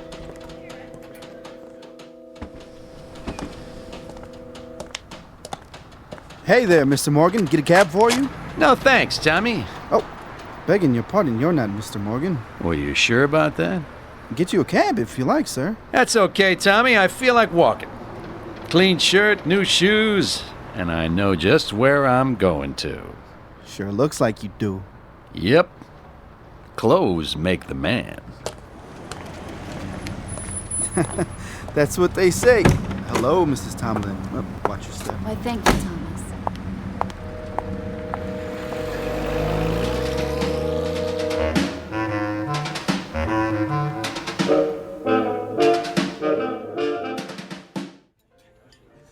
Yes, sir. May I help you? I'd like a table. You have a reservation? How about that one over there? In the corner. Next to Daggett. I'm afraid that table is reserved. It is, huh? If you would care to wait at the bar, perhaps something will open up.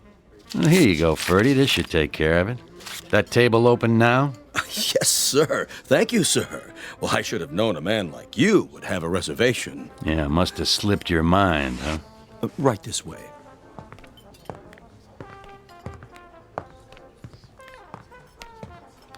Let me pull the chair out for you. And what may I bring you, sir? The usual. The usual? Tequila. Really? Any particular brand? The good bottle, under the bar. With a slice of lime. Certainly, sir. Right away. Ferdy. Yes, Mr. Daggett. Bring us another bottle of champagne. Of course. Who's that, anyway? You mean the gentleman with the... shoes. I'm afraid I don't know, Mr. Daggett. Never saw him in here before. Nor have I. I'll get you your champagne. Friend of yours? No friend of mine. Hey, Jimmy. Yeah, boss? That fella over there. You seen him? Negative. What about you, Benny boy? Never set eyes on him. Well, he seems to know us. What's he smiling for? He ain't looking at me, honest. Of all the nerve. Just some lush. Forget it. Yeah, but a familiar lush. Something about him. Maybe he's looking at me. Iris? It could be. Or ain't I worth staring at anymore? Oh, nobody said that. Said what? Oh, nothing. I just said I was leaving you. Yeah, sure. Jimmy, why don't you go over there and... See? You never listened to me. I'm all ears. I said I was leaving you, Bernie. Sure you are. I mean it. We're Splitsville. There's only one way people leave me, honey. Feet first. Drink up, everybody. Let's finish this bottle. Sorry to tell you, boss, but that guy's still looking at us. Like he's got a secret or something. Oh, he's driving me crazy. All right, that's it. Can't even have a drink in peace. Ben. Yeah? Invite him over. What if you don't want to come? Then get rid of him. No problem.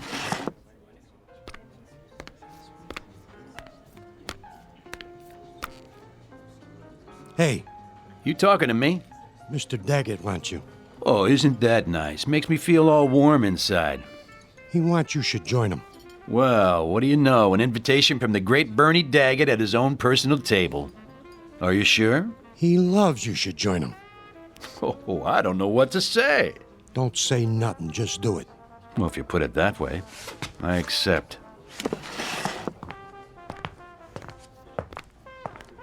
Here he is, boss. Well, well. Allow me to introduce myself. Hello, Bernie. You know me? Everyone does. By reputation. Oh, I get it. Sit down. Thanks. Get the man a chair.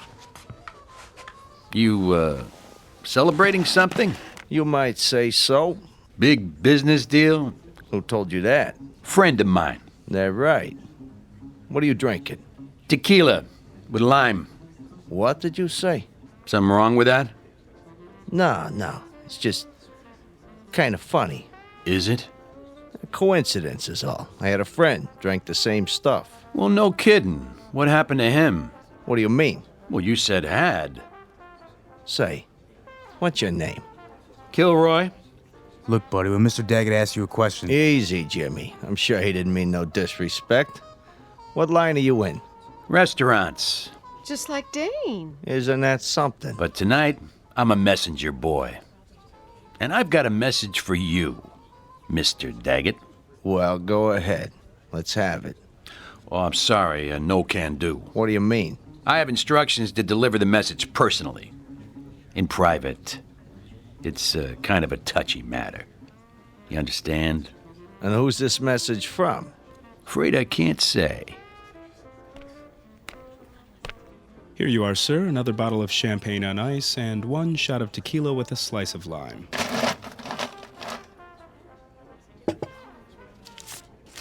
On me. Here you go, Paulie. Yeah, thanks. Think nothing of it. Anything else here? I'll let you know. Yes, sir. Nice drink. Glad you like it. Nice place. Real nice. You own it? This guy, what did he look like? Which guy? The one that gave you the message. Well, sometimes, Mr. Daggett, it's my business to forget things, not remember them. Okay, messenger boy. Let's go. Ben, wait here with the girls. Keep an eye on things. You know what I mean. Don't worry, boss. I got you covered. It has to be private. It will be. My office? Suits me. Hey, I didn't say where it was yet. Didn't you? Down the hall. The door at the end. Right.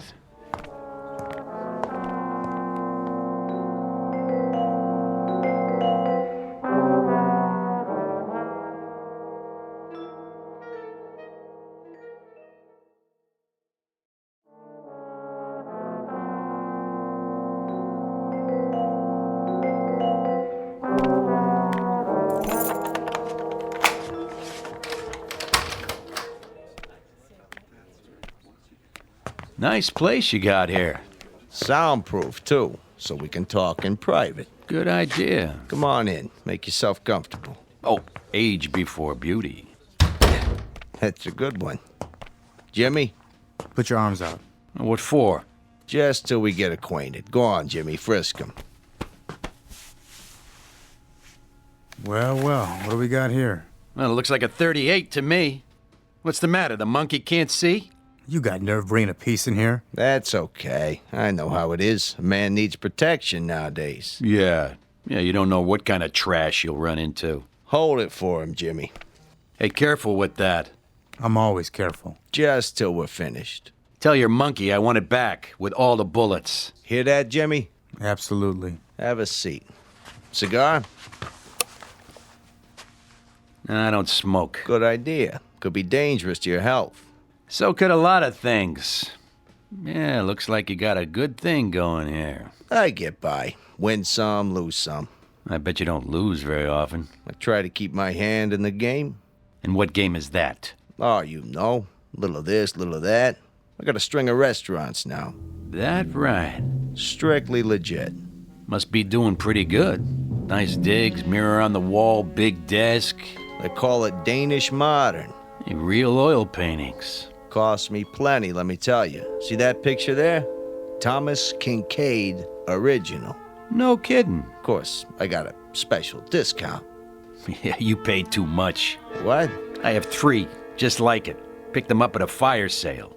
Guy turns them out like a factory. Doesn't even sign his name. Got a room full of brunettes to do it for him. Jimmy, make a note. Yeah, boss. See if there's a money-back guarantee on this crap.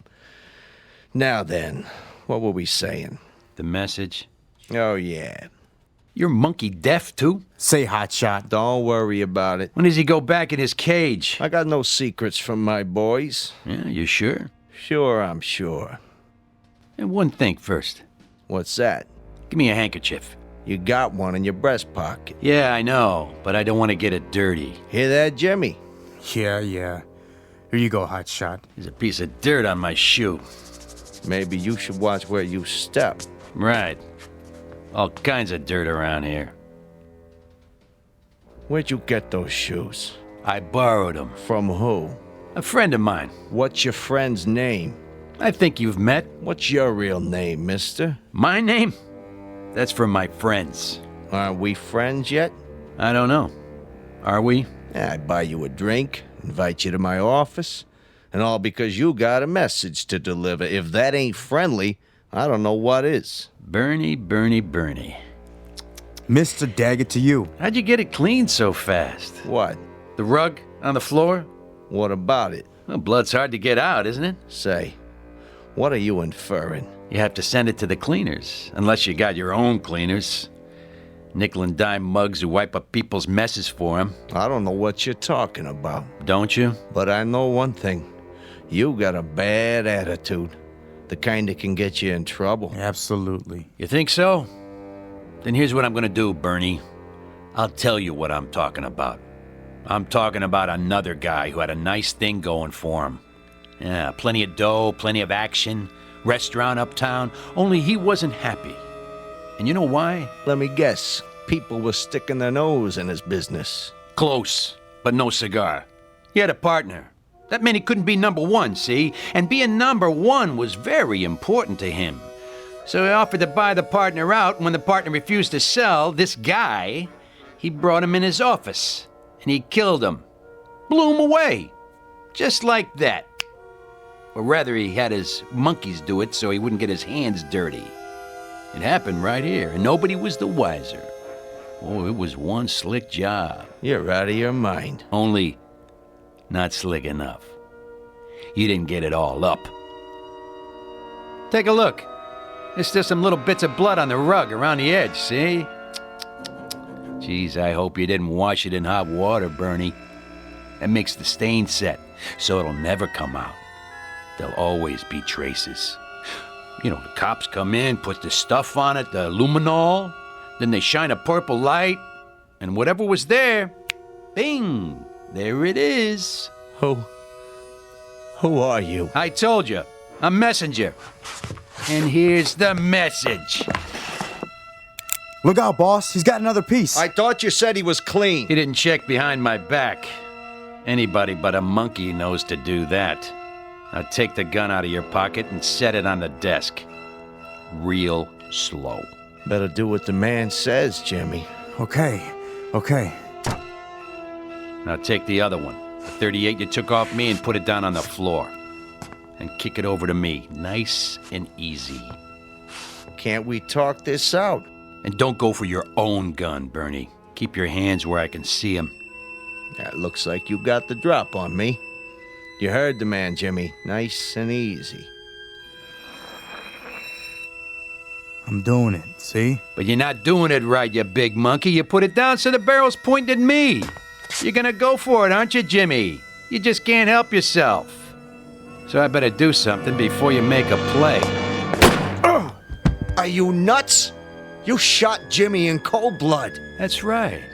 And now it's your turn. You won't get away with this. Not unless I take care of Ben, too. What are you talking about? There's nobody else here. He's outside in the alley. Come on, drawing a bead on the door right now. As soon as he opens it, I'm history. Unless I shoot first. What are you doing shooting holes in my door? Didn't think it would work for a second time, did you, Bernie? Ben waiting in the alley before I can back out, huh? You're crazy. Open it. Take a look. Bet I drilled him right through the stomach. At least I hope so. Takes longer to die that way. There's nobody out there, I tell you. Oh, and by the way, where's the other 38, Bernie? The one you took off me the first time. In the desk? Huh? I'd like to have it back. Dane, you are him. But it ain't possible. Say goodbye, partner. Vaya con Dios. Now, Ben! You remembered the door to the alley, smart guy. Only I never do the same thing twice. You didn't think about the mirror. A two-way mirror to the next room. Too bad, Bernie. That means 7 years bad luck. Got him. Nice and clean. Good shooting, Ben. You cut that pretty close. I wanted to take him out with one shot, the way he got Jimmy. Bernie, listen to me. Listen good. You want I should finish him? Wait. I'll come back, Bernie. And I'll keep coming back. Again and again. And sooner or later, I'll kill you. So help me. I'll kill you. Get him out of my face. Right. Drop this scumbag in the garbage any place you want. Just don't let me see those shoes again. Not as long as I live. With pleasure. Get some of the boys over here. We should bury Jimmy nice and proper. You got it. And remind me to send some money to his old lady. Who was this piece of junk anyway? I'll tell you something, Benny. I don't know. I really and truly don't know.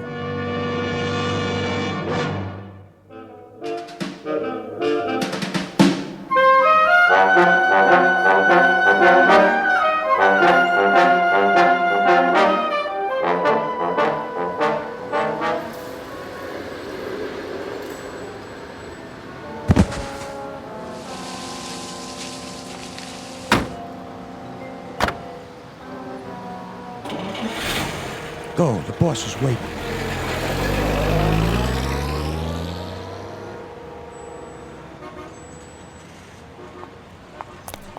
Thank you, ma'am. Thank you, sir. Spare change? Bus fare? Something to eat? Hold on. What in the... Nice pair of shoes. Huh? Nate? That you? Oh, no, no.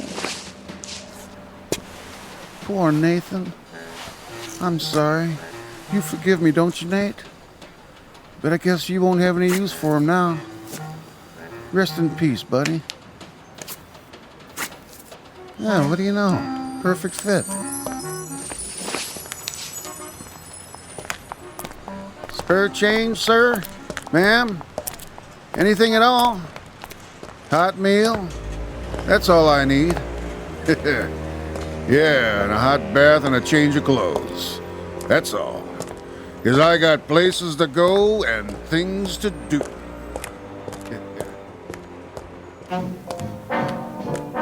There's an old saying that goes, clothes make the man. And another one that says, if the shoe fits, wear it. Keep both phrases in mind should you ever find yourself on a lonely street at night. Because nothing comes without a price. And if you happen upon a pair of expensive black and gray loafers, size 9, be very careful. Because they just might have a mind of their own. Try them on, and chances are you'll find yourself on a long-distance trek into the Twilight Zone. More from the Twilight Zone after this. Dead Man's Shoes, starring Bill Smitrovich, with Stacy Keach as your narrator, was adapted for radio by Dennis Etchison and written for the Twilight Zone by Charles Beaumont and O.C. Rich. Heard in the cast were Meg Falcon, Christian Stolte, Rick Arthur, Alex Sopener, Fernette Lebo, Amber Lake, Doug James, Dale Rivera, Roger Mueller, Rich Komanek, Eddie Martinez, Tony Castillo, and Carl Amari.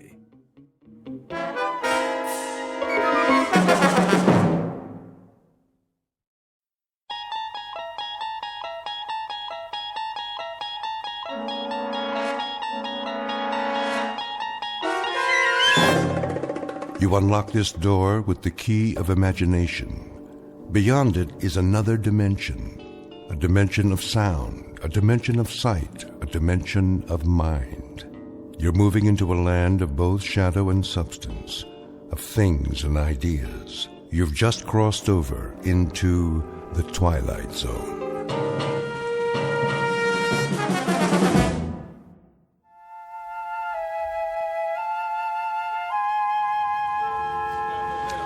All right, you got me. Where are we going, smart guy? Hang on, Caesar, you'll see. Uh-huh, that's a good one. Is it? You know I can't see nothing in here. Patience. What am I, a doctor? Very funny. At least try, will you? It's a virtue. What is? Patience.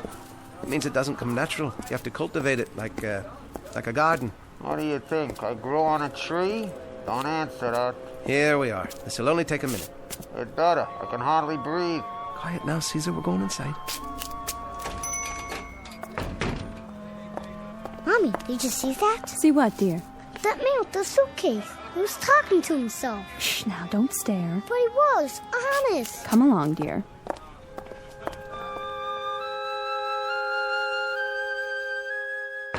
Hi there, Freddy. Oh, hello, Mr. West. Ah, you got a lot of new merchandise. Every day. Hey, look at all the TV sets and the watches. Is that a Rolex? Only a knockoff, I'm afraid. Something I can help you with? Well, now, the question is, can I help you? And you know, I might be able to do that little thing, seeing as how business is booming. Looks can be deceiving. What have you got for me today, Mr. West? Patience, my boy. I'll just be putting my case down, if you don't mind. Not on the counter, please. It's glass. Oh, yes, of course. Hey, take it easy. Quiet, Caesar. What's say? Oh, nothing. Nothing at all. Now, where is it? Ah, right here in my pocket. Feast your eyes on this. Did you ever see such a timepiece? Well, to be honest... Been in the family for years. $3. Surely you're joking. 5 tops. Oh, now, you might want to put your glasses on. It's got a jeweled movement, a gold case and chain. Gold-plated. Well, nonetheless, this is a real antique. You don't see watches like this anymore. True enough. People wear wristwatches nowadays. Listen, Freddie, I'm between engagements at the moment. It's strictly temporary. In fact, I have an audition this afternoon, a very important audition. $5, Mr. West. Take it or leave it.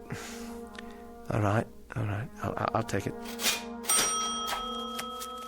1, 2, 3, 4, and 5. Don't worry, your luck's bound to change. Sure it is, sure. Here's your pawn ticket. Don't lose it. I won't. We'll be back to claim it soon enough. We? Yeah, Caesar and me. We're a team, you know. I couldn't do the act without him. That right. The watch. Please don't sell it. I'll do my best. For 30 days at least. Thank you. Kindly. Mr. West. Yes? What about him? What, you don't mean Caesar? I'll give you $25 for the dummy. With the case. All those stickers on it from all over the world. There are collectors, you know, for that sort of thing. Oh. Well, thank you just the same, but I'm afraid Caesar's not for sale.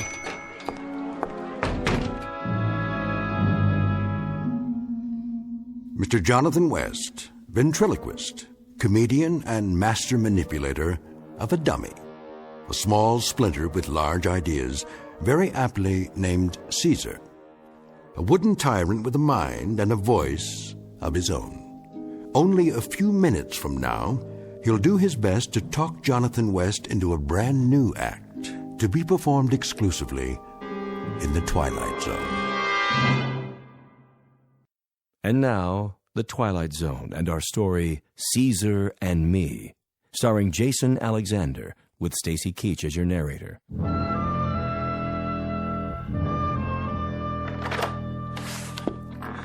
Hello, Mrs. Kadehi? Any mail for me? Ah, now what was that? Got you. Aye, it's you, Susan. Huh, I thought a bee had stung me. Maybe it did. This is the last time I'll warn you, child. Stop playing with poison darts. They're not poison, Agnes. It's only a pea shooter. Give it to me. I didn't hurt him. Good morning, Mrs. Kadehi. No harm done. She missed me. Now can I go out and play? Good morning, Mr. West. Off you go. I'll bet you didn't get a job. Well, now... Susan, go out and play. Yes, ma'am.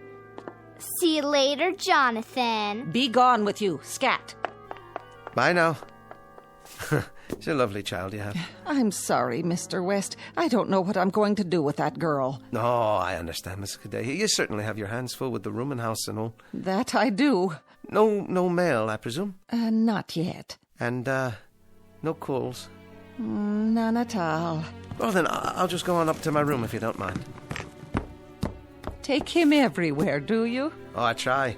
Wouldn't do to go on an audition without Caesar, now, would it? I suppose not. Still, he must be awfully heavy. No. He's light as a feather, he is. My old friend Caesar. He's not heavy. He's my partner. Come along, Caesar. I'll make us a bite to eat. Won't that be lovely? Oh, Mr. West, if I could have a word with you. Oh, yes, of course. Just let me take care of Caesar here. I'll be right down.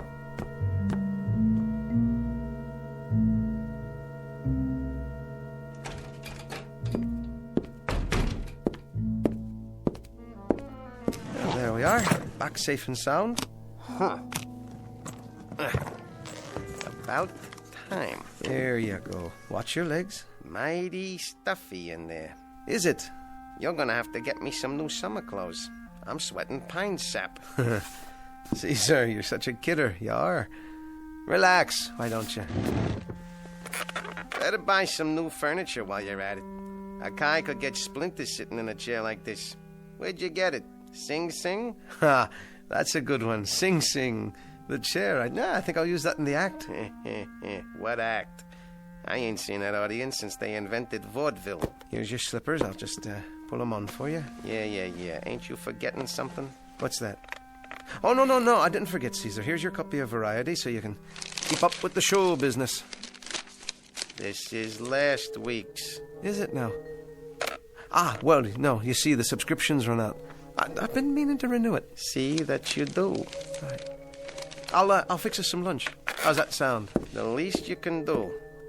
A guy deserves a little comfort once in a while. Well, that he does. Let's see here. Well, looks like it's soup today. Is that all you got? I'm afraid it's all that's left, Caesar. But don't you worry. We'll get a booking any day now. We'll be headliners, yeah? Just like you and that other guy used to be. Only I won't skip out on you like he did. You better not. Or I'll... No. No, I won't run off with some girlie and leave you sitting in a pawn shop window. No, sir. You can count on me. It's you and me, pal. Forever. You got that right. Ah, the soup will hit the spot. Just a light lunch, you know what I mean? My mother used to say, never eat too much when you're hot and tired. Why don't you stop kidding yourself, buddy? How's that, Caesar? Face it. You're finished. Now, why would you go and say a thing like that? Because I can read the handwriting on the wall. You're going nowhere fast. No, but I told you, Caesar, we've got an audition this afternoon.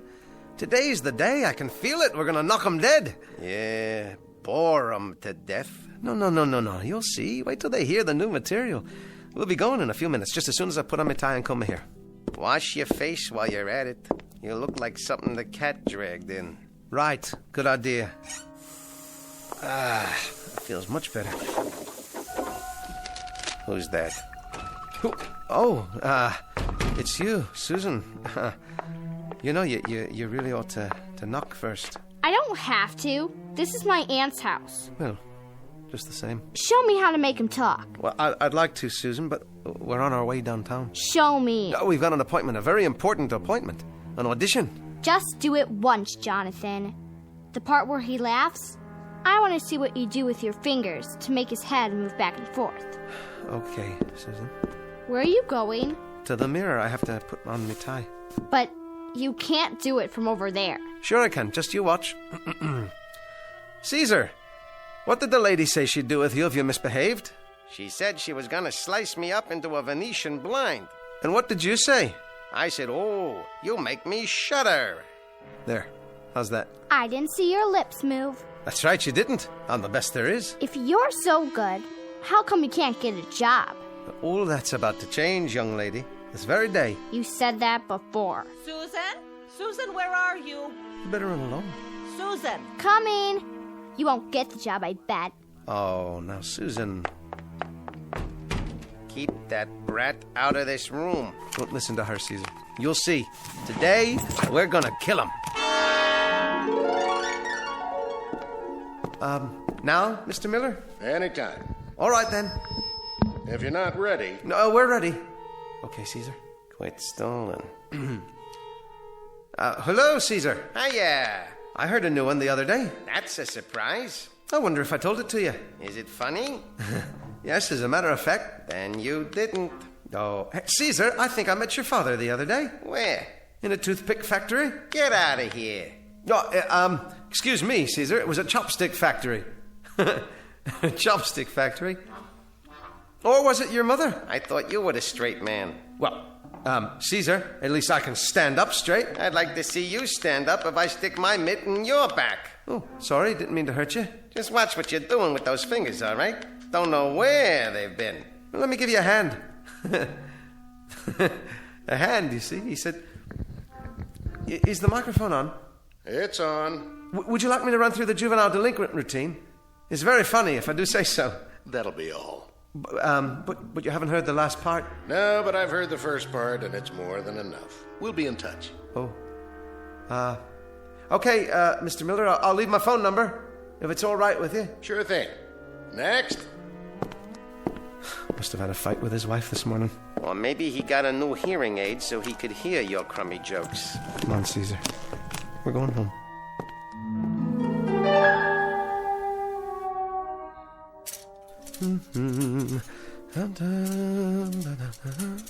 There. That ought to do it. Clean shirt, tie all pressed. The suit's just about had it, though.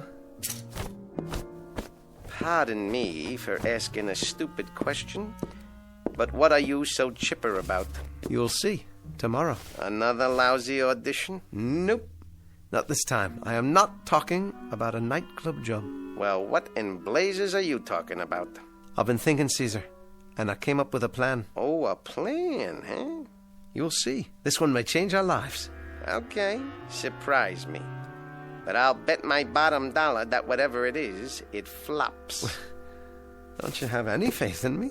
Why should I? I know you. Stick by me one more time. Will you, buddy? Just this once. Things will change, I promise. I swear it. Give me one more chance. Okay? Okay. Once more. But that's it. You get one last shot. After that, we do things my way. As far as I'm concerned, you're living on borrowed time. You get me, buddy?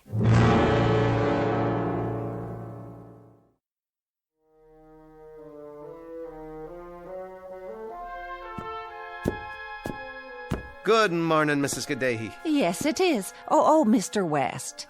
There's something I'd like to talk to you about. I know, Mrs. Gaddahi, the rent. I'm sorry to mention it. Well, you'll be pleased to know I'll be able to straighten it out this evening. Oh, that would be very nice. Yes, indeed. I've made a decision. I'm going to look for a day job. Really? Something temporary, you understand, until the show business picks up. I think that's a splendid idea. In that case, as long as you're in this frame of mind, maybe I can help. I've been saving something for you. Here, take this card. Card? My cousin's. He works at an employment office. You don't say. Active employment agency. If we can't place you, there are no jobs.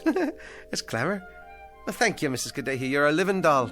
You're welcome, Mr. West. It's not far. You can walk there from here. Just turn right at the first corner, then go 5 or 6 blocks. You can't miss it. Yes, of course. Well then, I might as well go there right now. Why not? First stop of the day. You do that. And good luck, Mr. West. I really mean it. The very best of luck to you.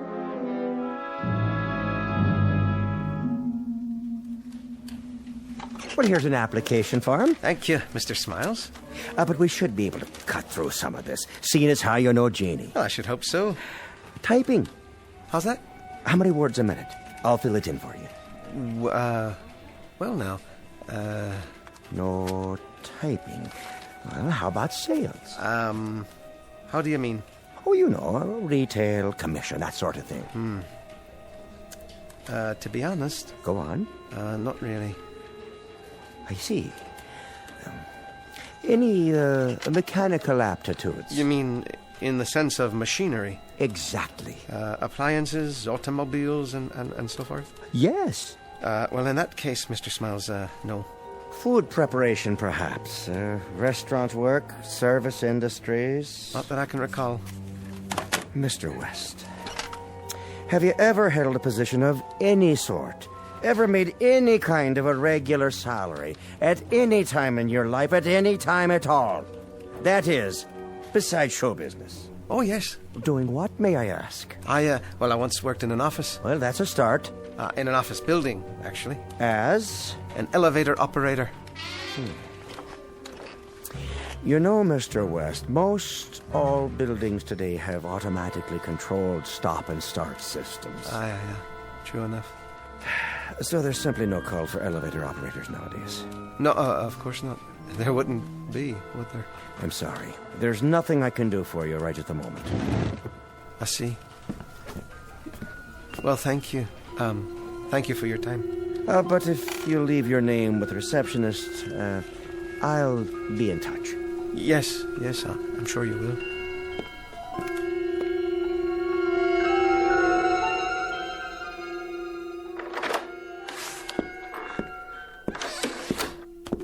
Jonathan can't find a job. Jonathan can't find a job. Okay, Susan, that's enough. The truth hurts, doesn't it? What do you know about the truth? You're scared to tell my aunt because you're behind in your rent. Look, why don't you go outside and play? Jonathan's broke. Jonathan's broke.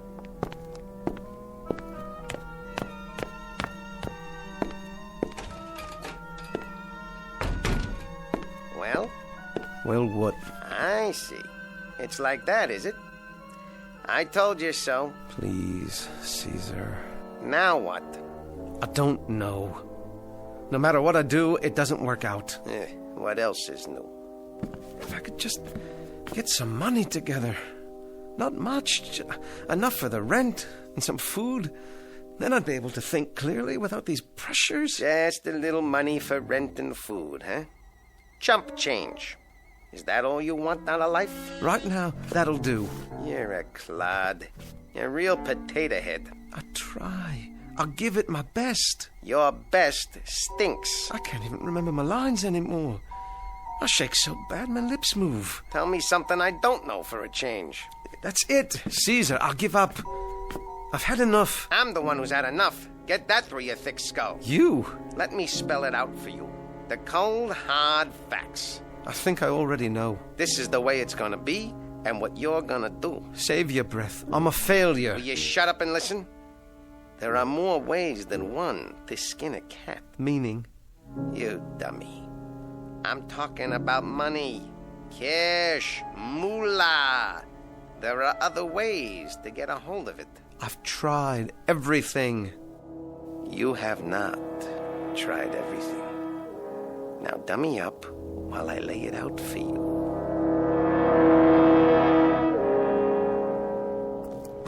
Where are we now? In front of the furniture store. I don't mean that, stupid. I mean, how far are we from the delicatessen? Not so loud. Why? Is anybody around? No. And follow the plan. You'll remember the plan, don't you? I don't know about this, Caesar. Will you cross the street? Tell me when we're in front of our mark. All right, but please be quiet. Hey, what's going on? I lost my footing on the curb. The street lamp is out. Good, that's a break. Are we on the sidewalk now? Now we're in front of the deli. All the lights off inside? Aye, all off. Is the coast clear? Yes, there's no one coming in either direction. Okay, you know what to do. Stop wasting time. Move already. Are you sure about this? Sure, I'm sure. Take the hammer out of your pocket. That's it. Now do it. You didn't tell me there'd be an alarm. Get inside before somebody sees you. Move. Now you got it, buddy. Go for the cash register. We're in business.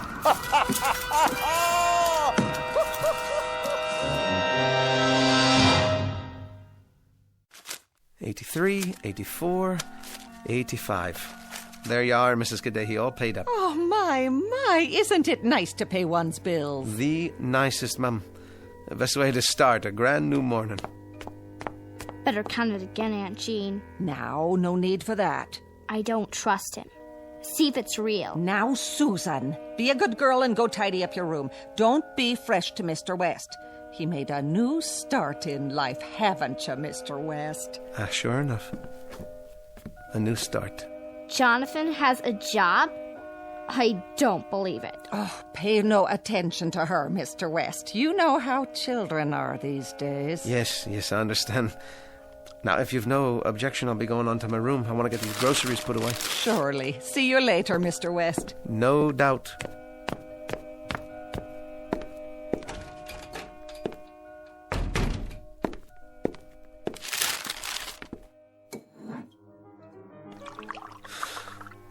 Can hardly believe it. Nothing but a lousy thief. What a way to make a living. You couldn't make it any other way. What's happened to me? What am I? A no-talent guy who throws his voice. It's worse than that. A second-rate burglar. Third-rate.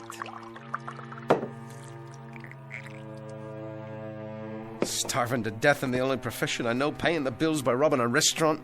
Well, that's showbiz.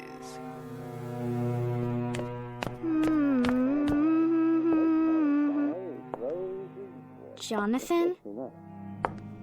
Now who's he talking to?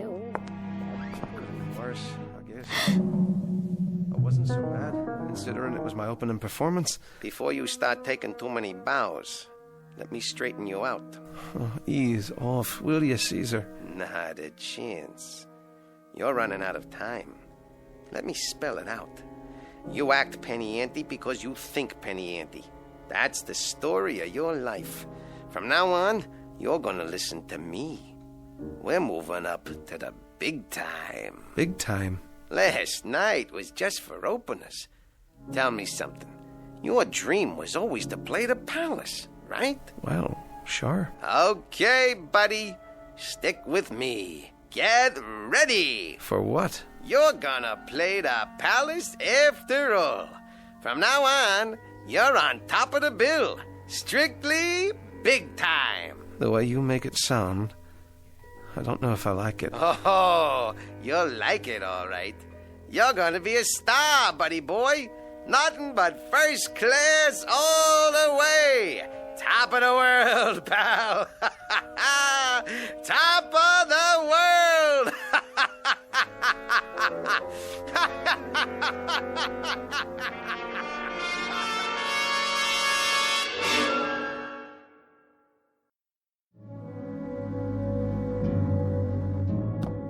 Oh, Mrs. Kadehi! Yes? I'll be going out now. What's that? Just for a few minutes. If I get any calls, take down the number, will you, please? Surely, Mr. West. Have a pleasant afternoon. Where are you going, Jonathan? Out of the way, Susan. You better be nice to me or I'll tell my aunt. Tell her what? Oh, things. I know what you're doing. You do, huh?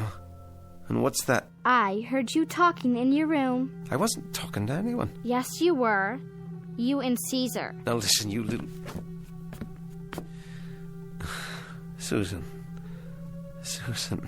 please, you know it isn't nice to eavesdrop on people. Stay away from me. I'm not going to hurt you. But you shouldn't pry into other people's business. You don't know what you might find. Like what? Never you mind. Now, I'm going out to buy the morning paper, and when I get back, maybe I will teach you the art of ventriloquism. That's what you want to know, isn't it? Won't that be fun? That's what you said before. But this time, I mean it. You'll see. Now, you be a good girl. I'll be right back. Susan, is that you? Yes, Aunt Jean. Come here and help me. In a minute. Be right there. He's so dumb. He forgot to lock his door. Doesn't he ever clean this place up? There you are, Caesar. Sitting in that chair like you're real. Well, you're not. You're a dummy. Where'd you get that cigar? Don't you know there's no smoking? I'll get rid of it for you. Look at your little clothes in the closet. Think you're pretty smart, don't you, Mr. Stuck-Up? You better answer me or I'll wreck all your stuff. Come on, say something. I dare you. Uh-oh, here he comes. Well, just you wait. I'll be back. I know you can talk. I heard you. Hello, Jonathan. Susan. I gotta go. Wait a minute. You weren't in my room, were you? Let go of my arm. You're hurting me. Why's the door open? I'll tell my aunt. Didn't she teach you to stay out of other people's rooms? What were you doing in there? Wouldn't you like to know? You little brat, tell me. Why don't you ask him?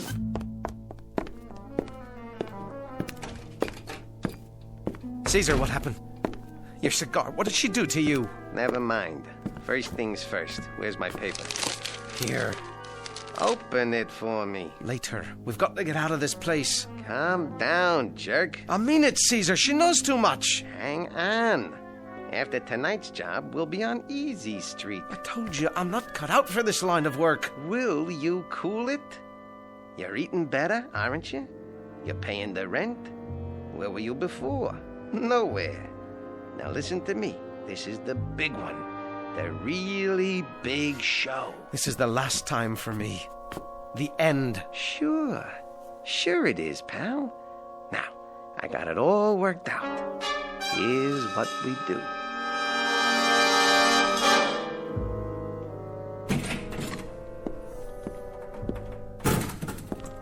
All clear so far. There's nobody in the club. Then get a move on. Where? Mike, I told you, the front office. What's that? Nothing. Probably a mouse. Is that what you are? A mouse? Caesar, please. I'm doing my best. Then stop shaking. You make me nervous. Keep walking. Backstage, remember? I got it. Where are we now? I think this is the door. Use the flashlight. What does it say? Manager? Bingo! Now hurry up. I'm trying. And don't forget, if the night watchman shows up, stay cool. You're looking for Mr. Miller. You were supposed to meet him here. Use the screwdriver, then the ice pick. Nice and slow, like I told you. Look, suppose I can't open it. You opened the back door, didn't you? This is a different kind of lock. I can't, Caesar. Stop whining. You want to be poor again? There. Now go on in. Go! I don't know a thing about safe cracking, Caesar. Put your ear to it. Turn the dial till it clicks. Patience, buddy, patience. I'm not sure. That's it. Now reverse. Atta boy! Pull the handle and you're in. Will you look at all that money? Never mind the coins. Grab the real dough. All right, all right. Now let's get out of here. Hold on. Who's there? It's just me, Jonathan West. Ventriloquist. Oh? You remember me? Can't say as I do. Mr. Miller told me to meet him here after the club closed, but I guess I missed him. Already gone, has he? That's right. Oh, well then, I'll just be on my way. Hold on. What's in the case? This. Wait, you remember Caesar? Don't you? Caesar, say hello to the nice gentleman. Howdy doody, Your Honor. Oh, sure. From the other day. The audition. Yeah, Mr. Miller left about 15 minutes ago. Did he now? Well, I'll give him a call. I would now like to give you my impression of the great Jimmy Cagney. You dirty rat. Come on, Kappa. You're the guy who killed my brother. Never mind, Caesar. We won't be holding you up any longer. Sure thing. Some act you got there, mister.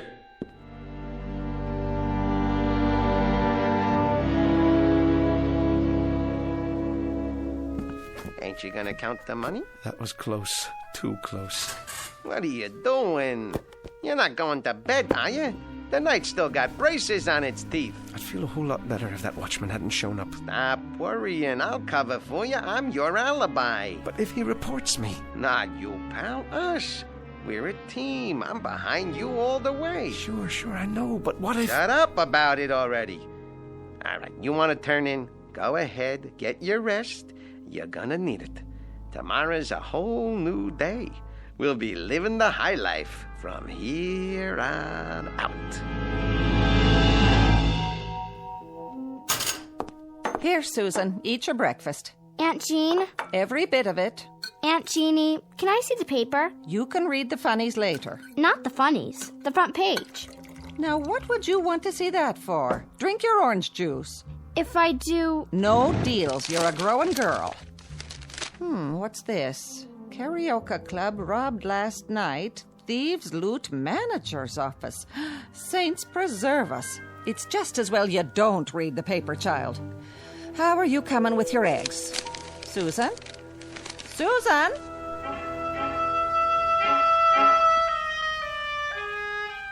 Susan, come here this minute.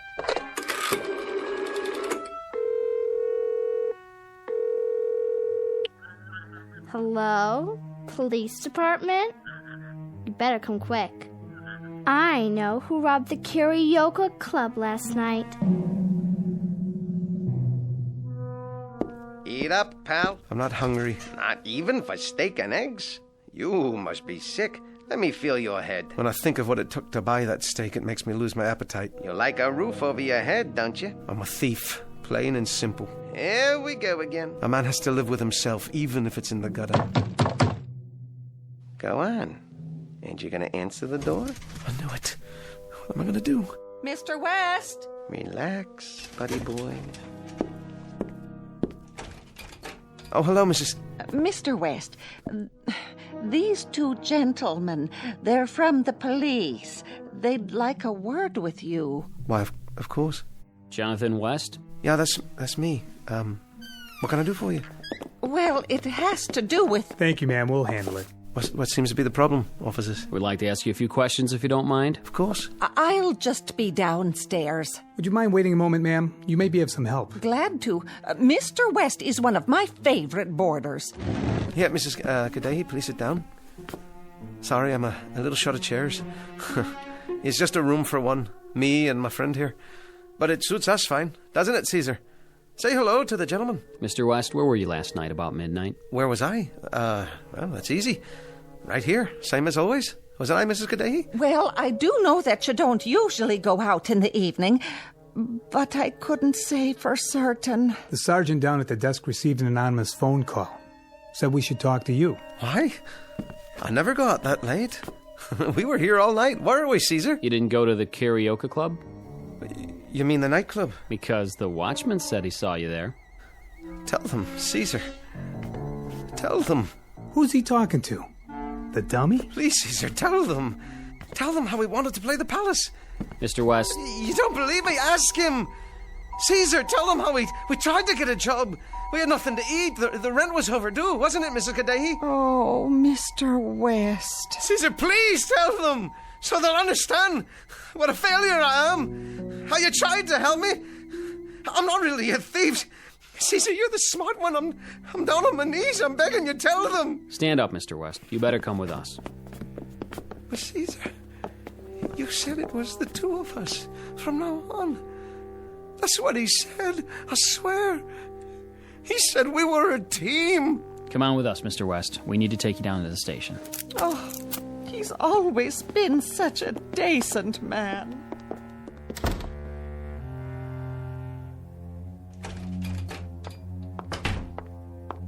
He's a no-good crook, isn't he, Caesar? Come on. You don't have to pretend. I won't tell, I promise. Look at this mess. Who's going to take care of you now, Caesar? Okay, go ahead. Act like you don't hear me. I don't care. You won't even turn your head or blink your eyes.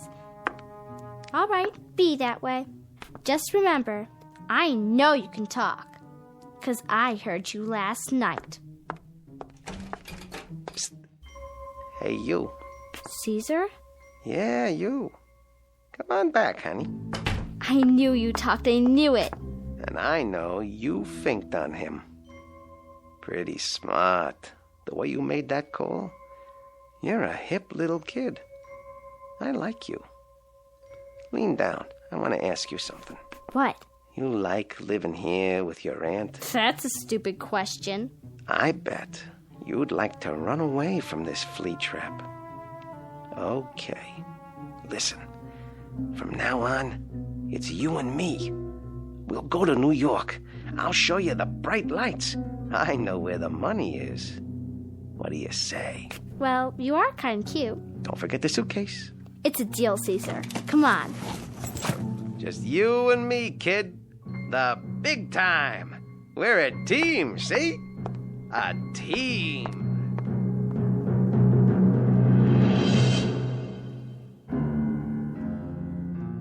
An unlikely pair, a little girl and a wooden doll, a lethal dummy carved in the shape of a man.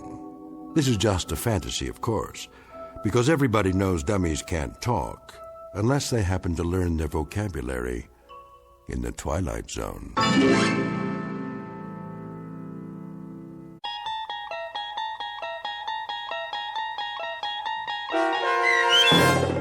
Caesar and Me, starring Jason Alexander with Stacy Keach as your narrator, was adapted for radio by Dennis Etchison and written for The Twilight Zone by Adele T. Strasfield.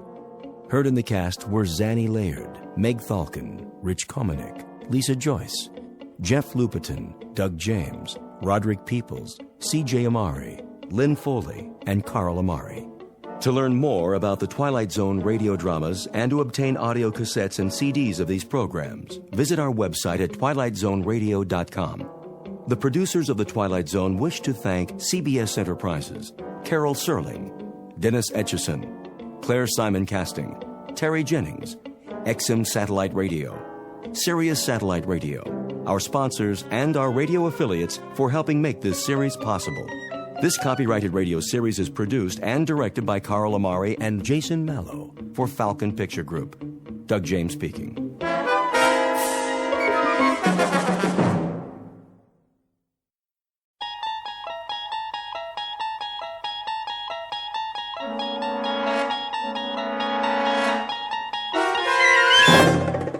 You're traveling through another dimension. A dimension not only of sight and sound, but of mind. A journey into a wondrous land whose boundaries are those of imagination. Your next stop, the Twilight Zone.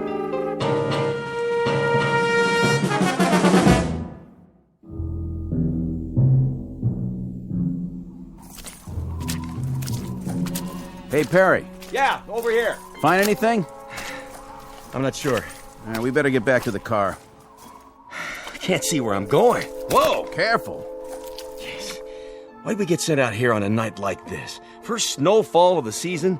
Watch your step, or you'll end up with mud all over that nice, clean uniform.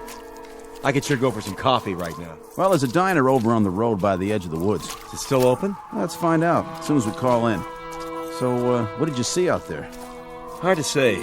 Tops of some trees have been knocked off. Sure looks like something hit the pond, all right. Something like what? Maybe a plane. Yeah, no flights in the area. I checked. No, could have been a private aircraft. Possible, I guess. Easy to get off course in this weather. Well, we're not going to find it with the water freezing over. Whatever it is, it's going to stay under that ice till next spring. You think it could have been a meteor? Maybe. Well, we better call in a report. Tell them there's nothing here. Lady who saw it wants to alert the National Guard. That's all we need. This is 1183A. 1183A reporting in. Headquarters, go ahead. We're checking out a report on a UFO supposed to have gone down in the area of Hook's Landing. A what? Unidentified flying object. You serious? Don't kill the messenger. Just doing our job. Okay, did you find it?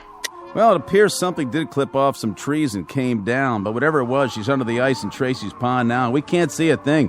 Hold on a minute. You see anything else? Nothing but a sea of snow. But there's something.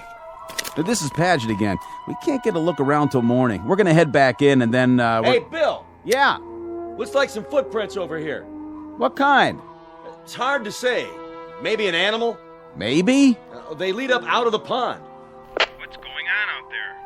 There appears to be some evidence that, Say again? Those have got to be fresh prints with all the new snow.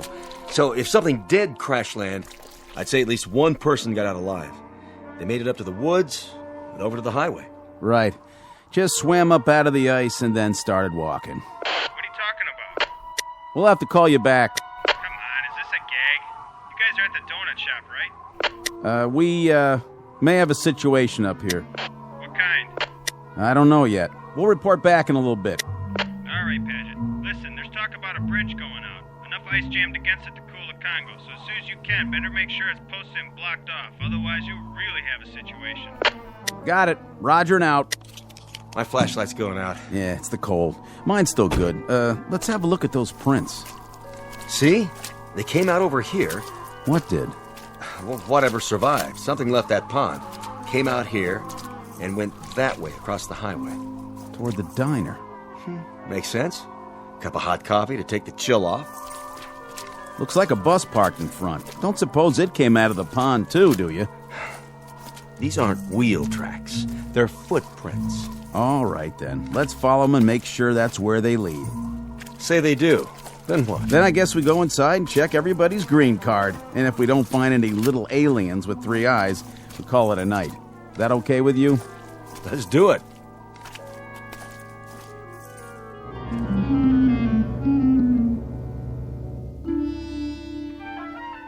Wintry February night. Order of events: 2 state troopers take a report from a frightened woman and note the arrival of an unidentified flying object. Then the checkout you've just heard, as the troopers verify the event but find nothing more enlightening to add, beyond evidence of some strange lights and tracks leading across the highway to a diner. You've heard of trying to find a needle in a haystack? Well, stay with us and you'll be part of an investigating team whose mission is not to find that proverbial needle. No, their task is even harder.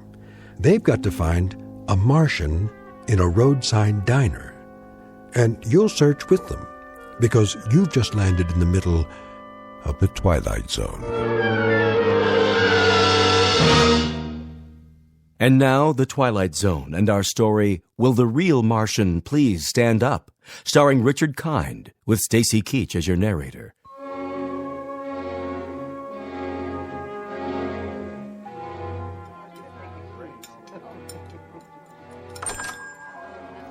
Hello, officers. Evening. Come on in. Coffee? You read our minds. 2 coffees coming up. You guys sheriffs? State troopers. Any trouble out there tonight? Whose bus is that in front? Mine, officer. What's the problem? Bridge up ahead. It's been declared impassable. Oh, no kidding. The county engineer just put out a warning. Ice flow stacked up against it. Another pound of weight, it'll be driftwood. That's gonna be tough. Really tough. All right, so it looks like you're gonna have to turn around and go back. Spend the night at the last town. No can do, boys. There was a slide up at the turnoff soon as we went through. Blocked the whole road. Looks like you're kind of marooned. Oh, no. I can't believe this. What are we gonna do? We can't just wait here. Till morning anyway. Till morning? No, that's quite impossible. No, I've got to be in Boston at 9 a.m. Then you better start walking, mister. That bus is going to stay parked out there till they fix the bridge. Either that, or hope they drop you some snowshoes. I tell you, it's out of the question. I absolutely must be in Boston. I'll pay extra. Name your price, bus driver. No way. I'm not risking my life or the lives of any of these folks, not to mention that bus out there, property of the Cayuga Bus Company. Then I'll hire a cab. Where's the telephone? Right there on the wall. But don't waste your dime. Nobody'll drive out here on a night like this, with the snow and all. This is outrageous. Do you know how much money is at risk? Take it easy, mister. That goes for everybody. Better make yourselves comfortable and get some hot food in you. No problem. I can cook up any kind of grub you want. Cheeseburgers, bowl of chili, clam chowder. I even got some nice T-bones in the cold case. Anybody for steak and fries? You the owner? That's me. Haley's Diner. And I'm Haley. At least I was last time I looked. There a motel around here? Not for the next 35 miles. How about a boarding house? Anything? Nope. This is it. What are we gonna do, George? Will the bridge be open by the morning? I can't guarantee it. I'm afraid you'll just have to take your chances. Oh, that's just great. That's really swell. You get comfortable, eat some grub. That's precious little consolation for my meeting in Boston. Calm down. We're all in this together. Why don't you just have a seat like everyone else? Oh, this is quite a bus line you work for. They don't care much about keeping a schedule. do they? I wouldn't be too hard on them, mister. They don't control the snowfall, and the bridges, and the avalanches, and the sides of hills that decide to come down. That's pretty much out of their hands. They try, but sometimes Mother Nature, she just doesn't listen. Need I remind you they nonetheless have a responsibility to their passengers. A legally binding contract. What do you think? They're all off the bus, aren't they? Are they? Well, I don't see any little green men, do you? Ready for a refill? Not just yet. Let me ask you a question. Shoot. All these people from the bus? Well, now I guess they are. Where else would they be from? Well, that's what we were wondering. What's the trouble? We didn't say there was any trouble. Maybe not, but you fellas got that look in your eyes. What kind of look is that?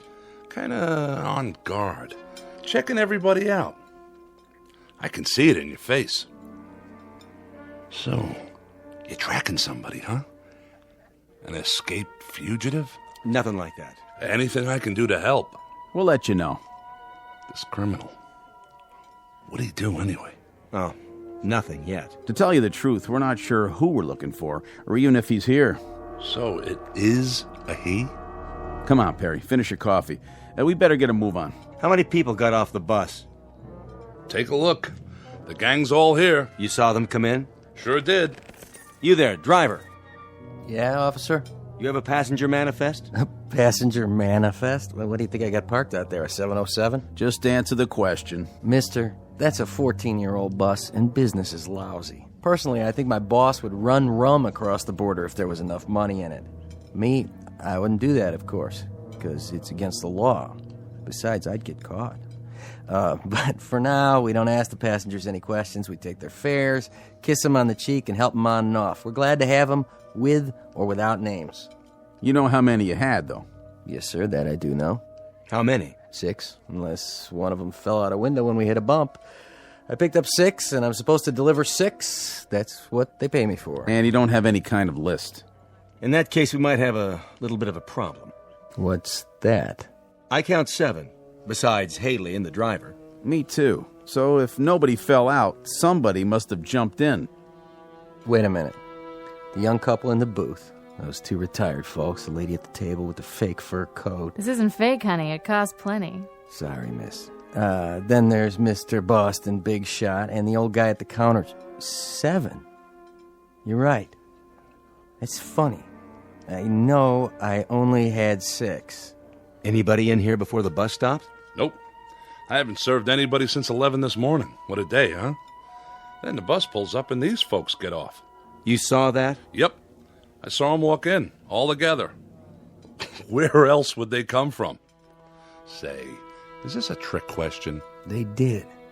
This place was empty when we came in. Then how do you account for 7 people? Well, that sure beats me. So that means one of them didn't get off. Which one of you people wasn't on the bus? I was. We both were. What's he talking about? We all were. What kind of interrogation is this? It's not an interrogation. Then what would you call it? A police grilling? A lineup? Or are you fishing for something else? Some unspecified crimes? We're simply gathering information. Well, if we're going to be questioned, I insist on the right to consult with a lawyer. Oh, that's a good one. Ain't that a good one now? First he wants snowshoes, then a lawyer. I didn't see you on the bus. No, that's really funny, because I didn't see you either. So I guess that makes one of us a liar, don't it? All right, everybody, hold it down. Nobody's in trouble here. We just need your cooperation. This is preposterous. What difference does it make who was on the bus, who wasn't? And whether there were 6 or 7 or 120? Easy, mister. And you, proprietor, you're supposed to be serving us. So we're going to get some food, or aren't we? Is this a diner or a Gestapo headquarters? What's it all about, fellas? Go ahead, tell him. You hear something fly over here tonight? Fly? You mean a plane? Anything. Nope, I don't think so. Why? Well, there was a call into Central about 2 hours ago. Woman said she heard something fly over, and then she looked out of her window and saw it go down. Down? From where? From up there. Up there? Unidentified flying object. Well, now that's something new. Unidentified flying object, huh? Nothing come down from up there except snow, snow, and more snow. That's all I've seen for the past 14 hours. Where'd she say it came down? Close to here. A UFO? Oh, that's a good one. Something did land in Tracy's pond. How do you know that? It left a lot of broken branches before it hit. And what?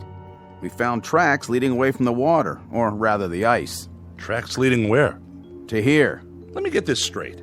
You mean somebody landed or crashed or whatever they did in Tracy's pond and then came here right into my diner? Oh, that's crazy. Nothing came in here since this morning. Nothing except... Except me and my busload. My 6 fares. I only had 6. But there's 7 in this room. That means one of these people. I don't like this.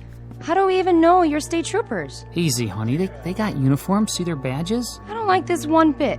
We're going away to get married, and now this thing happened. Sit down, Connie. It's gonna be all right, I promise. How can you, George? How can you promise? Relax, miss. There's no need for... I'm trying to understand what you're saying, officer, but I'm not sure I... Let the man talk. You're trying to tell us that there's one among us? We don't know which one, mind you, who landed in some kind of flying saucer and then joined us, infiltrated the group, and then slipped into the diner right alongside us? Do I understand you correctly? Came in here with us, but that's not possible. We would have seen him. Not necessarily.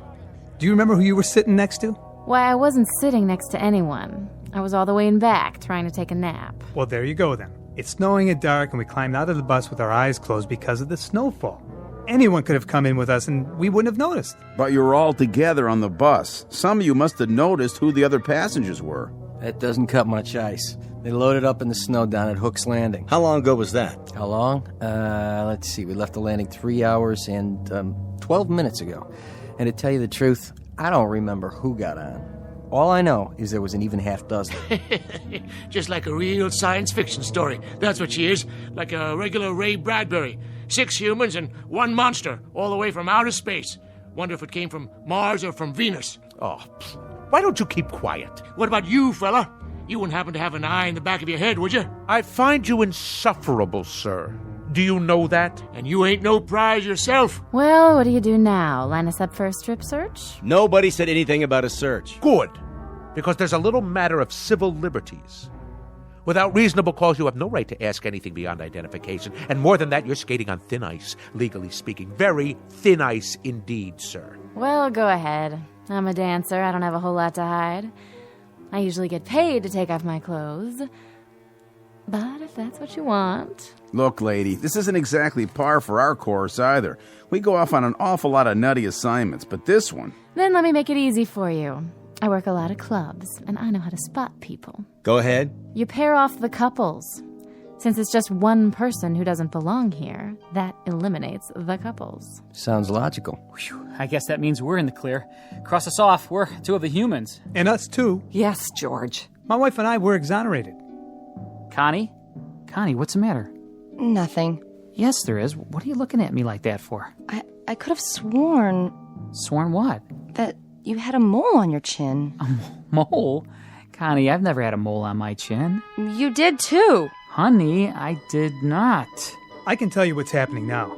We're all going to get so panicky that everybody and his brother will start picking up invisible clues from everybody else. This stuff is nonsense. It certainly is nonsense. If a husband and wife suddenly start to wonder whether the husband really is the husband or the wife is really...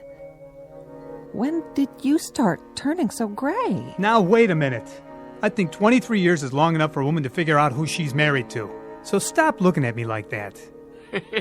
Oh, this is rich. I love this. Better than a horror movie. He don't know who she is, she don't know who he is. And as for you, Miss Fur Coat, we don't know who you are. And that big-talking lemon sucker over there, he's the most suspicious of the bunch. What's happening? That jukebox. It started up by itself. Who did that? Nobody was anywhere near it. That ever happened before? Not unless you put a quarter in it. The lights! What's wrong with the lights? Somebody turn the lights back on.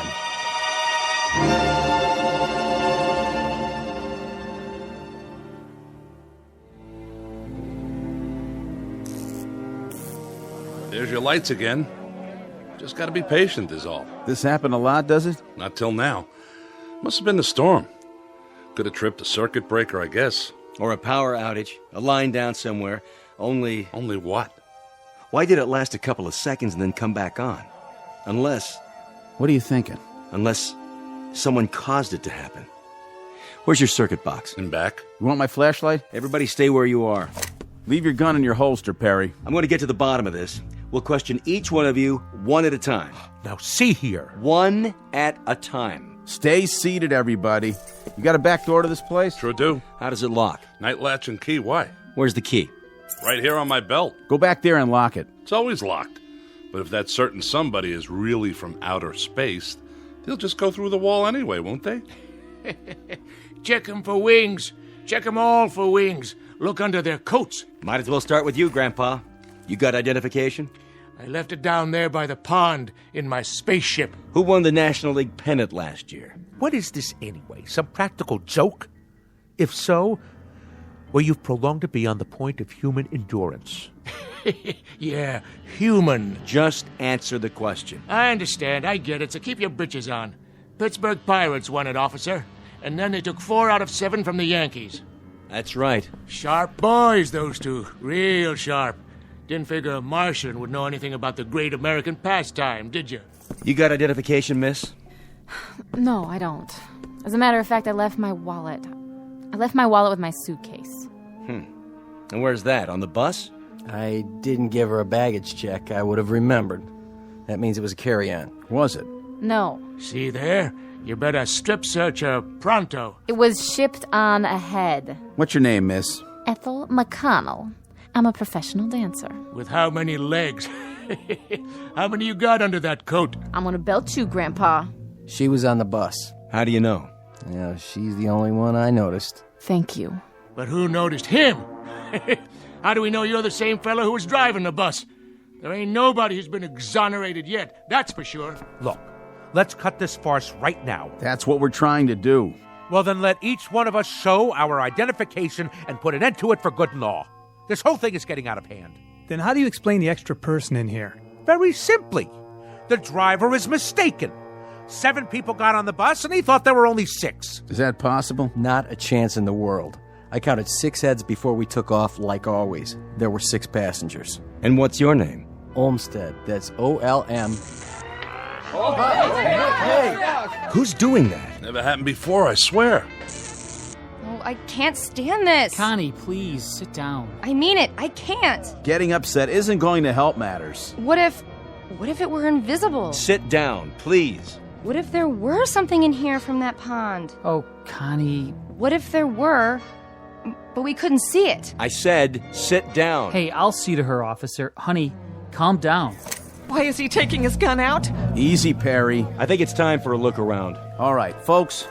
We may have a good laugh about all this in the morning, but for the time being, do the smart thing. Everybody just stay where you are. My partner's going to check the grounds. And please, nobody do anything foolish, like trying to leave. I'll be right outside the door.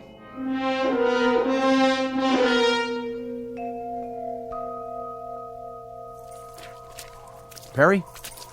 Here's your flashlight. Back door's locked up tight like he said, and there's no tracks back there. Whatever it was, it came in the front door, just like everybody else. This isn't gonna work. What do you mean? We can't hold them here. We're not holding them. They can't go anywhere in this weather. Meanwhile, we're going to find out what happened. What if nothing happened? What if they're telling the truth? Look, add it up. 6 + 1 is 7. Is that nothing?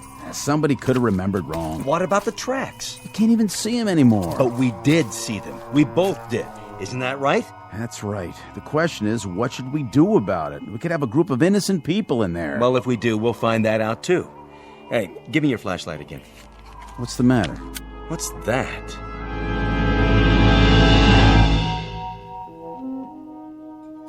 Here you go, miss. 1 New York steak. Medium rare, just like you ordered. How much do I owe you? Put it on my bill, Haley. Sure, you say so. No strings? No strings. With your bag stuck on another bus somewhere, back around Binghamton is my guess, it's the least I could do. You're a nice guy, Olmsted. Next time you're in the city, stop by the club. Drinks on the house. Baby, you got yourself a deal. Hey, Haley? Yeah? Where are the troopers? Still outside, I guess. Snow seems to be letting up. Say, you didn't pull that gag, did you? The business about the lights and the jukebox starting up. Not me. I'm strictly short orders and pay my taxes to Uncle Sam. I don't know anything about science fiction. A jukebox is a jukebox. And if the blame thing feels like starting up on its own, you'd better go call an electrician. Don't have to do that. Just take me to your leader.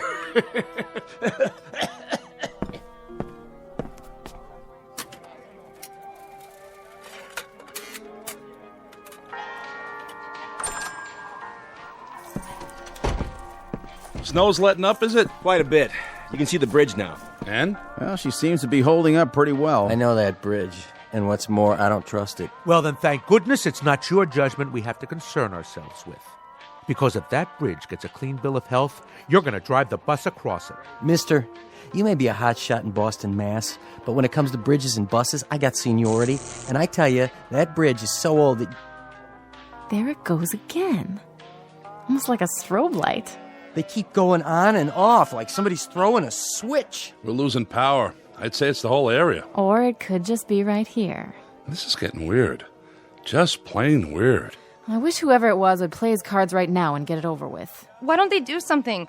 What's the point of us all staying cooped up here and... Connie, sit down. I will not sit down. Take your hand off me, George. Oh, my.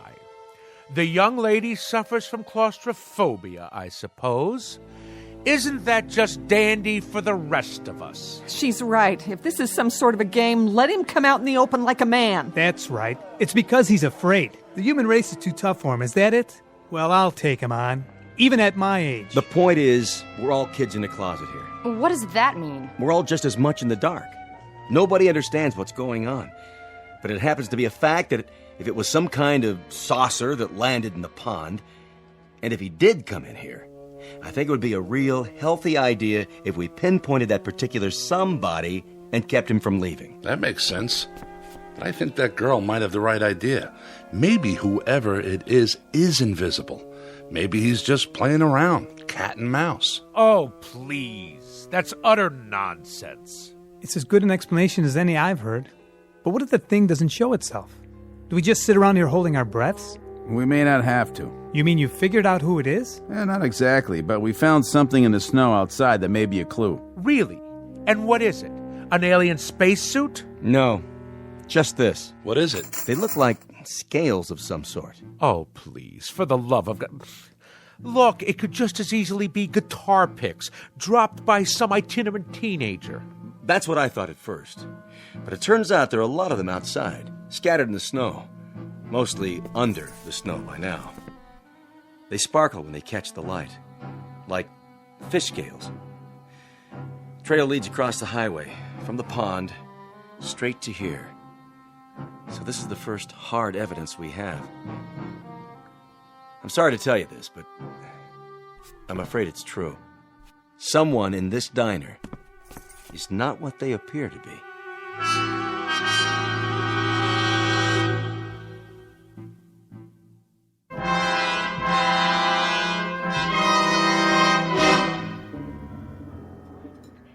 By golly, I knew it. It's the creature from the Black Lagoon. Flew down here from some water world, and now he shed his skin like a snake. Better look under everybody's coat, boys. Pretty soon he'll be swallowing folks whole. What about you? I don't see you eating any food. I had me some fries and a Coke. Can't eat meat. Too greasy. Hey, my food's not greasy. Of course, it is ground-up cow. Now, if you ask me... Nobody asked you, and nobody will. Why don't you leave the old man alone? And who invited you to speak your piece? Oh, I didn't realize we were waiting for invitations. I've seen your type, fella. You got a thing about bossing everyone around. Those scale things, they couldn't be from Mars.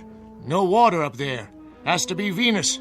Now, Martians, they hide in the sand till something comes by and zap, get them with their tongues, like one of them lizards out in the desert. Or is it the other way round? Look, it's bad enough having to sit here without listening to all this petty arguing. I told you it would come to this, and I was right. Come off that high horse of yours. Everybody sit down, now. We're not playing around here. What was that? The sugar bowls. They all cracked, just like they exploded. Well, now I gotta go and buy new ones. You all right, Miss McConnell? I think so. Now, who'd be calling here this time of night? I told headquarters where we were. I'll take it. Be my guest. Yeah. Yes, sir. It's Perry here. What's that? Mm-hmm. It's definite? Yes, sir, that's fine. Right. Thank you. Well? The bridge is okay. Well, it's about time. Are you sure? County engineers just checked it out. The load of snow just broke away, and, well, with no more snowfall, they say it's safe. Shall we go? Well, if that was a county, I reckon it's okay. I'm gonna take it real slow, though. What about it? We can't hold them. You're making a big mistake, officer. A big mistake. You're letting a monster out. Well, that might be, Pop. That may well be. But I can't hold people on suspicion of being not human. You can move them out anytime. Okay, folks, let's go. You're sure about the bridge, officer? I never liked that sucker. She swings in the wind, and she's not a suspension. Yeah, you can follow us. We'll take the car across first, just to be sure. You can pay your checks over here, ladies and gentlemen. It's been a real pleasure serving you. Safe trip and Godspeed. You all come back and see us real soon now. Except for one of you, that is.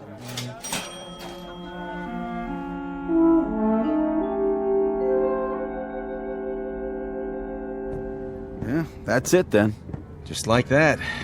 What was it all for, anyway? It's just part of the job, to protect and to serve. I sure hope they're going to make it safe and sound. I feel like we should follow them. Well, as soon as they cross the county line, they're out of our jurisdiction. All we could do now is lead them across the bridge and hope for the best. Whatever happens after that, it's out of our hands. Yeah.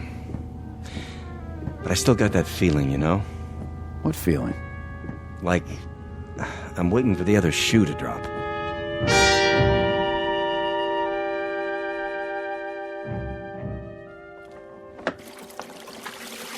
No tips.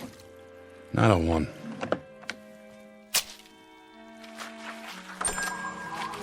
We're closed. I said we're all closed up. Didn't you see the sign? Coffee, please. Black.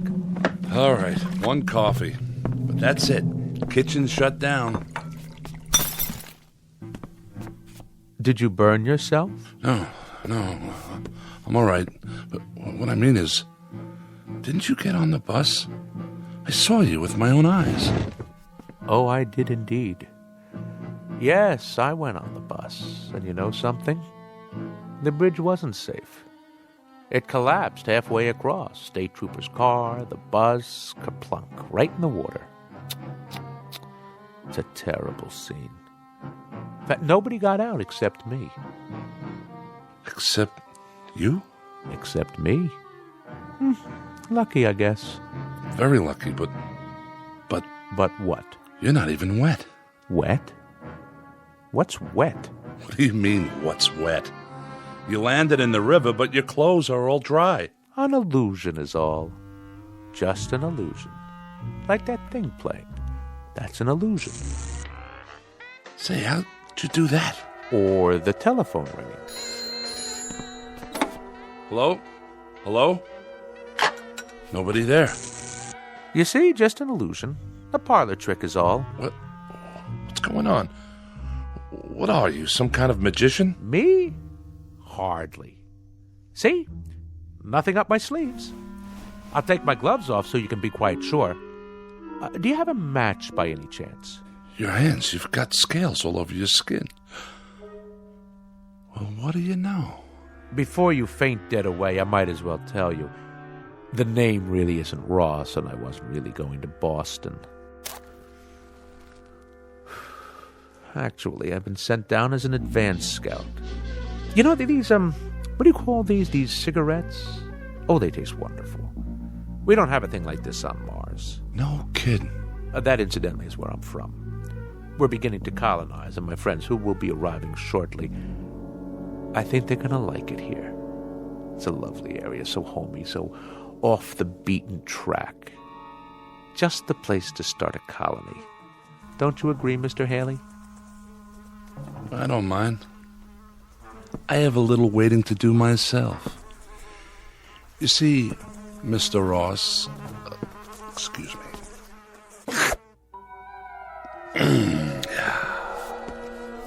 How did you do that? With your tongue? Most remarkable. Must have been 18 inches long. Just a tasty little trick I learned back home. It makes it unnecessary for me to eat the local fauna, which is, let's face it, pretty disgusting. cows and all that. Anyway, the name isn't Haley, and I agree that this is an exceptional place to colonize. We folks from Venus had the same idea, only we got it several years ago. I think I ought to tell you now that your friends aren't coming. They've been intercepted. There is a colony arriving, but it's from Venus. If you're still alive when they get here, you'll see how much they differ. What do you mean by that? If I'm still alive? Not much silicon-based protein here, and I've always heard about Martians. An intergalactic treat. Supposed to be a real delicacy. Don't look at me like that. You stay away now.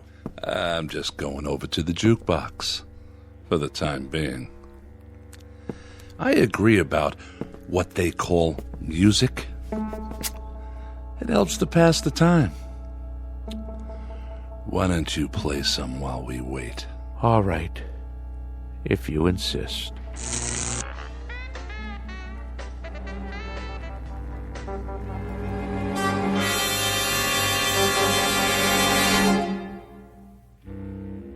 Incident on a small outpost of civilization.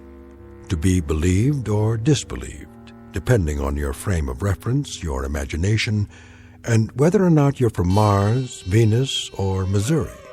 But no matter the degree of your skepticism, if a sour-faced dandy named Ross, who looks like a stocks and bonds salesman, or a big, good-natured counterman who handles a spatula as if he'd been born with one in his mouth, if either one of these two entities walks onto your premises, you'd better hold his hand, scales and all, or watch his words, especially that long, sticky tongue of his. Because the gentleman in question just might try to colonize you, or at least take you with them on a one-way trip into the Twilight Zone. More from the Twilight Zone after this. Hi, this is Carl Amari, producer of the Twilight Zone radio dramas. I'd like to take a moment to tell you about our official website at twilightzoneradio.com, where you'll get the latest news and information on these Twilight Zone radio dramas. Plus, at twilightzoneradio.com, you can digitally download 3 free episodes or any of our episodes for only $1.95 each. In this age of ever-changing technology, we've decided to make these episodes instantly available to you by making the Twilight Zone radio dramas a digital download-only series. This means that this series will no longer be offered on CD. The CD collections at our website are now being offered while supplies last at buy one, get one free. So be sure to get your favorites before they're sold out. Be sure to visit us often, and I'll see you in the zone.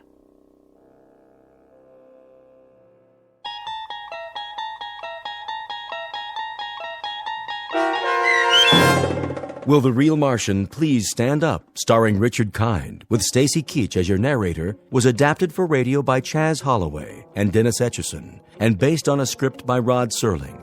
Heard in the cast were Mike Starr, David Darlow, Brooke Sanford, Doug James, Jeff Lupetin, Kurt Nabig, Meg Thalkin, Lynn Foley, Carl Amari, Sarah Marks, and Roger Wolski. To learn more about the Twilight Zone radio dramas and to obtain audio cassettes and CDs of these programs, visit our website at twilightzoneradio.com. The producers of The Twilight Zone wish to thank CBS Enterprises, Carol Serling, Dennis Etchison, Dick Brescia Associates, Claire Simon Casting, Terry Jennings, XM Satellite Radio, Sirius Satellite Radio, our sponsors, and our radio affiliates for helping make this series possible. This copyrighted radio series is produced and directed by Carl Amari and Roger Wolski for Falcon Picture Group. Doug James speaking.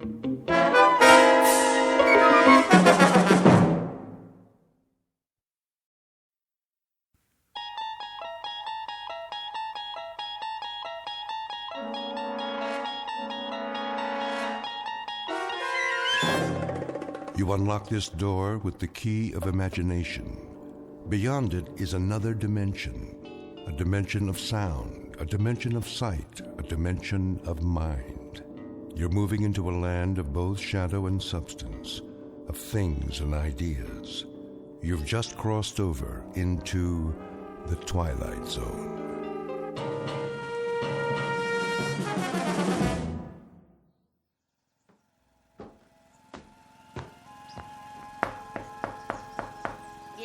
Mrs. Pratt? Oh, hello there, Ida. How are you? Can't complain. And yourself? I was just making some lemonade. Come on in. I shouldn't stay. My son's coming to dinner. I have to put a casserole in the oven. Just for a moment, then. I'll get you a nice tall glass in the kitchen. Well, if you don't mind. You can be my taster. You absolutely must tell the truth, though.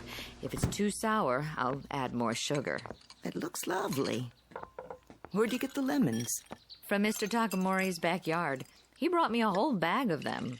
How thoughtful. Oh, he's an absolute jewel. I swear, that man can grow anything. He's certainly done wonders for the trees on this street. It's delicious. I always say there's nothing like fresh lemonade. I see Arthur's doing your lawn now.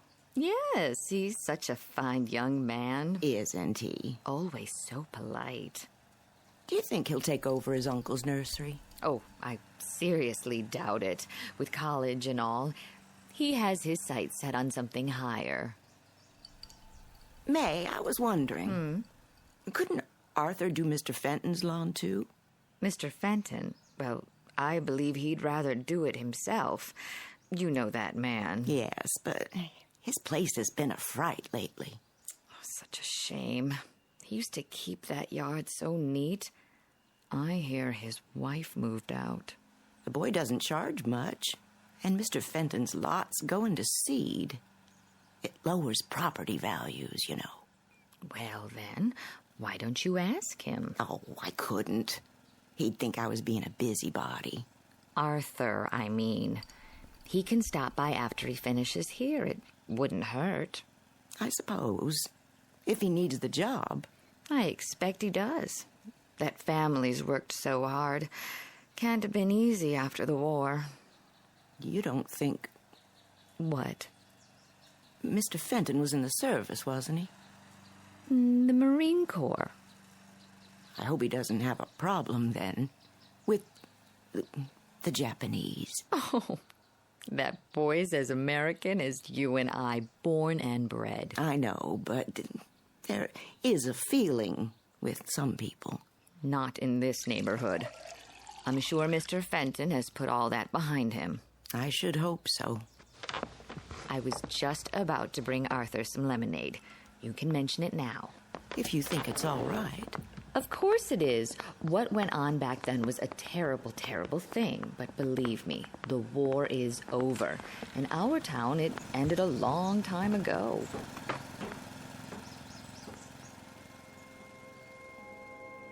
A trip back in time to an era that's now ancient history. The period, the early 1960s, 20-odd years since Pearl Harbor. The war ended long ago, but for some, so much bitterness and loss are not easily forgotten. Such is the case with our two antagonists whom you are about to meet.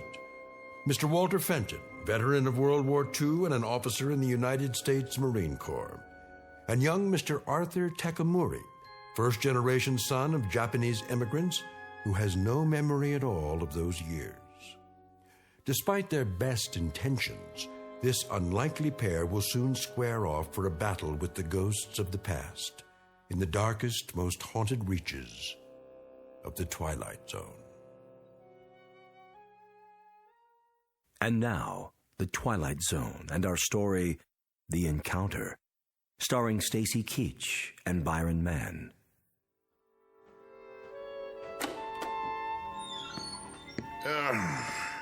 Get a load of this stuff. Where'd it all come from? Psh, what a mess. Not a nuke at all. Shoes, clothes. Hey, there's the old radio. Plug it in, see if it works. Well, well.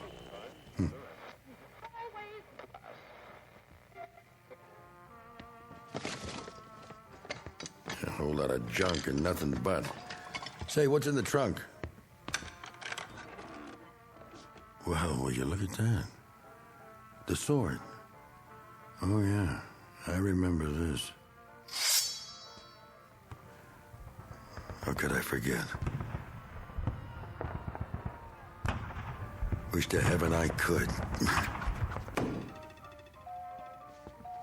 Yeah. Mr. Fenton? Anybody home? Up here, in the attic. Sorry to bother you. I can come back later. That's okay. Front door's open. All right.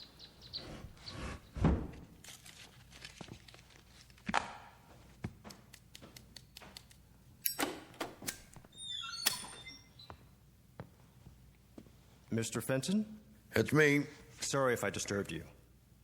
What do you want? Well, Mrs. Bowles down the street sent me over. Oh, she did, huh? Said you wanted somebody to take care of the yard. My yard? How would she know? Oh. Well, if it was a mistake, I apologize. No, hold on. Matter of fact, she's right. Might as well come in. Are you sure? Yep. Well, if you say so. Lots of cobwebs. Haven't been up here for a while. Oh, that's okay. Haven't I seen you around? Maybe. I cut the grass with some of the people on the block. My uncle runs the nursery at the corner. Oh, yeah. So, what do you think? About what? The lawn. Yeah, I could use a hand, I guess. If it's just the front, I can take care of it twice a month. Charge you the same as Mrs. Bowles and Mrs. Platt. Sounds fair enough. Anything more would have to be extra. Like?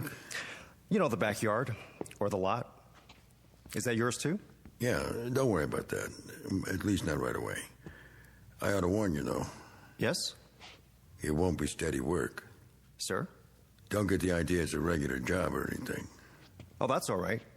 I've got plenty of other jobs. Good, because I'm going to sell this termite dump as soon as I find someone fool enough to buy it. I understand, Mr. Fenton. Got it listed already. A little fixer-upper, a handyman's dream with a semi-vacant lot attached. Sounds pretty good, huh? I can only come on the weekends. I go to school the rest of the time. Sold. I'll be back at the end of the day then, if that's all right. Good enough.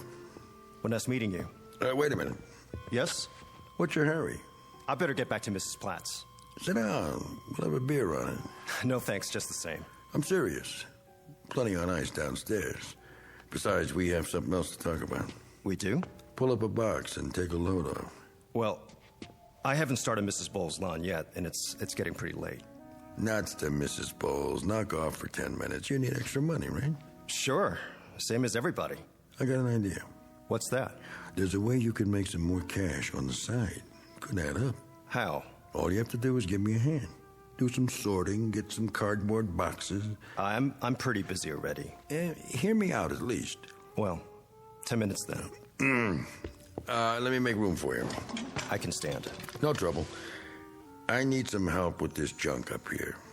Anything you see, you can have. Most of it, anyway. Resell it, whatever you want. I just have to get rid of it before I show the house. What do you say? I'm not very good at garage sales. I don't care about that. Never know what you might find. Yeah, I got a lot of clothes, gadgets, old magazines, books my wife like to read. I don't know. What's your name, boy? Arthur. Arthur? Arthur Takamori. Anything wrong with that? No, it just sounds funny. Why? Well, you have to admit you don't look like an Arthur. I'm an American citizen. Yeah, sure you are. I was born in this country. Who said you weren't? Did I say that? Not in so many words. Then take that chip off your shoulder. I gotta go. What about that beer? No thanks. I'm not thirsty. Come on, I didn't mean anything. You're awful sensitive. Am I? Maybe I am. There, see? My given name is Ito. I changed it because nobody ever spells it right. So, a rose is a rose. You know what I mean? Not really. Watch your head there, Arthur. The ceiling's pretty low. What a junk pile, huh? I've seen worse. I bet you have. The attic's been this way for 20 years. I don't go up here much. The wife used to yell about it. But I was so stubborn.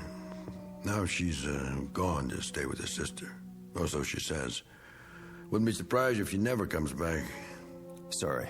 Don't be. We all get what we deserve. Don't you think? I couldn't say. Well, I could.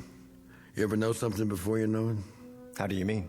In your gut, in your bones, the way a dog knows an earthquake's coming, the way the birds get quiet right before a storm. It doesn't matter what anybody says, it's a fact. It's closing in on you, and there's nothing you can do about it. We always have a choice. Doesn't mean a thing. I know it and she knows it. She's got my number, all right. A guy who's never going to amount to a hill of beans, and he's drowning in junk. I'm sure these things meant a lot to you, or you wouldn't have saved them. What else could I do? It's all I got. I couldn't just let it go. Even stuff from the war. You see that mannequin in the corner? Was that your uniform? Sure was. Get a load of it. Used to be pretty spiffy. I'll bet. Don't mind the dust. Yeah, I put this on and people would step out of the way. Even when I got home. My dress cap, brass buttons, like they thought I was a movie star. My girl was proud to go out with me to the movies, to get an ice cream, and just to walk around. I was a war hero. But after a while, that didn't cut it anymore. You ought to pack it away. Put it in mothballs. What for? I'll never wear it again. Hard to imagine. This monkey suit used to fit me to a T. With all the buttons and everything. It probably still would. Now you're being polite. I turned into a tub of rancid lard, I know that. But I was pretty tough once. Were you? I went all through Saipan and Okinawa. Oh. Checked the fruit salad. The what? That's what they call the ribbons and medals. I got a whole box of them from this and that campaign. All put away. I don't know what for. Never wear them again as long as I live. I don't know much about the war. No? It's before my time. Yeah. You ever see one of these? Yeah, in the movies. A genuine samurai sword. Not a fake like you see nowadays. I took it from a Jap who was trying to cut off my noggin. A what? Excuse me, a Japanese officer. You see the blade? Got something engraved on it. Mm-hmm. Hey, you think you could translate it for me? Could I? Well, I can't read it. Always wonder what it means. Sorry to disappoint you. Why? I don't know the language. You don't? Only English. Oh, come on, boy. My mother used to speak Japanese around the house when I was little, but I never learned. That a fact. You said you wanted help with this junk? Oh, yeah. But first, let me get those beers. None for me. Well, I need one. My throat's full of dust. I can't stay. Be back in a jiffy. Oh, better put that sword away. The blade's still razor sharp.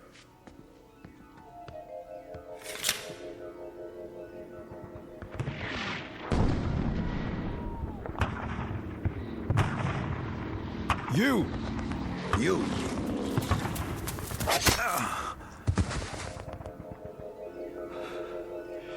It can't be. I don't know how or why, but I'm gonna kill this man. I'm gonna kill him. I can feel it. I'm gonna kill him with this sword.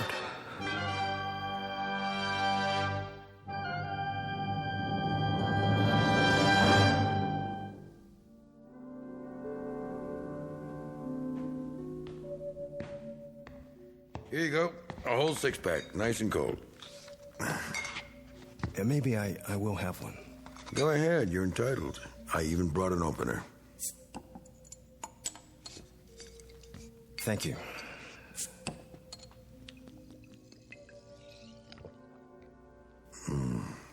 Always tastes better in glass, don't you think? Yeah, I guess so. You partial to beer, Hito? American beer, I mean. The name's Arthur. Oh, yeah, I forgot. It's just, when I look at you, I don't think Arthur. You understand? You don't look like much of a soldier either. You got me there, boy. You sure do. And while you're at it, Mr. Fenton, I don't like to be called boy. Europeans always call the natives boy and moan about the white man's burden. Hey, now, simmer down. The fact is, I'm a full-grown man, I work for a living, and the name I answer to is Arthur, or Artie, to my friends. And once in a while, believe it or not, to Mr. Takamuri. Man, are you wound up? Do this every time a guy offers you a beer? Sorry, nothing personal. No, it sure isn't. I just wanted to set the record straight so we understand each other. I get tired of being treated like I'm different. Let's forget it. The war's over. Yes, it is. And in case you don't know it, there isn't a serviceman who saw combat in the Pacific and doesn't respect the Japanese army. They fought like tigers. Well, that's what soldiers do. Fight when there's a war. It was a rare thing to take them alive. They just wouldn't give up. Is that supposed to be a backhanded compliment? I guess it is. Well, here's to bravery. Banzai. Okay. I get it. Say, where did I put that pig sticker? What? The sword. I put it back in the holder, like you said. Then I set it on those National Geographics. Well, it's not there now. Well, maybe it slipped down. Not that I can see. Funny if it got lost. I've been trying to lose it for years. I never could, though. Why would you want to do that? Oh, this thing gives me the willies. I should have left it instead of taking it as a souvenir, you know what I mean? Maybe you should have. I tried to sell it, hawk it, give it away, even throw it out in the trash. Each time it comes back. I suppose you're going to tell me it's haunted. No, I don't believe in that jazz. But when people refuse it, even as a gift, and when the man on the garbage truck leave it, well, you give up after a while. Say, why don't you take it? I don't think so. Why not? What would I do with it? Well, you could frame it, put it on the wall, sell it, or you could always give it back to me. Point first, if that's what you'd like to do. I don't know what you're talking about. No, I'm just kidding. Anyway, I don't blame you for not wanting it. It's a pretty ugly thing. Not really. Sure it is, if you think about it, especially with what's engraved on the blade. I thought you couldn't read it. I can't, but I like to imagine. I always thought it said something real poetic, like, "This sword will avenge me." What do you think? I wouldn't know. Oh, come off it, Arthur. Look, Mr. Fenton, I'm kind of in a hurry. I work hard and... So what's so special about working for a living? You said that twice. Don't you think I work for a living? I didn't say... I worked since I was a kid, and I had jobs a lot tougher than cutting grass. I used to drive a cat. You know what a cat is, Arthur? It's no sports car, let me tell you. It's a big earth mover. You ever move the earth, Arthur? No, of course not. You manicure it. I've got to get going. What's the rush? Drink your beer. Just tell me where you hid the sword. Where I? You buried it in here somewhere, didn't you, when I was gone? You're crazy. To get it out of the way. For what reason? Oh, I don't know. It could be dangerous in the wrong hands. Whose? Mine or yours? I left the sword with you next to this stack of magazines. I remember distinctly. Tell me something, Arthur. You don't seem very relaxed. Are you, by any chance, afraid of me? Why should I be? Oh, I can think of a few reasons. Such as? Well, my background, for one. What's so special about that? Because I was a soldier. So were a lot of people. Really, there's no point talking about it now, is there? I was in a fighting outfit. You know what that means? It's not like the recruiting posters, let me tell you. Pictures of a nice, clean-cut kid helping little old ladies cross the street, starting fires by rubbing two Boy Scouts together. A soldier like that wouldn't last one night on the beach or in a foxhole. A real soldier's a highly trained machine, made for one purpose, combat. Split-second reactions in place of emotions. He's on a high wire, always on his toes. His nerve ends are dead, and he's as cold and hard as this helmet, like this one right here. It saw me through plenty. Yeah, it still fits. It always will. Like it's a part of me. The part that survived. He doesn't feel anything. Funny thing is, he doesn't even hate anymore. He can kill without hating. He'd better. It takes time to hate, see? They don't talk about that at home. But he's really something to fear. In fact, nothing is more terrible to meet on a dark night than a trained U.S. soldier with an M1, a Thompson, a grenade, a trench knife with brass knucks, or his bare hands.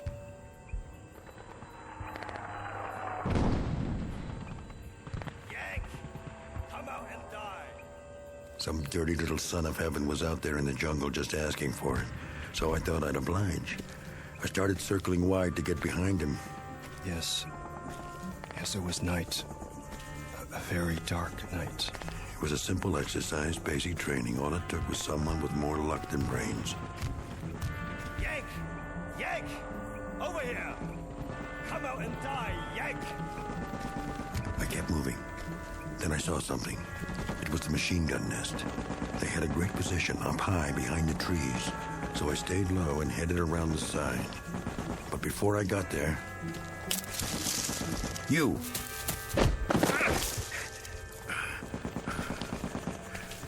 No more, Yank. Now you die. Go on. Do it. Do it, you dirty little... No, wait. Stop. Stop! What? Put the sword down. It was only a story. Story, yes. Don't get carried away. I was only telling you how it was. I'm sorry. Man, for a minute there. For a minute there. I don't know what got into me. Where'd you find it? What? The sword. It must have slipped down behind the trunk. All of a sudden, I saw it and... You handled it like you were gonna prune a tree. Good thing you hesitated. That officer I was telling you about, he would have gotten me for sure. Yes. I know. What do you mean by that? Something tells me you didn't get that sword the way you said you did. No? No. You shot him after he surrendered. What? The Japanese officer? He dropped the sword and surrendered. You killed him in cold blood. All right, so what if I did? So what? I don't know. That's your problem. I don't feel well. What am I doing here? I've got to get out of here. Yeah, maybe you should.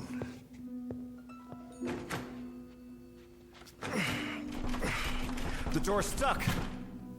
You must be awful weak. Pull. It won't move. Did you lock it? How could I? There's no lock on the inside. Here, let me try. I'll pull with you.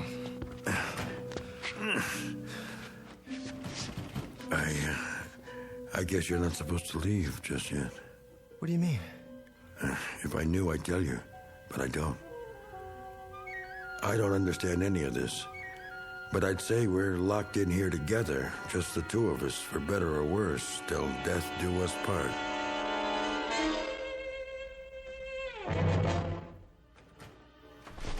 Still stuck.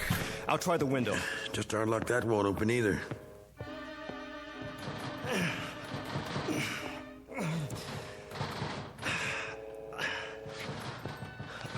You're right. I don't know what's making it do this. It hasn't happened before. Never mind, there must be some tools up here. I can take the hinges off. Yeah, you do that. Forget the window. It's too high up to climb out. Of course, we could break the glass and yell for help, but that'll be a last resort. See if you can find a screwdriver. I wouldn't know where to look.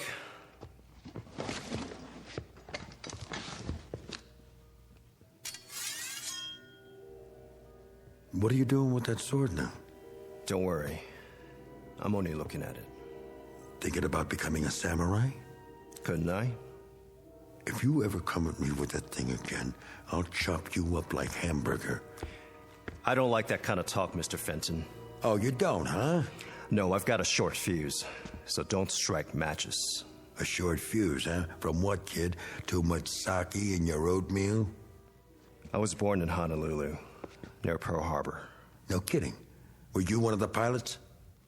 I was 4 years old. My parents lived in Hawaii all their lives. My father worked for the Navy as a civilian contractor. Yeah? Doing what? Sabotaging the planes? He helped build the docks at Pearl. He was foreman of a construction gang. Almost a genuine war hero. He was a war hero. He was on the docks when they came that Sunday morning. He was there when the first wave of bombers flew over. Standing there, watching men that looked like him, destroying what he built with his own hands. The plane circled overhead, I stood on the hillside where we lived and looked up at the sky and saw them. And my mother held my hand and tried to make me run inside the house, but I stood and watched the airplanes. While down below at the harbor, my father tried to warn the sailors, tried to tell the men on the ships what was happening. But the bombers came anyway, and I could hear the boom, boom, boom as the bombs exploded. And I could see the smoke, and my mother was crying. My father was yelling to warn the sailors, yelling for them to fire back. And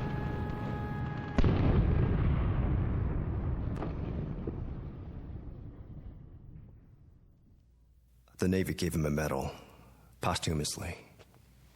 He was a hero. A great hero. That's some story. My mother and I were shipped to California 1 year later. We were placed in a relocation center. Yeah, I heard about those. Do you know what a relocation center is, Mr. Fenton? It's a fancy name for a concentration camp. That's where I grew up. In a stinking concentration camp, especially reserved for American citizens who happen to have slanted eyes and yellow skin.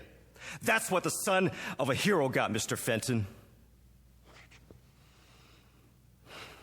Sometimes I think they should have dropped more bombs. Easy, kid.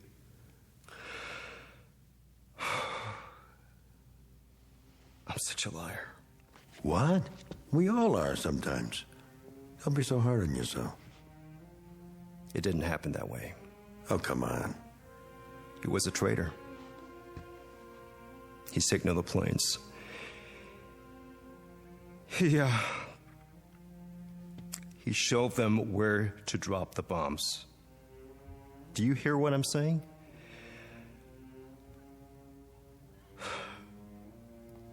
My old man was a traitor. Here, you need this. I gotta get out. Sure you do. The whole thing's stupid, isn't it? You come up here to make a few bucks and I ask you to have a beer because, well, if you want to know, I was kind of lonesome. You see, the wife got a little teed off at me before she left, but she'll be back. Wait and see. I guess maybe she's right. I do drink too much. You married, Arthur? No, I guess not. You know, you guys are way ahead of us as far as women are concerned. You really know how to treat them.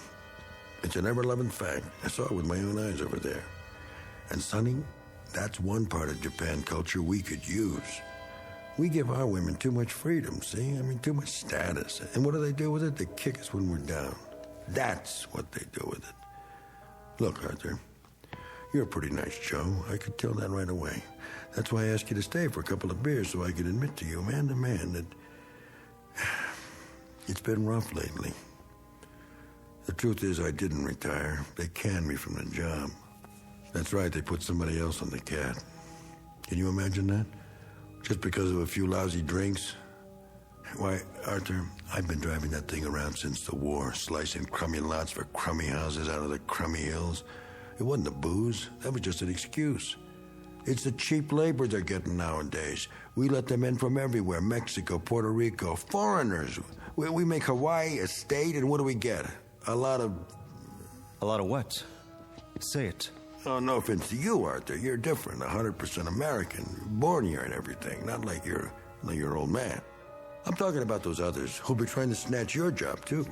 One fine morning, you'll show up and find some gook at work in your flowers, clipping your hedges, mowing your lawns, taking the bread right out of your mouth, and it won't matter if you're sober or not. They'll work a lot cheaper, so you've had it, buddy boy. Ooh, but I'm getting off the subject. The wife, like I say, she went to her sister's, said we were all washed up. Can you beat that? That's gratitude for you. But never mind, she'll be back. She knows which side her bread's buttered on, and if she doesn't come back, who needs her? A man can make it alone. Arthur? Women are a dime a dozen. Anyone who's ever been to the Orient knows that. You're awful quiet, Arthur. Still holding on to that sword, huh? What's the matter, Arthur? Or do you want me to call you Ito now? I have nothing to say. Listen, don't take it so hard. I mean, just because your old man was a sneaky little double-dealing traitor, it doesn't mean you are.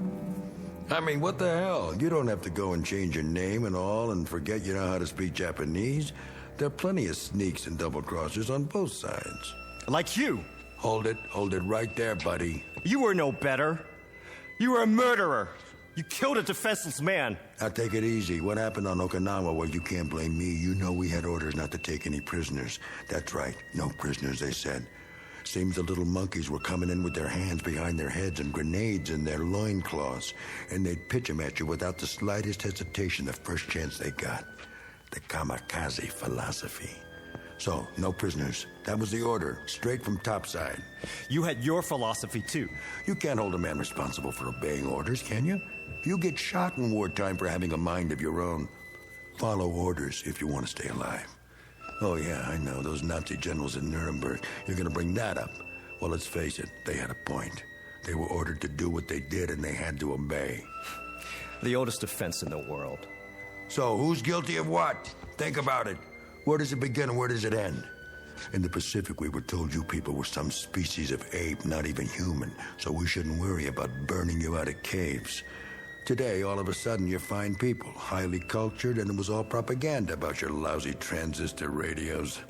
Is that all we represent to you? Come on, Arthur, put down the sword and let's have another beer. Stay where you are. I don't like to drink alone. And to tell you the truth, I'm a little shaky today. Last night, I put away a fifth of scotch. Can't hold your liquor, huh? Arthur, don't you get it? The wife up and left me. I'm all alone now. And yesterday, when I called about getting my job back, the foreman hung up on me. I'm not a bad guy, Arthur. Why is all this happening to me? All right, don't answer. Kill me if that's what you're here for. Go ahead, I dare you. What's that? Your judo pose? I told you I'm a trained soldier. Okay, Ito, come on. I'm waiting for you. You're ridiculous. Oh, so that's it. You're trying to scare me. So all right, I'm scared, but not of dying, of living. I can't make it anymore, Ito. Or Arthur, or whatever your name is. There's nothing left, nothing. I got a box full of decorations for killing highly cultured people. And I've been pushed and pulled this way and that till I hate everyone in the world who's not the same as me. Look, I'll prove it. Come and get your beer, you dirty little chap. Why, you? Just bring it. I'm ready for you. Ah! Oh, like that, huh? Judo, nothing. Stupid old American beating. Stand up and take it. Oh, you can't, huh? Well, here, I'll finish the job for you with a razor-sharp samurai sword. You don't have the guts. No? No? No.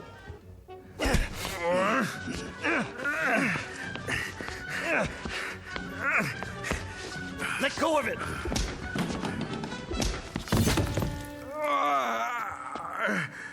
Pick up the sword. Pick it up. Where is it? You gonna keep holding on to it? Roll over. Let's see what...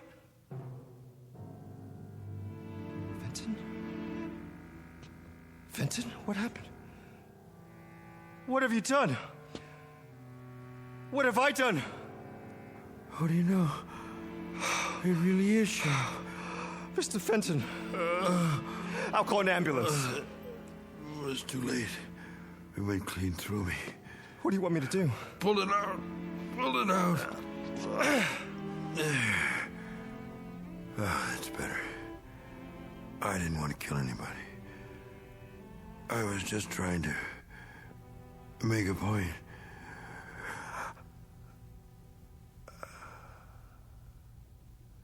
Oh, my God. Oh, my dear God.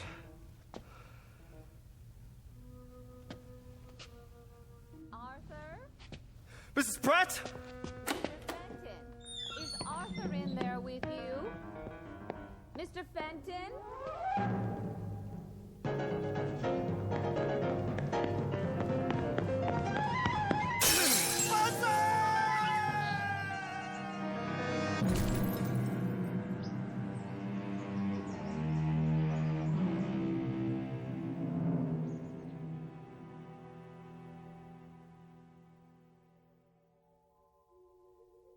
Two men in an attic, locked in a mortal embrace.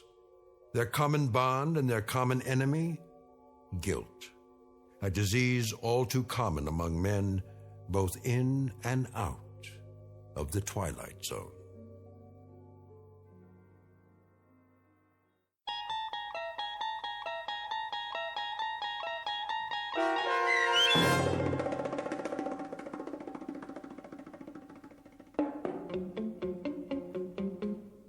The Encounter, starring Stacy Keach and Byron Mann, was adapted for radio by Dennis Etchison and written for The Twilight Zone by Montgomery Pittman.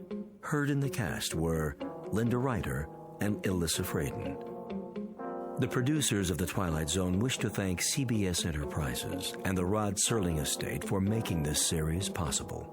This copyrighted radio series is produced and directed by Carl Amari for Falcon Picture Group.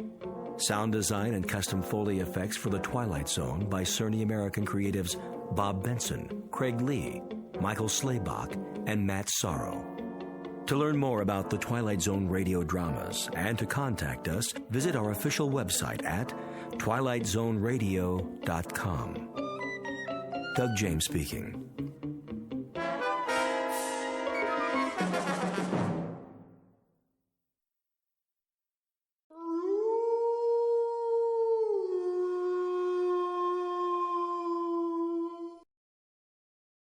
Tune in to nostalgia. Tune in to now. Golden Radio Hour.